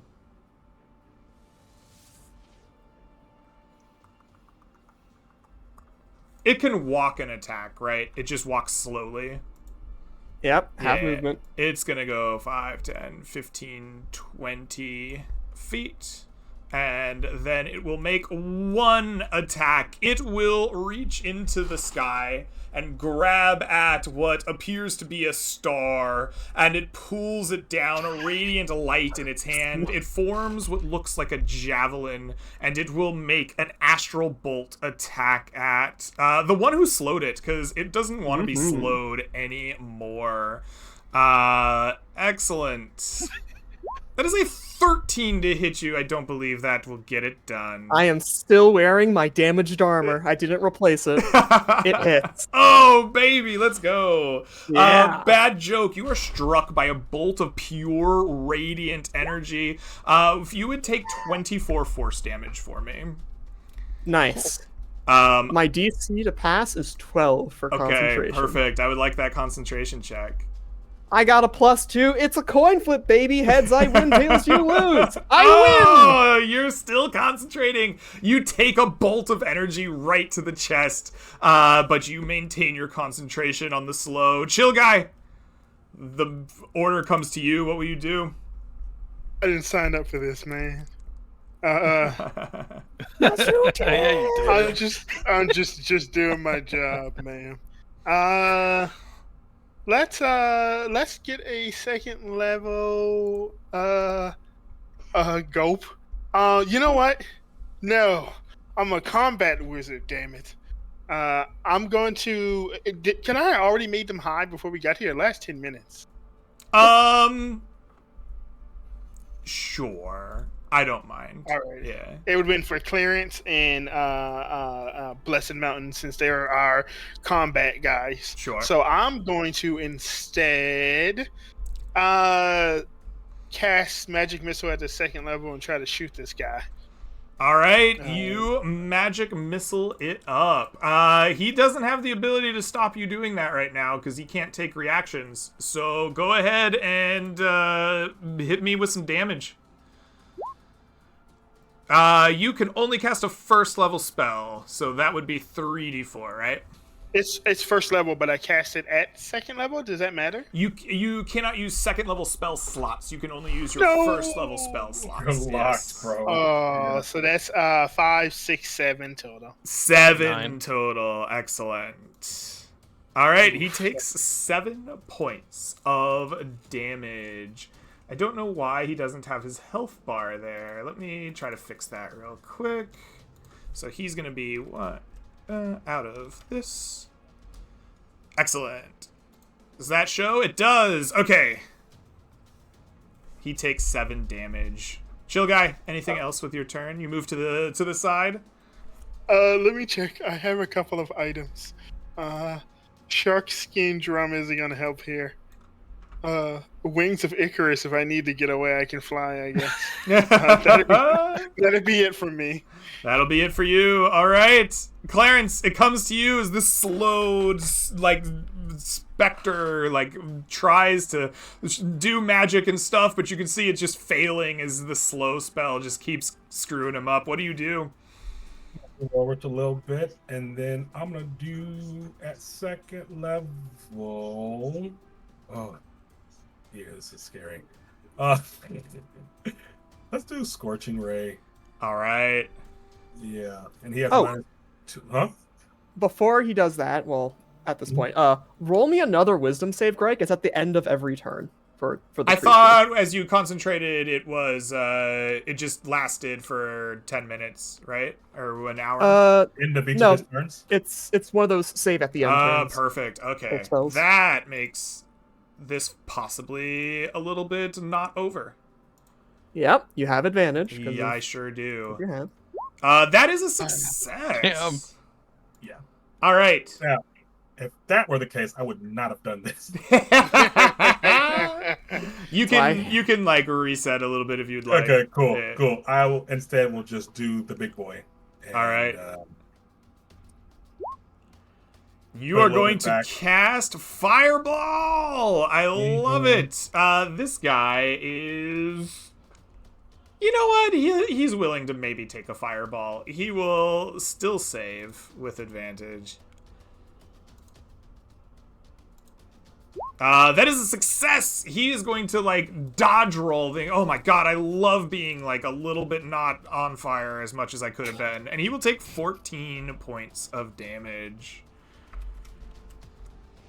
Oh, that doesn't work. Why is my Roll20 being persnickety like this? Alright, so that goes down there, and then he gets 11 more, so he goes to this amount. Alright. Oh no! We got this. It's fine. Don't worry. Don't worry. Don't worry. Yes. I'm zooming in. You see him like dodge roll to the side, taking like half the damage from your explosion of fire. Smoke rises from the stones. Smoke rises. Smoke rises. Blessed Mountain comes to you. What will you do? I will cast a second level bless spell. This gives everyone bless. All right. I was thinking about being really funny about it and instead of giving Chill Guy the bless, giving it to the horse, because that would have been hilarious, but I decided not to be a dick. And then I will maneuver my horse. We will go, I think, like 15 feet this way, Okay. and then 20 feet this way to have the horse like drop kick this guy. All right. I'm just gonna say you're even with the guy, so that's fine. You have the horse drop kick the guy. It's gonna hooves attack him. With a 14. It doesn't get a bless. It misses. That will not get it Okay. done. That's fine. And that'll be my turn. All right. You see this guy with his like kind of flexible armor just take hooves to the chest, and it like hardly phases him. Bad joke. It comes to you as you watch this. What do you do? The Mad Joke got hit by a falling star. He's going to cast a 2nd level healing word on himself, All right. as I mark down the spell slot. And that's going to be the bonus action. Alright, I heal for 8. We take those. And then he'll take the dodge action. Very fair, very fair. All right. You begin dodging. You get the little rocky dance on the balls of your feet back and forth as you ready to get the hell out of the way. And with that, it comes to the Bridge Guardian's turn. The Bridge Guardian is going to do what we call in the biz just a lot of attacks, as it is going to Misty Step a little bit back. It refuses to allow anything behind it on the bridge. As its reaction, it does this, and then it will lift its hands into the sky as it makes 3 Astral Bolt or Astral Blade attacks. The first one, it grabs the magic of a star and brings it slamming down at the horse that would dare get past it on the bridge. No, it is not happy that this horse got like 5 feet past it on the bridge. Oh my God. It critically hits the horse that you are riding on for 48 It's dead. force damage. Man, this guy does a fuck ton of damage. He sure does. Your horse is going to just explode out from under you. Grumpus, not Grumpus. Blessed Mountain. I'm going to need from you an animal handling check to not fall from your like high seat and a bad position. Oh, Grumpus, or not Grumpus. God damn it, Blessed Mountain. You are going to take 1 attack as like on the ground as you are like rolling up.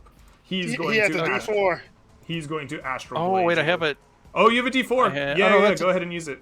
Well, this isn't a save, right? It's a check. It is a Oh wait, check. the vibe check can do it, right? Yep, Yes. Is 11 enough? that is enough. All right, we will take a normal roll. You roll up to face him as he grabs another star and brings it down upon you. This time with a 12. He will Holy shit, he miss. missed. And then he will take his final attack. And he's attacked you and the horse. Does he want to attack you again? He's not that pissed at you. You didn't get past him. Yeah, not yet. So 1, 2, 3, 4 on my camera is Clarence. Clarence, you did hit him with a fireball. He's going to reach up and he's going to take, instead of a like blade of light, he's going to take a bolt, much as we saw him throw at your poor friend, the Bad Joke, and he's going to let it rip right at you.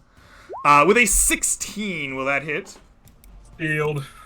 You pop up your shield, blocking it. Your book and that light connect in like an explosion anime style. Crackling energy fills the air. You smell the ozone. But his turn ends. Chill Guy. It comes to you. What will you do?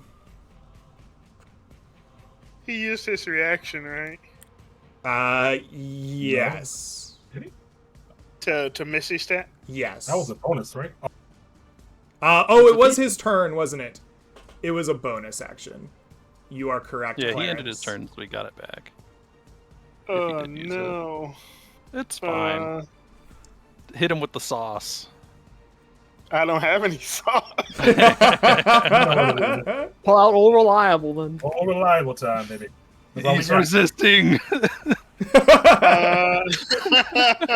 Okay. I will magic missile him, I guess. All right, please roll me some damage. 9 more points of damage. Excellent. You see your missile strike true, and they wound this creature. But it does not falter in its gaze towards the party. Do you guys want to go? Let me. I'm let me the hit one once, who okay? hurt here. Excuse me. We got this, man. We need target selection. We need to all be getting hit. I'm gently rubbing my Icarus wings as I hit. All right. You begin to rub your wings in anticipation, but Clarence, you get to go. What will you do? Heck yeah, I want to go. Scorching Ray. Hell Damn. yeah. Miss. Ooh, Oh, the no. 8 will Damn. miss. The 15 will... I think that also misses, actually. He has bless. He has Yeah. bless. Yeah. One more. Perfect. We're all All right. blessed. The 15 will hit no matter what. The 23 will hit no matter what. The 8 will miss no matter what. Cool. 10 and 15. Excellent. 2 of your rays strike this man true, pop, right in the chest. He begins to smolder and burn where his armor does not protect him. He is injured, but he is not bloodied. Still, guy, you don't add a d4 to damage for your little thing, right? The vibe session. Okay, that's what I thought. All right, and then yeah, chill right. All right. Blessed Mountain, it comes back to you. Your poor horse is Fine. gone, but you Oh survived. fuck! I know what's gonna happen if I hit him. He's gonna fucking murder the shit out of me. I will pull back Heartblood and try to cut him down. Absolutely. Go ahead and give me that roll to hit. Let me see. Nope. Oh my That one is more. not going to get it done. So that's a 13. Uh-huh. Let me roll Vibe Sesh with this. No, 15's not enough, I don't think. 13. 15 is just short. If you are paying attention, his AC is 16. Your blade gets turned back by this kind of flexible armor he wears. And then Do I I don't have think I- anything that can allow you to redo a turn? Because we need everything. Yep. Let me check. do Listen, you I have have a time spell? Are you like gonna like... I have my shark skin drum. Sharkskin drum could inspire everybody, right? As an Yeah. action. Yep. Yeah. Yeah, And that it would be- inspires the bridge guy. It would, yeah, he would hear it. Yeah. That's why I was Put like, that why on didn't the you way use here. the drum? Like, that would be really bad if he had, like, a d4 for every attack as well. Like, oh, shit. All right. I'm gonna do my best right now. Bad joke. The initiative comes around to you as you see your companions trying to take down this beast. What do? You're getting slow in your age. Why don't you just hesitate a bit more? Unsettling words. I'm not casting slow. Okay. I think I'm gonna do us one better. I'm casting Bane.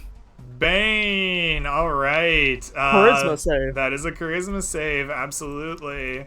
That is going to be a 20, but go ahead and roll me your cutting words or your unsettling words for an eloquence We bard. need a 5. 6, 7, or 8. Oh, It's right, less than a 6. coin flip. Right. It works. You got Bane. Oh, he is unsettled. How dare you call this man old? Oh, it messes with his brain. He's a very spry, like 7 centuries, okay? He will be baned. We'll go with the bad back. Obviously, everyone has a bad back when they're baned. Minus D4 to all attacks and saves is the best I can do. I really love the thought of, like, every time Bat Joke casts a spell on an enemy, you just hear, like, He's just crackling. Back Just goes like, up, oh! I did my part. That's All my right, turn. you stay where you are. It is time for the Bridge Guardian to go. The Bridge Guardian is feeling a little worse for the wear. He's not real happy about that. He's gonna take a look at his spells here. You know what? He's vibing. Honestly, this fight's going decently well for him. He thinks he's gonna smush one of you soon. He is going to make 3 attacks at 3 targets that are fighting him. The first one will be on camera order 4. We know that's Clarence. He is going to draw a magic bolt from the sky and hurl it towards you. Clarence, does a 25 strike you? It hits me. Clarence, Does please he- take for me 9 force damage. Oh, he rolled 2 ones. oh, God. Did you cast Mirror Image? No, I didn't. We didn't. Well, we was trying to, but as soon as that happened, they started the fight, so it doesn't matter. Yeah, my bad. The second one will go against camera order number 2. Bad joke. An astral bolt comes flying your way. Ooh, a 9 is not going to hit you. He's Bane, right? It doesn't He matter. for is, these yeah. rolls. The 25 will turn into a 21, which I don't believe can stop Clarence from getting hurt, right? I think that's like just his AC with shield. Yeah, that's my AC. Yeah. Gotcha. But the last one, I rolled another 4. It's gonna come from Clarence again. Oh shit. Lovely. Clarence, a 22 might miss. 1d4. Unrecognized command. I feel like /roll d4 is a good command. That is a 20. I'm good. Your shield, your book punishes the second one coming your way. Once again, ozone crackles in the air. This creature, you know what? Honestly, it's got a little movement. It's gonna sidestep and look right in your face. He's not giving you any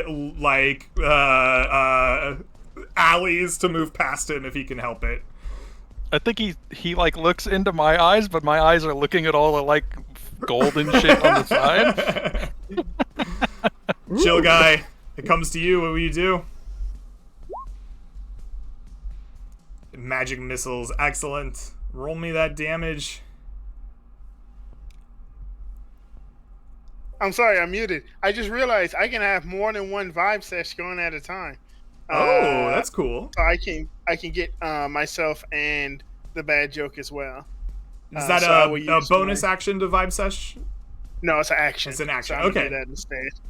right. Get your reference. So we will both have 1d4s extra on our things. All right, you get your smoke ring out, and now everyone in the party has a battle buddy. Oh, Hell so yeah. good. Excellent. Are you gonna stay that's- where you are after you vibe sesh? I have 20-foot move speed, so I can't go very far. I can go here. All And then my turn. right, you move up and end your turn. Clarence, you've been taking astral bolts from the sky. What do you do? Feeling pretty good because I got past most of them. All right, did. I'm gonna shoot one more time with the scorching rays. Excellent. One, Oh, that hits for sure. 2, Bless. and Yeah, go ahead and roll your Yeah, bless for yeah. the 13. the 13. So that's /R 2d4, right? Because I got one from the vibe session. One from the vibe sesh, one from being blessed. Yep, absolutely. You Oh, hit on hell all yeah. 3 of them. All 3 of your rays just start burning into this guy. They're like whizzing past Blessed Mountain's ears. He will take That's so nice. 22 points of damage. That is very good. That will bring him to this amount of health. And you will see that this creature, while he does not bleed, is bloodied for the basis of our combat adjudication. All right. All right, that ends my turn. I'm feeling good. Feeling Good good, job, yeah, guys. Clarence. This is a hell of a wizard duel, and you're doing well. Blessed Mountain, fire has just streaked past your ears on each side. One went between your legs and hit this guy. There's some skill shots going on. What do you do after this happens? I kind of look at him and I look shifty and then I sidestep. Okay. I'm gonna run and I mime I'm gonna run past him and then I swing at him. So maybe this time it'll work. Nice. I'm gonna go. Oh, Does a that'll 28 hit? Yeah. Okay. So I'm gonna smite him. Okay. Is he an undead? Should I click the extra 1d8? Does he count for that as a fiend or undead? That is a good question. Is the Bridge Guardian an undead?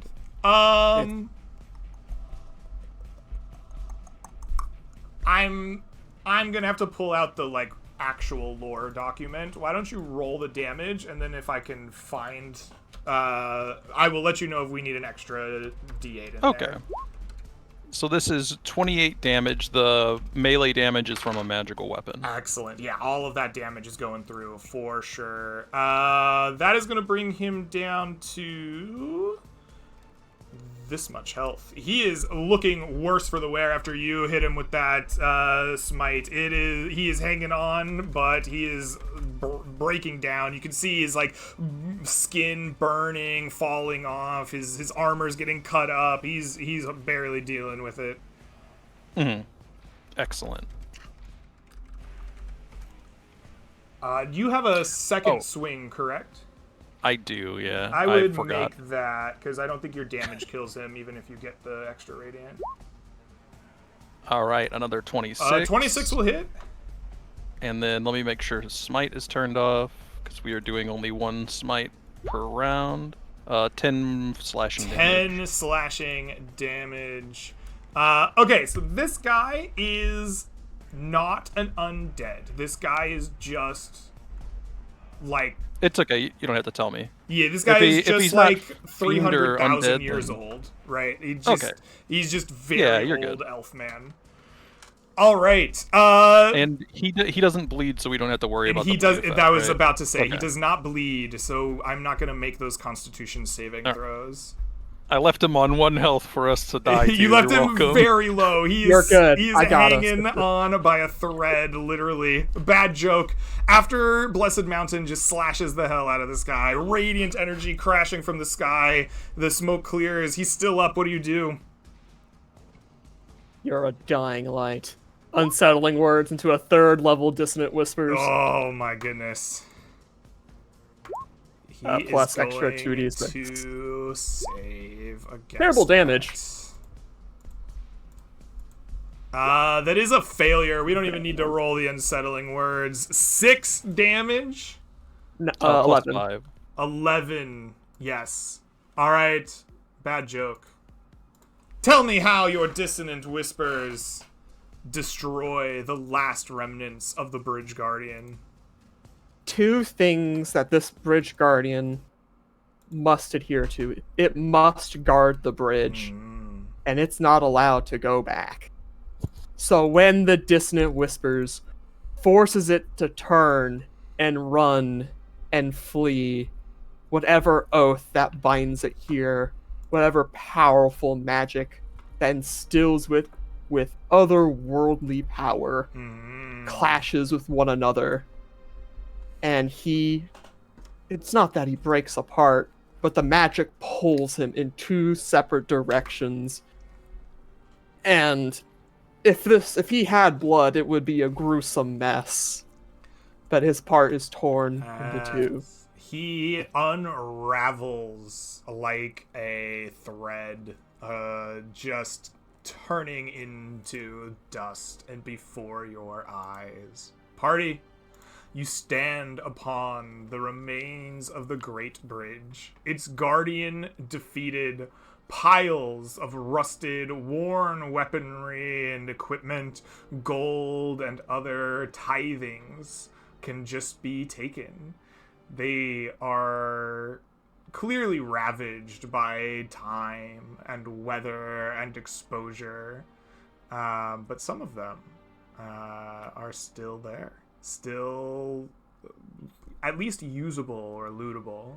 Do you ransack your spoils? What do you do in this moment? So I actually go to him and look at him and feel what he has and try to read his book and like understand what's going on with this guy because I care about this. This is important to me.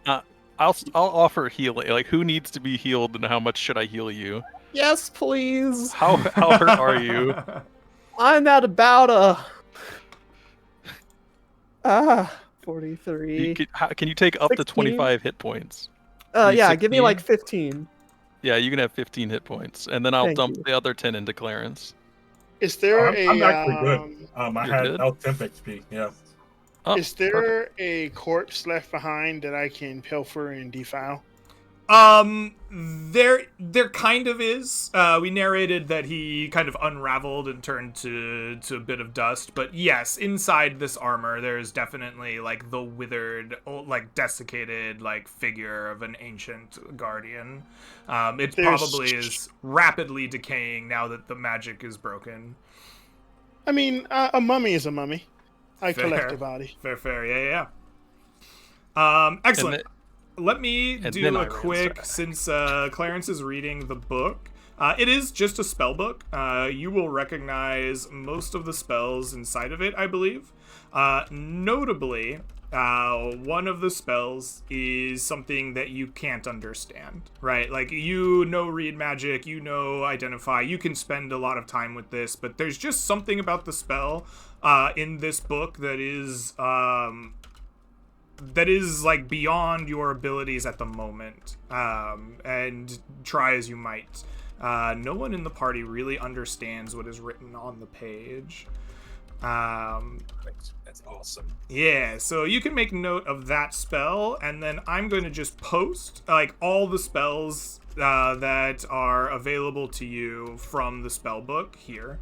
Hell yeah. You can spend your downtime action to put these in your own spell book if you have spell slots to cast them. Yay, this is awesome. Ooh, this is awesome. All right. Holy crap. Excellent. So, you want to loot a chill guy. The mummified form of this corpse could provide something interesting for you, I am sure. I would like, since it is an undead, to get a religion check from you. Religion intelligence. This guy's CR was 7, so your DC will be 17.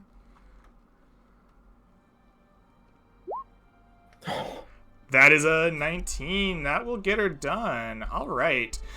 So you can get one rotting hand.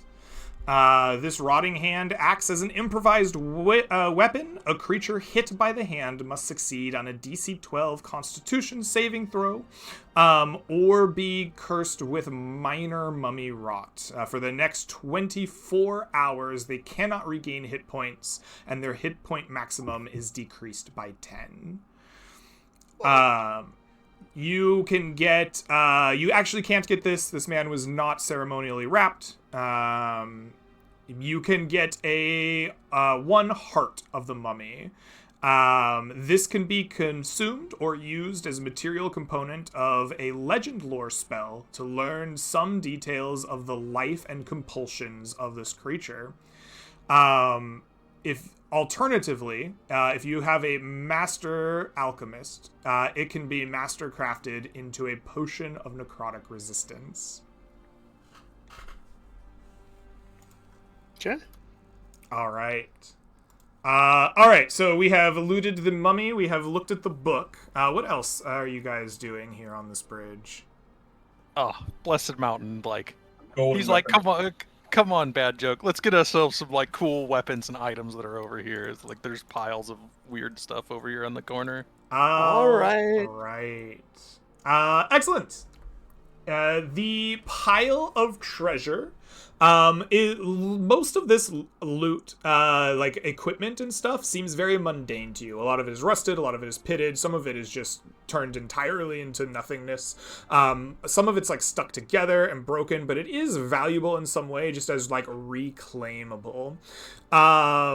The pile of like gold and diamonds and tithings, along with most of the like metals here, are worth 500 gold base. And I would like, I guess since both of you are looting, I'll split this in half. I would like each of you to roll me 1d200 on top of that.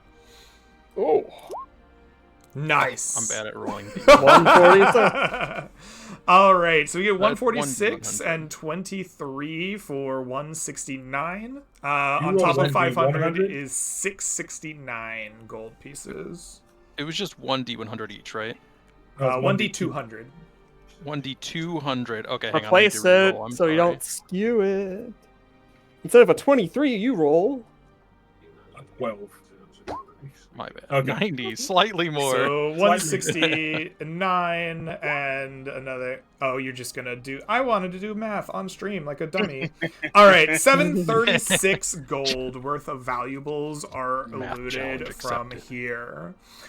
Excellent. Amongst the things that you find, however, you will find one other important like piece of equipment that is usable here. It looks to be the flexible type of like armor, this like light thing that the creature was wearing. The one that you defeated is essentially just like turning to dust as you like look at it. Like it is beaten up from fireballs and magic missiles and cut up, and now the magic is kind of like withering away around him in this piece. But the one in the pile that you find looks very similar to it. And it does not seem to be withering away. It is made of some material akin to leather, but it's like no leather you've seen at home. And it is worked into these kind of like star-like patterns inside the leather. They don't seem to be cut or printed into it, almost as if they formed inside the like leather-like material, either naturally or magically. It is fairly heavy by standards of like a robe or like super light armor, but it is only about 20 pounds. So it is much lighter by like armor standards. And it just gives you the feeling of magic as you look upon it, as you touch it. There's just something about it that captures your imagination. Nice. Super nice. I'm gonna hold on to that for now. Absolutely. I'm gonna type this and you're gonna be upset. It's perfect for a stage performer. Exactly. All right. Last but not least, you will see here a stone. And it is notable because it is not the same stonework of the bridge.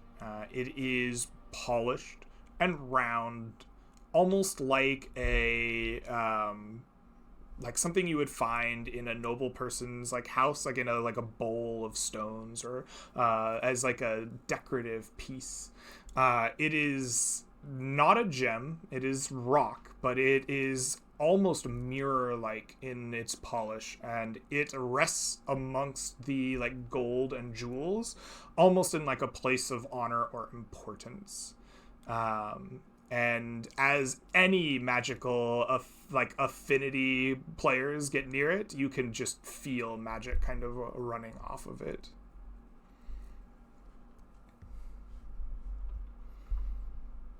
Yeah. This is like a stone you could just pick up and hold? Yeah. If it's easily fits in your hand. It's probably about as big as like a D20, maybe a little bigger. Oh, okay. Yeah, I guess I'll pick it up. Give it to Clarence. Here you are, buddy. Yeah. Grasp it in my hand. I can feel the power. No, you feel it. There's definitely magic. In fact, there's almost like a thread somewhere just pulling. Ooh, okay. Well, do we go to the Starfall Isle, my compatriots? I look at this broken bridge that's like broken off in the middle, and I'm like, I don't know, man. Yeah, if we go back to our map here, I will show you why this might be a challenge if you want to get to the Starfall Isle. Here, amongst the broken bridge, you will be able to see in the distance, probably, the shape of an isle. You're like 6, 12, 18, 24, 36, 44 miles away from it. So maybe you can't even see it at all, but this is a magic world. So you're likely to be able to make out at least the edge, because I say so. But there is 40 miles or so of open sea just over the expanse here between where the bridges have kind of broken. And this is not shallows. This is not wading. This is where like the big ships from the Empire would go through to avoid some of the like the worst of the weather when they're approaching Ansham. Yeah, much like what you're drawing there. Yeah. Go on a hunch and say maybe we don't go that way today. You know, The bridge is maybe clear. one day we have water walking and we do one of these maneuvers. Oh, no. All you We have to island do hop. is just walk to the edge of the bridge and walk off. It actually takes you to the other side. I know. Interesting. Would you like What's to the try worst that? that could happen? Yeah, No, I'll not walk me. to I'll walk to the edge. I don't like jump off of it, but I have blind sight 10 feet, so I can see invisible things. Is there like an invisible bridge connecting this to the other side? No, there is no invisible bridge connecting the two. It seems that it really was a grand bridge at one point and has broken and fallen to the waters below. Yeah, just like there's no bridge there, man. There's just water. Mm. We'll ask somebody to construct it when to fix it up later. Get some dwarves. Oh shit, we can They'll do fix that. it. Yeah. Yeah, we could do that. 40 miles of bridge. 40 miles That of will be bridge. They'd love it. That's what that's all about. Dwarves well known for their love of like oceanic travel and bridge making. Have you Oceanic played fucking Dwarf bridge. Fortress? It's the best kind. Wait till it freezes and then you dig down. It's the only way to build a bridge. Mm. Okay. Yes, we can Wow. head back. You guys ready? Yeah, we can Yes. start heading back. We should probably look for rations on the way. Mhm. We'll have Clarence, you have a magic stone in your hand, and you say you want to head back. It like vibrates a little bit. The pull that you feel exists inside of it. You feel like this thing can travel. It is a traveling stone. to. All right, we just need to walk all the way back. We'll have to fucking take us like a week. Yeah. Come in close, guys. Yeah, what's yeah.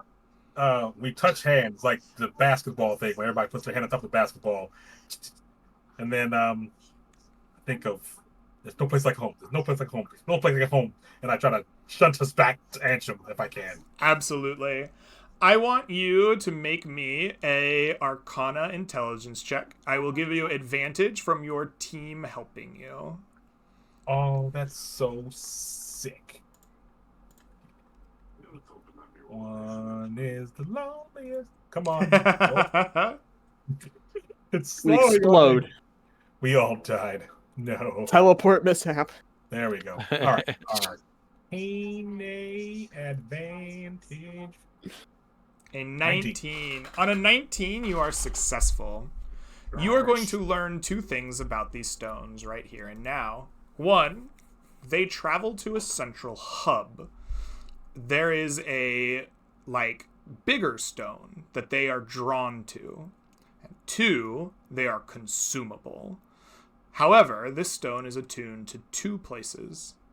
There used to be something in Ansham, and you managed to envision it in your mind, your magic able to take you and your party there using your vision. But it wanted to go somewhere else. The stone was attuned to a place in the northeast. You saw it in your mind and had to move away from it. A large building underneath a twin waterfall, almost like a university or conservatory. The stone that it is attuned to has been moved there. Oh.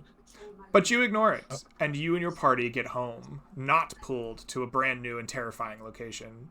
And instead, you return victorious. Congratulations, party. You have a ton of fun stuff to play with here. Excellent. I'm going to count up some gold and some XP, and we will hand out some loot. But while I'm getting prepped for doing that, I'm going to turn it over to you guys, like I always do, to shout yourselves out, tell people what you got going on, or just give your characters a little epilogue for the adventure if you would like. Chill Guy, your Bane from the Blood Ritual will disappear now. Your adventure is over. You have full movement speed and spell capability again. I don't know. I'm gonna go reverse this time. Whoa, Clarence, take us away, man. All right, guys. It is Vessel 43 playing as Clarence. It was so much fun. Had a great time. That was a little scary, but also really awesome. 5th level Wizzy Boy is amazing. I've always wanted to throw Fireball. It's one thing I want to do, and I did it. I'm happy. So, yeah, you'll see me here again every so often. I'm going to eventually try to start streaming. Don't quote me on that because it might not happen, but I'm going to try to get back into it. And then if I do, you guys will see a message about that in the Discord. Other than that, Clarence feels very happy about what he's done. He's accomplished a lot. He's learned a lot. He's sketched a lot. And he is going to keep on keeping on to eventually become the new most notable Wizzy Boy in the land of Antrim. So he's making a name for himself. He's very happy. With that, I'm going to kick it off to the next person in line, Soul. It is me, I'm in line. Hello. Hi. I don't stream. I'm Soul Crusher. I just kind of chill. A shout out to my boy Greg for surviving tax season. Mostly intact. Mostly, yeah. Yeah, mostly intact. Thank you for another wonderful game of the Mists and dealing with our constant insanity, this time with horses. One of our favorite subjects, I think. And that'll be it for me. All right. Palace, take us away. Hi, I'm Palace. Love D&D. I love being back here in the Mist playing with a bunch of awesome people, everyone bringing their own unique flavor to these games. I love that we're entering the second tier of D&D, that is 3rd level spells. That's definitely fun and easy to bounce around when you have party members below that level. I always applaud Greg for somehow pushing us to the edge, and yet we never truly go over. That's a challenge. I got a pretty high body count in this game. I think we all can say some of them were deserved, but it's been fun, and I look forward to playing more in the future. All right. I am happy with that. Chill Guy, or I guess Mega, not the character. You got anything you want to shout out, say before we wrap her up? Justice for Blondie. Justice for Blondie. Free my lycanthrope, you know. But other than that, it's been fine. This is a great first session back. I'd be more lively if I didn't have the sinus headache of a century right now. Oh no, I'm sorry. Nah, that's Sorry, okay. I had fun regardless, and you know, sorry for all the necromancy nonsense, guys. For a little peek in the background, he's not one of those necromancers that are doing it for the love of the game or doing it because you know, world domination. He literally just wants free labor for his vape shops. So. That's actually justifiable. It's literally just a labor thing, literally. All right. Well, party, thank you for playing with me. I would like for your efforts today to take home 1,588 experience points each. 1,588. I would also like for each of you to take home 221 gold. 221 gold. All right. We have also met a strange entity in the Mists. Mega, your character has come into contact with them. I would like for you to give yourself 1 blood token on your character sheet. We will maybe run into what that does at some point, or what you might use with it. Excellent. with that, let's talk about some loot. Someone has finally defeated the test of skill. The Heartblood Sword is claimed. I'm going to give this to anyone if they would like to roll for it. I think that generally the parties have been like collectively trying for this. Sorry to like mess with your soul. No, it's okay. Do any of you want to lay claim to the Heartblade Sword or Heartblood Sword, or will this just go to our man who did it? The man Don't who do did it to me. I- Don't I do did. it to me. He's All proved right. his worth. Music. Soul, Use it, I think. Soul, it is yours. You have found its secondary property by the bleed. That is the main thing that it does. It's also a +1. In greatsword. exchange, I would like to offer a scroll that I have that you guys might not have the spell for, to make it easier to learn. I have a scroll of Misty Step if anybody would like that. Yeah, I'll take that for sure. Are you mocking me? You guys are both wizards, so Are you wanna- mocking me? You can cast second level spells again. No, I have Misty Step already. I said it. I thought you were mocking me. I thought I'm you sorry. were. All right. You, you I- want a potion of mind reading? I'm No, you're happy fine, to dude. let you trade that scroll to Clarence. Go ahead and Okay. put that on your character sheet, Clarence. The City of Antrim will gain 1 medal. You got it back home. Congrats. I will put that on the thing along with the new mine. Which should be up to 6, I think, total medal. The Starfall Knight Tome is a spell book that is available. It is one of our rewards here. Would anyone in particular like to claim the tome? It has a magic spell in it that is unknown, as well as the ones I posted in the Roll20. Yes, Okay. absolutely. Does it have any necromancy spells in it? I No. don't believe any of the spells are necromancy. Nope. Invisibility, tongues, telekinesis, plane shift, mage armor, message, detect magic. There is an unknown spell. May or may not be Is that a- necromancy. I would Do we- like to do- theorize that the unknown spell is probably how he was grabbing like stars and throwing it. I also believe that as well. I don't know. So it's probably like Ah. star magic. It's some like new school or something really Bah. cool. Cringe. I'll pass. Give it to Clarence. All right, Clarence, it is yours. We don't even need to roll. The last thing is going to be the Starfall Knight armor. The Starfall Knight armor is thusly. It is a 20 pounds clothing item. Counts as light armor. It requires light armor proficiency. It grants you an AC bonus of 12 plus your intelligence modifier.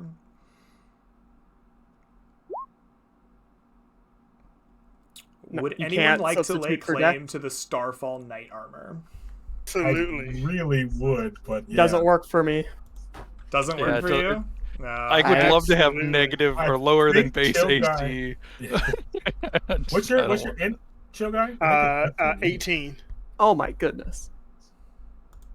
I can't use So- light like that, so I think it's best on you. Yeah, it would be really good on me. I would have basically Alright. my same armor class, but without this 45-pound armor I'm wearing. Absolutely. There you go. On you, bro. All right, well then we don't even need to roll for that. Chill guy. The Starfall Knight armor is yours. It is AC 12 plus your intelligence modifier, weighs 20 pounds. In order to get the benefit, you do have to be proficient in light armor, but I think you definitely are as a like weird cleric class as well. Excellent, guys. This was a lot of fun. I hope you enjoyed it, chat. I hope you guys enjoyed as well. We have another one of these on the coming Friday. It should be a good time. Until then, have a great rest of your day, night, week, whatever it is. Till I catch you again. Peace, everybody. Bye. Bye bye.